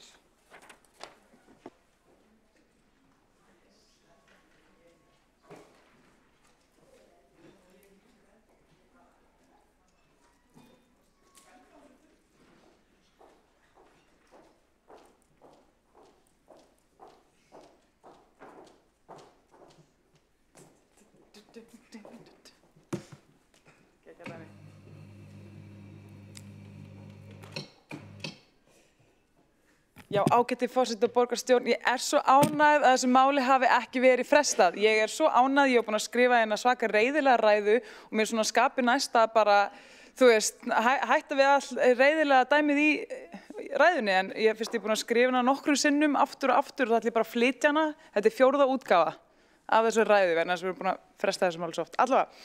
Vá hvað ég ánægð, takk fyrir að fresta þessu ekki, hver ykkar sem hafði eitthvað það að segja, takk fyrir það, ég bara einlægt mjög sátt við það og nú ætla ég að halda áfram með ræðuna mína. En ok, við sem sagt sjálfstæðismenn erum hér að leggja fram tillögu í borgarstjórn, sem sagt að við borgarstjórn og fulltrúar eigenda sem eru náttúrulega langstærsti eigandinn í Orkuveitunni kalli eftir bara tafarlausri afléttingu á trúnaði á skýrslu sem varða bara grafalvarlegar ábendingar til eigenda stjórnunarhætti og miðlun upplýsinga í Orkuveitu samstæðunni. Og ég náttúrulega vænti þess að hver einasti borgarfulltrúi hér samþykki þessa tillögu hið snarista og með bros á vör því að annað myndi bara senda íbúum skilaboð á mínu mati að hér sé bara engin áhuga á neinu öðru en að halda áfram að halda huldu yfir þessari skýrslu. Gagnast á eigundum og íbúum, eigundum Orkuveitunar og íbúum. Þannig að sko mér þykir þetta hljóta að vera til vitnisburðar þessar ábendingar í skýrslunni og hversu alvarlegar þær eru að í marga mánuði þá hefur bara í hvert sinn sem kemur af afgreiðslu tilhagna minna fyrir utan hér núna í dag bara tekið yfir borgarstjórn og stjórn Orkuveitunar eða svona ákveðnar fulltrúar þar, einhvers konar fádæma frestunar árátta. En það sem ég þykir þó verra sko frumkvæðisleysi meirihlutans í þessu máli, því að það eru í raun og veru margir mánuðir síðan ég vakti fyrst athygli á tilvist skýrslunar í borgarráði og mælti með því að það yrði kallað eftir henni, en svo bara var það ekkert af þessu. Og næst fluttum við sjálfstæðismenn tillögu að trúnaði yrði aflétt á skýrslunni í borgarráði og þeirri tillögu var síðan vísað til umsagnar í stjórn Orkuveitunar. En þá hafði ég kallað til því við stjórnina einnig að hún myndi leggja til afléttuna á trúnaði skýrsluna og afhenda hana bara eigendum. Og sú tillaga, líkt og allar hinnar þetta sama mál, varð bara einhvers konar tafarleikjum af bráð. En núna síðast þá var einmitt ákveðið að halda þessari ævarandi frestun á málinu áfram í stjórn Orkuveitunar í nafni þess að óska eftir minnisblaði frá innri endurskoðun úr skýrslunni. Staðist þá að líka bara afgreiða tillöguna þar og mæla bara á afléttingu trúnaðar. Og ég verð að segja, ég bara orðin svolítið spennt að sjá hvað hefði átt að vera í þessu minnisblaði og hverju sleppt í minnisblaðinu sem í skýrslunni. En ég get lofað ykkur að ég hefði og mun ekki gera minna mál úr þeirri ritskoðun á kostnað rétt eiganda til upplýsinga og stjórnarhætti fyrirtækisins og ég búin að gera úr þessari skýrslu. Þannig að það líka eitt sem ég þarf bara sérstaklega að minna á í þessu samhengi sem að ég hef vakið athygli á því margsinnis að hluti þeirra aðila sem hafa verið látnir veita umsögn afléttingu trúnaðar á skýrslunni eru vanhæfir til þess að fjalla skýrsluna verandi hlutaðeigandi í aðfinnslum skýrslunar. Þannig að það kannski kemur ekkert á óvart að þessir aðilar eru síðan tregir til að aflétta trúnaði á skýrslunni. Né þá að þessi sömu aðilar hafi svo langt umfram tilefni farið fram á að trúnaði ríki allar mínar bókanir og tillögur málið í fundargerðum stjórn Orkuveitunar og þar með í raun og veru bara hindra það sem ætti að kalla sko, hefðbundna farveg stjórnarmanna til að gera eigendum viðvart mikilvæg málefni í starfsemi fyrirtækisins. En það sem hins vegar kemur á óvart, finnst mér, bara hversu mikil áhugaleysi er á þessari staðreynd, sko. Að fólk sem bersýnilega mjög vanhæft í að fjalla þessa skýrslu sé að fjalla hana eða ráða örlugum skýrslunar með einhverjum hætti. Að því við þurfum líka bara öll að geta reitt okkur á að það sé ekki verið að stífla þessa öryggisventla sem eiga að vera í fyrirtækjum borgarinnar, dótturfyrirtækjum borgarinnar, sko burt séð frá því, þú veist, hver sé í meirihluta eða minnihluta eða hvernig þessi stjórn sé skipuð. Þú veist, það þarf að vera ljóst og yfir allan vafa hafið að þegar kemur eitthvað svona skýrsla út eða eitthvað, að það sé ekki þeir sem eru nefndir í skýrslunni að ákveða hvort það eigi að vera trúnaðar á henni eða ekki. Það bara ekki í lagi. Og mér þykir það í raun og veru ekki síður sko bara frámunalegt að það hafi ekki komið til álita hjá þessum aðilum að upplýsa líka bara eigendur formulega vanhæfi sitt í málinu, né láta þess að bara stoppa sig sko. Og í raun og veru með slíku vinnubröðum var það náttúrulega aldrei að vænta að skýrsla myndi fá, þú veist, eðlilega og faglega málsmeðferð og að verkunum að dæma myndi ég segja að bara hlutað eigandi aðilar eru ekkert á þeim buxunum að það sé greinlega mikilvægt að upplýsa eigendur ábendingar skýrslunar, né þá þiggja ráðgjöf innri endurskoðunar og gera tilheyrandi breytingar. Og heilt yfir þetta bara hafa vinnubröðin í þessu máli ekki verið í anda sameignar-samningsins Orkuveituna, né þá í anda eigendastefnunar, sem ég kannski bara myndi ekki furða vegna þess að ástæða þess að ég kallaði eftir þessari úttekt innri endurskoðunar til að byrja með var einmitt svo að Orkuveitan og dótturfyrirtækin voru ekki að fylgja eigendastefnunni eins og líkt og skildi. En í sameignar-samningi Orkuveituna stendur að stjórn skuli upplýsa eigendur óvenjuleg eða veigamikil atriði í rekstri þó þau kalli ekki á ákvörðun af hálfu eiganda. Og að sveitarstjórnarfólk og almenningur eigi ríkan rétt til upplýsinga starfsemi Orkuveitu Reykjavíkur. Og stjórn Orkuveitunar fer svo með málefni fyrirtækisins milli eigendafunda og hefur eftirlit, á að hafa eftirlit, með að stefna fyrirtækisins, skipulag og rekstur sé jafnan í réttu og góðu horfi og í samræmi við eigendastefnu. Það bókstaflega hlutverk stjórnar Orkuveitunar. Svo kemur þessi skýrsla sem líkt á nafni gefið til kynna varðar alvarlega ákalla í stjórnarháttum Orkuveitunar og óeðlilega afskipti og miðlun upplýsinga og einhvern veginn bara algjört svona frumkvæðisleysi að því að upplýsa eigendur ábendingar skýrslunar og mér þykir það ekki í lagi. Þess vegna ég hér. En allavega, eðli málsins samkvæmt gengur það bara líka þvert á hagsmuni eigenda Orkuveitunar og dótturfyrirtækja hennar að það sé verið að draga dul yfir innihald skýrslunar því að við getum ekki bætt úr því eða lært af því sem enginn má vita Það bara einfaldlega þannig, hvað þá fyrirbyggja að sagan endurtaki sig. Skýrsla innri endurskoðanda fjallar ekki nein rekstraleg málefni eða fjárhagslegar upplýsingar sem eru slíkar að það myndi hafa slæm samkeppnisleg áhrif, þú veist, það ekki þannig, þetta bara varðar stjórnarhætti sem eiga mikið og ríkt erindi við eigendur og það því bara engar forsendur fyrir því að halda leynd yfir þessari skýrslu gagnvart eigendum. En ég líka bara að benda ykkur á að jafnvel, sko, stjórn Orkuveitunnar hefur ekki gefið upp hvort hún myndi jafnvel birta eigendum þetta blessa minnisblað. Þannig að það mun örugglega bara fara til hvað stendur í því. En ef borgarstjórnar meirihlutin samþykkir tillöguna hér í dag tafarlausa afléttingu trúnaðar og skýrslu innri endurskoðunar, þá getur meirihlutin líka bara setið skemmtunar, kalla eftir þessu blessa minnisblaði og fara svo að bera saman hvað stóð í skýrslunni sem rataði ekki minnisblaðinu og hvers vegna svo sé. En ég get þó lofað ykkur, kæra borgarstjórn, að ég mun ekki hætta að berjast fyrir afléttingu trúnaðar á þessari blessuðu skýrslu fyrir hún hefur verið birt í heild sinni. Og ef menn hérna hafa kannski hug á því að freista þess að kokka upp einhver svona rök til að fyrir því að halda einhvern svona skollaleikum þessa skýrslu áfram, þá það bara ávísun á meira tuð og suð frá mér. Ég veit að það enginn hér inni sem hefur gaman að því. En ég mun gera það í þágu gegnsæis, heilbrigðra stjórnarhátta og eftirfylgni með sameignarsamningi og eigendastefnu af því það skylda mín gagnvart eigendum og almenningi. Og ég ætla bara að biðja ykkur núna og ég bara krefst þess af ykkur hérna að þið takið þátt í því með mér að sinna ykkar skyldu gagnvart íbúum og eigendum fyrirtækjana og upplýsa þá skýrsluna og efnisatriði hennar og bæta úr þeim. Og hafa svo bara, og viðhalda þannig ríku eftirliti. Takk fyrir það.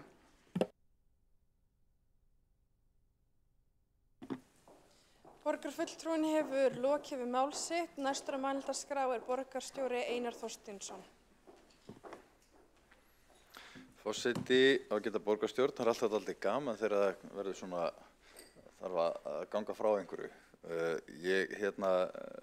Það var samkomulag í forsætisnefnd það að það væri ekki önnur mál á dagskrá á þessum fundi hér heldur en ársreikningur, en það hefur greinilega ekki ratað til borgarfulltrúans, Ragnhildar Öldu, Maríu Vilhjálmsdóttur, gott og vel, en þessi tillaga hefur verið áður á dagskrá og annarkvort ekki náðst að afgreiða hana vegna tímamarka eða að mér minnir nú að borgarfulltrúan hafi einhvern tímann sjálfur farið fram á að henni yrði frestað eða væri farin að fundi eða eitthvað svoleiðis. Allavega, gott og vel.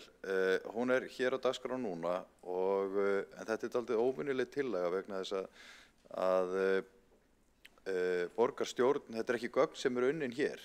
Við getum ekki aflétt trúnaði hér beint að því mér skilst. Þannig ég ætla að gera það að tillögu meirihlutans hér að þessari tillögu verði vísað til stjórnar Orkuveitunnar og við fáum umsögn frá stjórninni það hvers vegna það ríki trúnaður þessa skýrslu.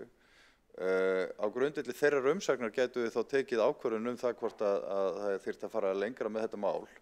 En ég veit bara ekkert hvað stendur í þessari skýrslu. Ég ekki stjórn Orkuveitunar, en það hins vegar borgarfulltrúin sem ber upp þessa tillögu og mér finnst við þurfa meiri gögn inn í þetta mál og gerir það þá að tillögu minni að við vísum þessari tillögu til stjórnar Orkuveitunar og óskum eftir umsögn hana.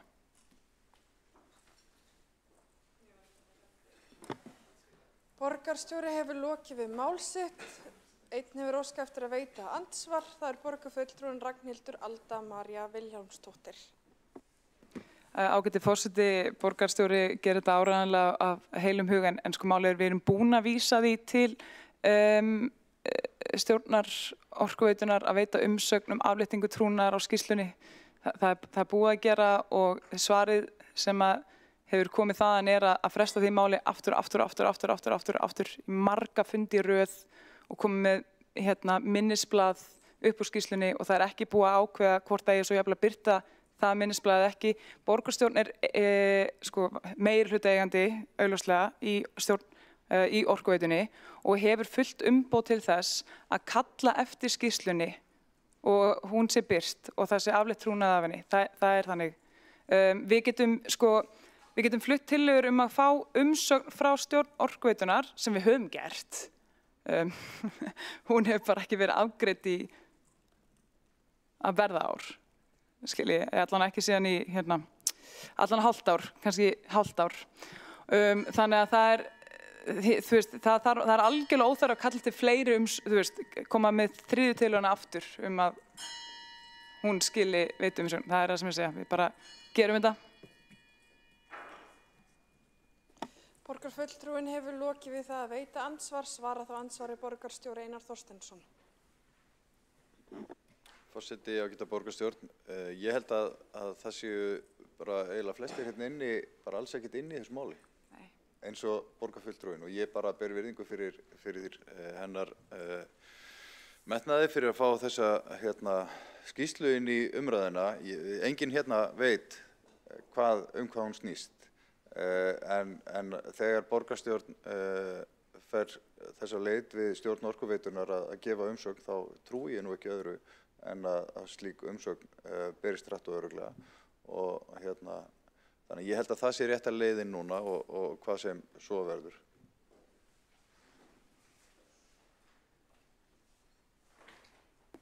Borgarstjóri hefur lokið við það að svara andsvari, veitir þá andsvara að öðru sinni. Borgarfulltrúin Ragnhildur Alda María Vilhjálmsdóttir.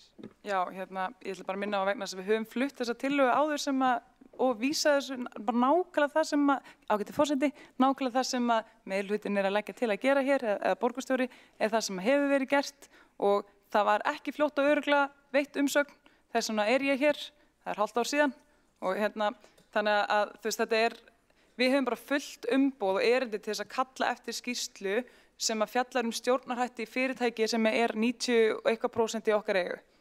Við þurfum ekki að fá leyfi frá stjórn fyrirtækisins til þess að fá upplýsingar eða gögn frá innri endurskoðun þessa skýrslu. Það algjörlega ekki þannig. Og bara til að byrja með að hafa, þú veist eins og við vitum bara eftir álit umboðsmanns Alþingis árið að þá hafa jafnvel bara einstakir borgarfulltrúar mjög ríkan rétt á því að fá þessar upplýsingar. Þannig að jafnvel sem svo að þið myndi fara þessa leið núna sem þú ert að leggja til að gera, sem við höfum bæði gert áður, borgarráð hefur gert áður og engar hefur ekkert komið upp úr, að þá samt sem áður get ég farið fram á það að þessi skýrsla sé birt. Þannig spurningin bara hversu lengi á þetta að ganga?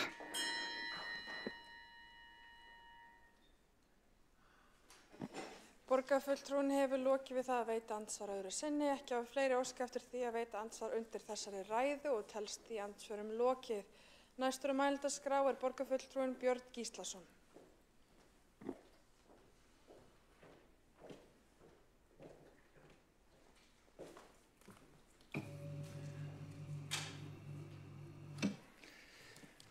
Já, forseti, ágæta borgarstjórn. Það rétt, við höfum rætt eitthvað þetta mál hér áður í borgarstjórn, alls saman. En ég sagði nú á fundi borgarstjórnar, síðast við ræddum þetta, hér í borgarstjórn, að þegar borgarstjórn samþykkti hlutafjáraukningu í ljósleiðaranum á sínum tíma, að það veri með náttúrulega hreinum ólíkindum að kjörnir fulltrúar ætluðu sér að þá að samþykkja þann samning hlutafjáraukninguna í fyrirtækinu án þess að sjá hvað stæði í samningnum.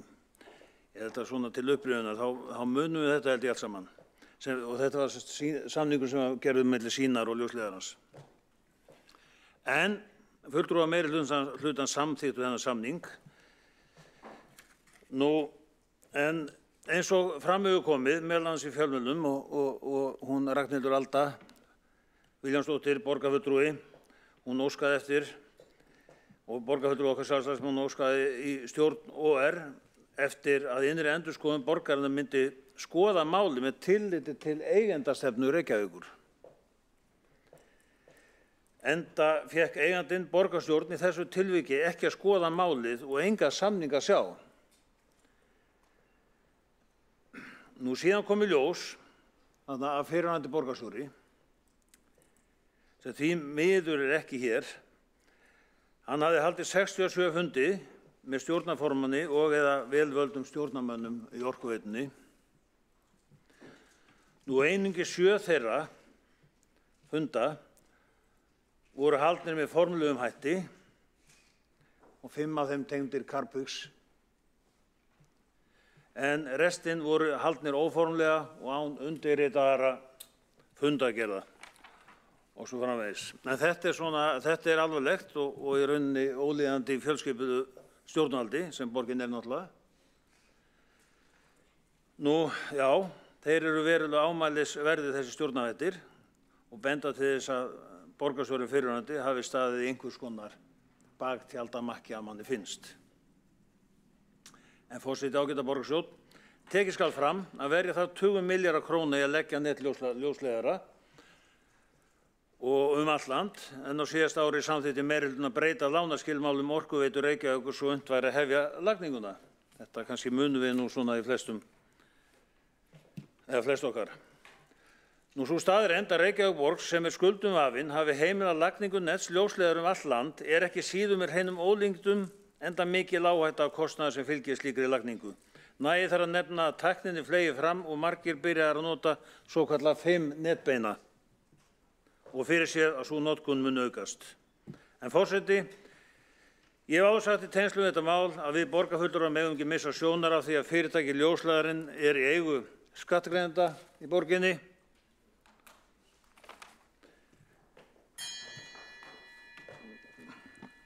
Forseti biður borgarfulltrúa að halda sig við efni Já. þeirra tillögu sem hér til umræðu. Jú, þetta allt hluti af því.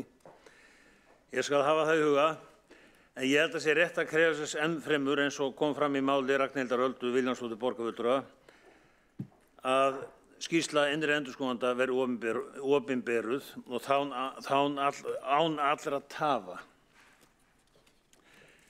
Því þessi leyndarhyggja umkunnað að vera í besta falli og ég er þeirrar skoðunar að umboðsmaður Alþingis hljóti að hefja frumkvæðisathugun á þessu og ætti að gera það.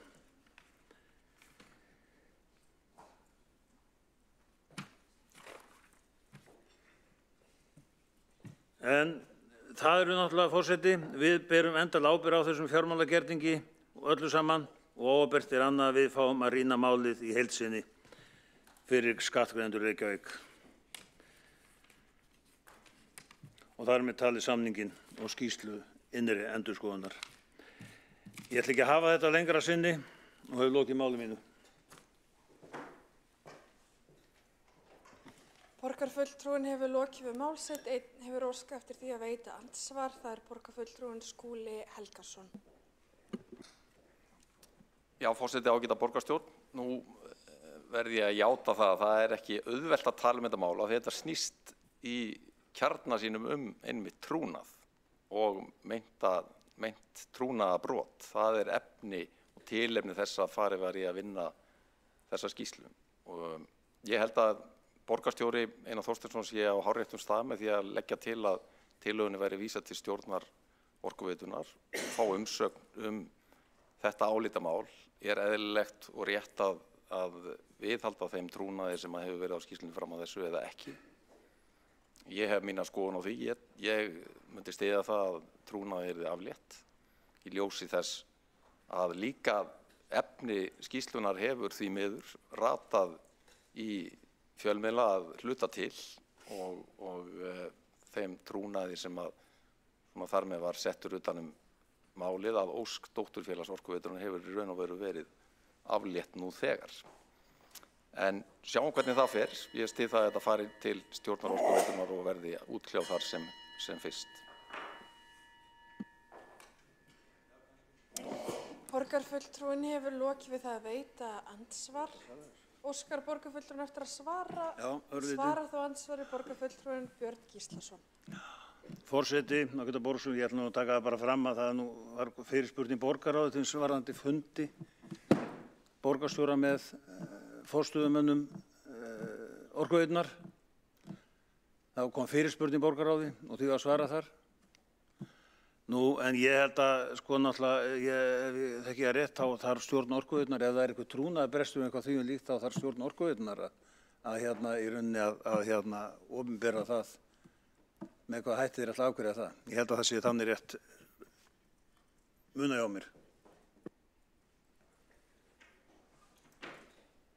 Borgarfulltrúin hefur lokið við það að svara andsvari. Óskar borgarfulltrúin eftir að, telst, þá hafa engin fleiri óskað eftir að veita andsvar undir þessa ræðu og andsvarum þá lokið. Næst á mælendaskrá og lýkur umræðu borgarfulltrúin Ragnhildur Alda María Vilhjálmsdóttir.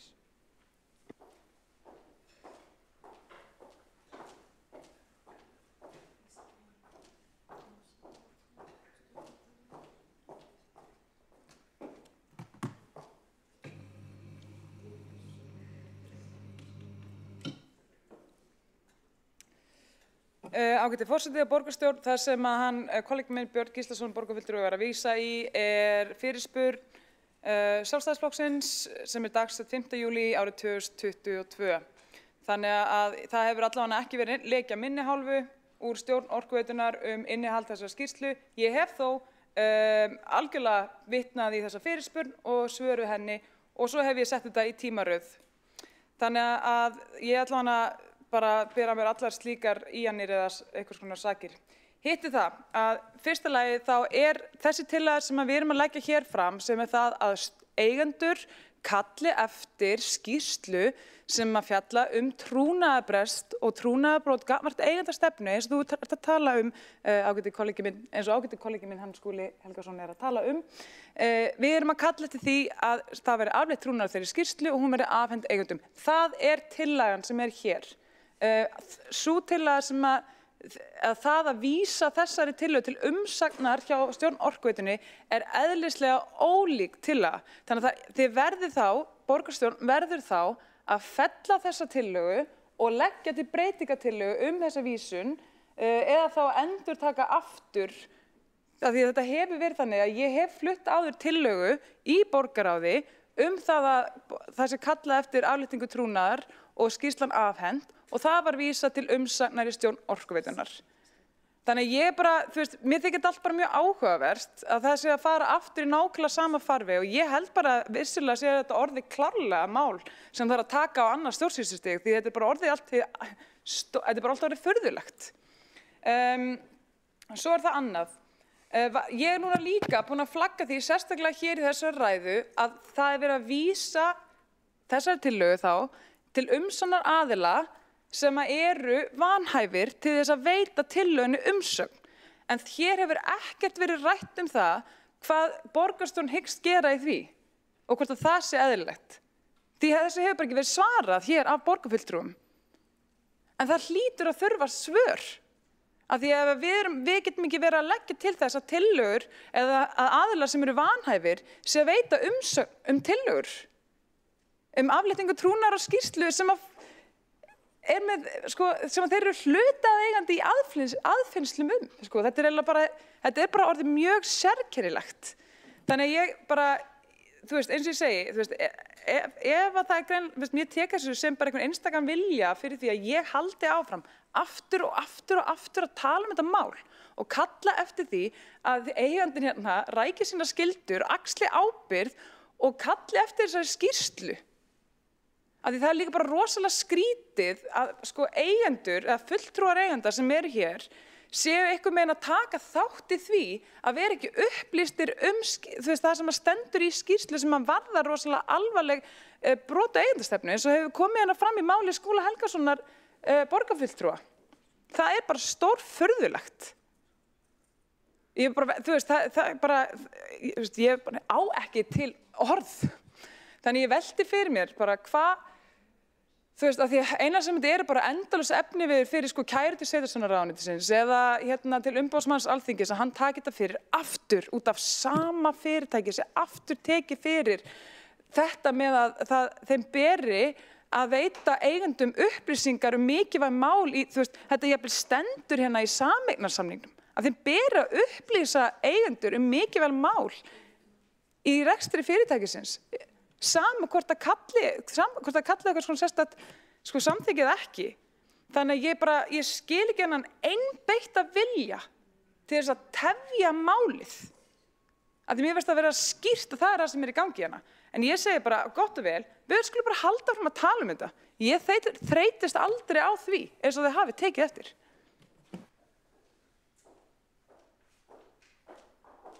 Borgarfulltrúinn hefur lokið við mál sitt, forseti vill leiðrétta það sem kom fram, en borgarstjórn hefur heimild til þess að vísa tillögum til stjórnar Orkuveitunnar eða til annarra ráða innan borgarinnar í samræmi við 27. grein samþykktar fundarsköp borgarstjórnar. Einn hefur óskað eftir að veita andsvar og það er borgarfulltrúinn Alessandra Briem. Forseti, já, ég tók eftir, það er eins og þessi smá misskilningur í gangi hérna. Það er ekki tillagan að vísa til umsagnar. Tillagan er að vísa tillögunni til afgreiðslu í stjórn Orkuveitunar og biðja í leiðinni umsögn. Það er að segja að stjórn Orkuveitunar verður að afgreiða tillöguna hjá sér og í leiðinni vildum við gjarnan vita meira málið og þess vegna biðjum við líka umsögn. Því að ég finnst ég ekki hafa neitt í höndunum hérna til þess að vita hvort að þeirra upphaflega ákvörðun að skýrslan veri trúnaðarskýrsla sé á rökum reist eða ekki og mér finnst erfitt að taka ákvörðun að ganga gegn því meðan ég veit ekki neitt málið.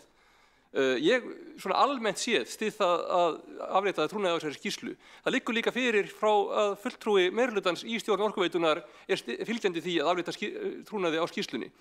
Við erum hins vegar ekki alveg sammála það hvort við getum bara ákveðið hér með pennastriki að trúnaði skuli aflétt og jafnvel þó að það sé eitthvað sem við gætum mögulega gert, vitandi ekkert málið eða af hverju var ákveðið að það skyldi vera trúnaður á henni, þá finnst okkur það óábyrgt og þess vegna viljum við fara þessa leið að vísa afgreiðslunni þangað. Þar liggur fyrir að okkar fulltrúi þar er fylgjandi því að aflétta trúnaði. Við viljum líka fá útskýringar á málinu í umsögn. Ég skil ekki af hverju það á að vera einhver slagur. Mér finnst óþægilegt að taka ákvörðun þeirra ákvörðun trúnað sé röng vitandi ekkert það. Mér finnst það vera eðlilegur svona vafi af minni hálfu að vera ekki bara algjörlega tilbúin til að segja bara nei, engin trúnaður, whatever, vitandi ekki neitt. Það gæti alveg, kannski ætti ég að gera það, þá vil ég vita aðeins meira málið fyrst. Þannig að í millitíðinni þá finnst mér þetta eðlileg afgreiðsla með þeim sameiginlega skilningi að sennilega sé best aflétta trúnaði en sú ákvörðun eigi að fara réttan veg. Borgarfulltrúinn hefur lokið við það að veita andsvar. Svara þá andsvari borgarfulltrúinn Ragnhildur Alda María Vilhjálmsdóttir. Já, ágæti forseti, það er allan að hugga mig að heyra að það sé vilji til þess að aflétta trúnað af þessari skýrslu hér í borgarstjórn og ég tek það með mér sem veganesti inn á næsta stjórnarfund í Orkuveitunni. En ég bara, í þessu samhengi vildi ég bara minna á að því við höfum borgarráð hefur vísa tillögu nákvæmlega sömu tillögu til umsagnar til stjórnar Orkuveitunar og þar hefur hún bara ekki verið afgreidd svo mánuðum skiptir og niðurstaðan þar eins og formaður stjórnar Orkuveitunar sagði var að halda áfram að afgreiða ekki tillöguna en koma með minnisblað úr henni en ekki endilega einu svona umsögn og ég vildi líka aftur minna á að við þurfum við eigendur að því ég hef eins og ég segi flaggaði við ykkur hérna að við borgarstjórn að þeir aðilar sem eru að taka ákvörðun að veita tillögunni umsögn eða skýrslunni hvort að eigi að aflétta trúnað af henni eru vanhæfir til þess vegna þess að þeir eru hlutaðeigandi í aðfinnslum skýrslunnar og það þarf að bregðast við því. Þar lendi telja að það sé einfaldlega eðlilegast að borgarstjórn, af því hún getur það, ég veit það, kalli bara eftir skýrslunni og við séum bara að klára málið þannig. Borgarfulltrúinn hefur lokið við það að svara andsvari. Óskar borgarfulltrúi að veita annars ansvar. Veitir þá ansvari annarsinn borgarfulltrúinn Alexandra Brím. Já, forseti, svo það komið fram þá hef ég engan áhuga á því að sjá eitthvað minnisblað þar sem einhver atriði og einhver ekki eru valin til birtingar og ég veit ekkert af hverju einhver atriði og einhver önnur voru ekki valin.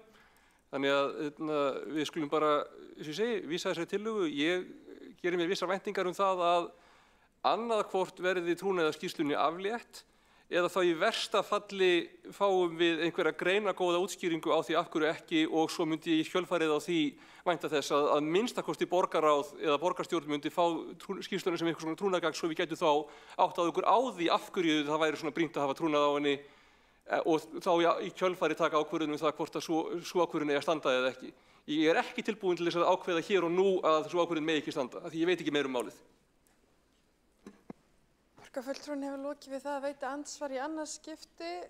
Svarar þú ansvari borgarfulltrúinn Ragnhildur Alda María Vilhjálmsdóttir.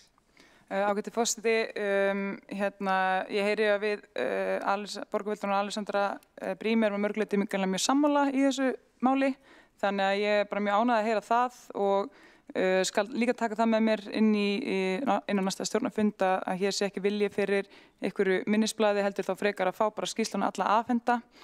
Ég er náttúrulega að segja aftur að það sé ekkert því til fyrirstöðu að bara aflétta trúnaðinum strax og ég skal bara skoða það mál það bara betur til þess að vonandi geta hugreist hérna borgarfulltrúa meirihlutans í þeirri vegferð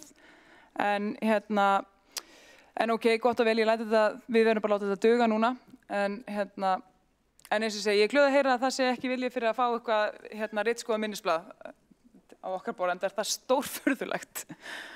En takk, já, bara og hrósa borgarfulltrúnum fyrir að vera á þeirri línu líka. Borgarfulltrúinn hefur lokið við að svara andsvari í hennar skipti og telst þá andsvörum undir þessari ræðu lokið. Sömuleiðis telst umræðu undir lið 2 á útsendir dagskrá lokið og við göngum til atkvæðagreiðslu. En það vantar fólk í salinn.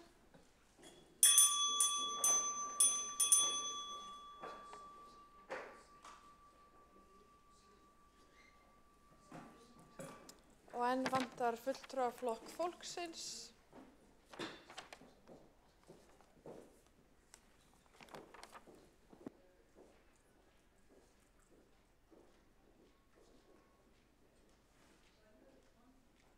Og Og þá salurinn full mannaður og göngum til atkvæðagreiðslu tillögu 2 á útsendri dagskrá. Það tillaga borgarfulltrúa Sjálfstæðisflokksins afléttingu trúnaðar yfir skýrslu Orkuveitu Reykjavíkur. Það hefur borist málsmeðferðartillaga að vísa tillögunni til umsagnar stjórnar Orkuveitu Reykjavíkur.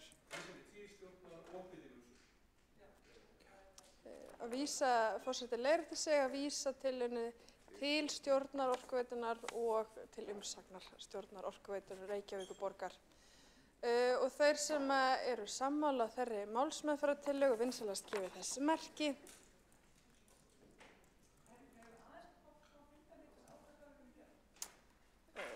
Forseti heimilar örstutt 2 mínútna fundarhlé.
Þá fundi borgarstjórnar áfram haldið. Klukkan 17:25 og við erum að ganga til atkvæðagreiðslu málsmeðferðartillögu tillögu 2 á útsendri dagskrá. Forseti var búinn að lesa upp, segja þá tillögu áðan og við göngum þá til atkvæðagreiðslu. Þeir sem eru sammála málsmeðferðartillögunni vinsamlegast gefi þessi merki. Og samþykkir eru meiri hluti og þeir sem á móti eru, það Sjálfstæðisflokkur, Vinstri græn og Flokkur fólksins og Sósíalistaflokkur Íslands. Og tillagan þá samþykkt með atkvæðum meiri hlutans. Þá göngum við til 3. liðar á útsendri dagskrá. Það fundargerð mannréttinda- og ofbeldisvarnaráðs frá 8. maí, fundargerð stafrænsráðs frá 8. maí, fundargerð umhverfis- og skipulagsráðs frá 8. maí og mælendaskrá opin.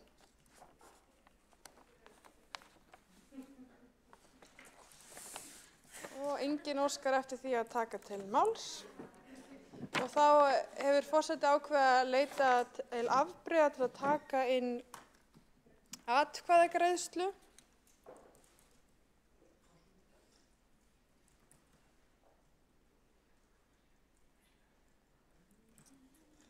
Og það atkvæðagreiðsla kosning í stjórn Strætó BS, þar sem lagt til að Alexandra Brím taki sæti sem varamaður í stjórn í stað Hjálmar Sveinssonar og þeir sem eru sammála því að taka málið inn á dagskrá með afbrigðum vinsamlegast gefi þess merki.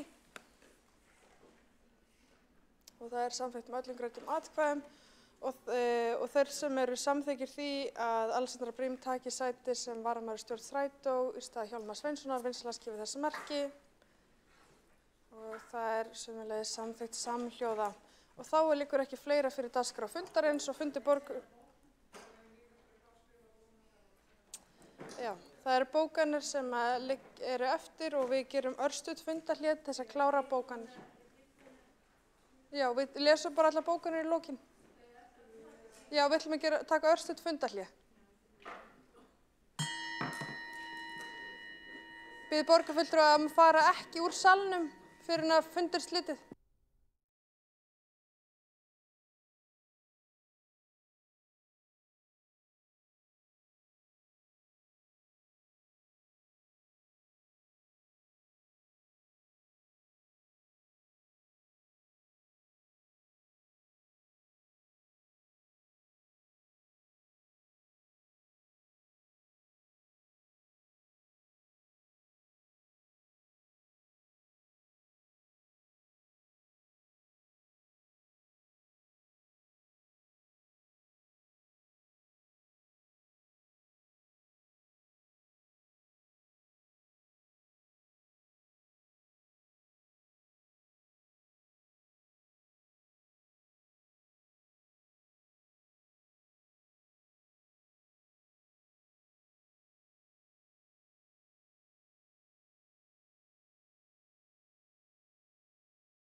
Borgarstjórnar áfram haldið klukkan 17:36 og við ætlum að lesa upp bókanir. Fyrst þess að lesa upp bókanir er fulltrúi Flokks fólksins, borgarfulltrúin Kolbrún Baldursdóttir. Gjörðu svo vel. Forseti, ágæta borgarstjórn, hér er bókun við lið 2 og hún er sendin í e-mail þar sem búið er að loka bókunarskjalinu og hún hljóðar svona. Að ræða tillögu tafarlausa afléttingu trúnaðar yfir skýrslunni endurskoðun samstæðu Orkuveitu Reykjavíkur, stjórnar, hætti og miðlun upplýsinga. Það ríkir allt of mikið leynd og leyndarhyggja hjá þessum og síðasta meirihluta. Verið er að halda gögnum frá borgarfulltrúum minnihlutans og borgarbúum í of miklu mæli. Trúnaður er settur á hinn ólíklegustu mál. Þetta á sjálfsagt oftast við þegar meirihlutin vill fela óheppilega og óvöndu vinnubrögð sín eða ef gerð hafa verið mistök. Sjálfsagt er að hafa trúnað á málum sem feli í sér persónugreinanlegar upplýsingar eða snerta fjármál á viðkvæmum tímapunktum. Annað ætti að vera mest upp á borði. Viðreisn boðaði gegnsæi og Píratar einnig, borgarfulltrúi Flokks fólksins Mariett. Þessi tveir flokkar hafa einmitt viljað fela óþægileg mál síðustu 5 ár í borgarstjórn. Borgarfulltrúi Flokks fólksins styður tillögu tafarlausa afléttingu trúnaðar yfir skýrslunni endurskoðunar samstæðu Orkuveitu Reykjavíkur, stjórnvöld og miðlun upplýsinga. Skýrslan á að vera gerð opinber í heild sinni.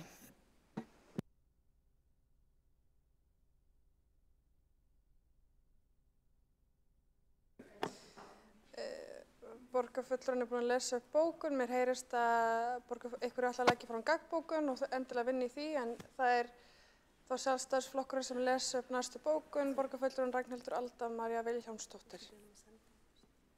Ertu til í að senda svo inn bókunina fyrst?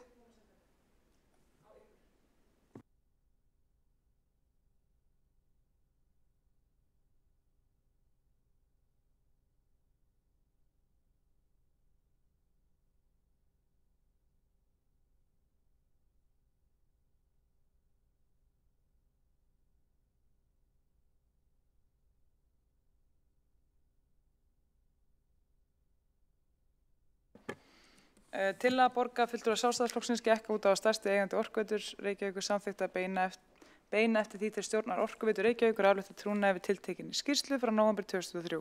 Þessi beiðni var á sínum tíma einnig sett fram á vettvangi borgarráðs. Það ráð ákvað að vísa beiðninni til stjórnar Orkuveitu Reykjavíkur. Meirihlutinn í borgarstjórn hefur nú gripið til sama ráðs. Þessi verklagi er mótmælt þar sem mun eðlilegra hefði verið að borgarstjórn hefði strax tekið afstöðu til tillögunnar. Þá hefur margsinnis verið bent á að hluti stjórnar OR er vanhæfur til að ráða örlögum skýrslunnar verandi hlutaðeigandi í aðfinnslum hennar. Í sameignarsamningum Orkuveitunnar stendur að stjórn skuli upplýsa eigendur óvenjuleg eða veigamikil atriði í rekstri þótt þau kalli ekki ákvörðun af hálfu eiganda og að sveitarstjórnarfólk og almenningur eigi ríkan rétt upplýsingum starfsemi Orkuveitu Reykjavíkur. Það er með öllu óforsvarlegt af stjórn OR skuli þráast við að afgreiða fyrri tillögur um afléttingu trúnaðar á skýrslunni til þess eins að halda trúnaði við skýrslu trúnaðarbrot gagnvart eigendum.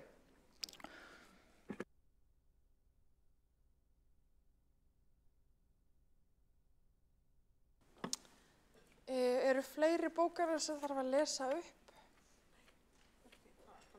Ætlaði meirihlutinn að gagnkbóka við bókanir?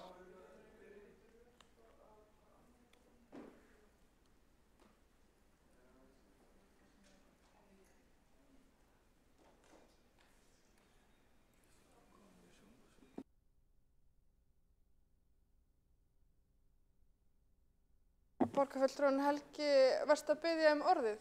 Nei.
Þá ætlum við að klára að lesa bókanir.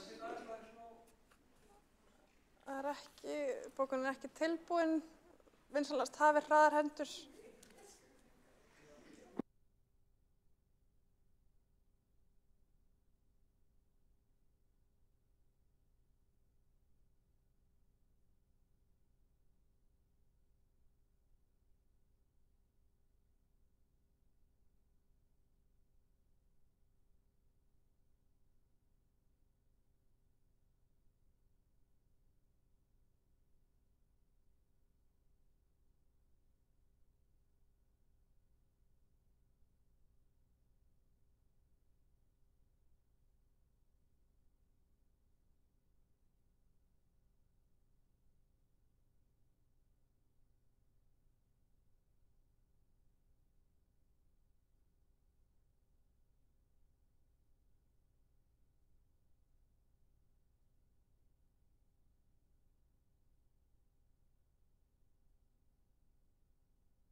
Jæja, þá ætlum við að lesa síðustu bókun fundarins. Alessandra Brím, borgarfulltrúi. Borgarfulltrúar meirihlutans árétta að ákvörðun trúnað og umræddri skýrslu var ekki tekin í borgarstjórn og borgarfulltrúar hafa hvorki upplýsingar innihald hennar né ástæðu þess að hún var trúnaðarmerkt. Það var ekki takt við góða stjórnsýslu að taka afstöðu til þeirra afléttingar nema vita nánari skil á þeim ástæðum. Réttast er að vísa tillögunni til afgreiðslu stjórnar Orkuveitunar ásamt beiðni umsögn þar sem farið er yfir málavexti. Og þá eru allar bókanir komnar inn og ekkert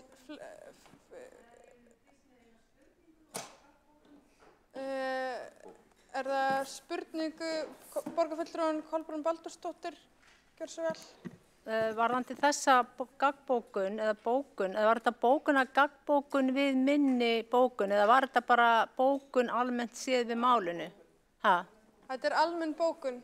Já, þannig að þetta er ekki bókun við minni bókun? Nei. Þetta er bara bókun, almenn bókun. Já, ok, þá dreg ég mína gaggbókun hér tilbaka. Ok. Ég ætla að skrifa það. Þá er ekkert sem liggur fyrir þennan fund frekar og við slítum fundi borgarstjórnar klukkan 17:50.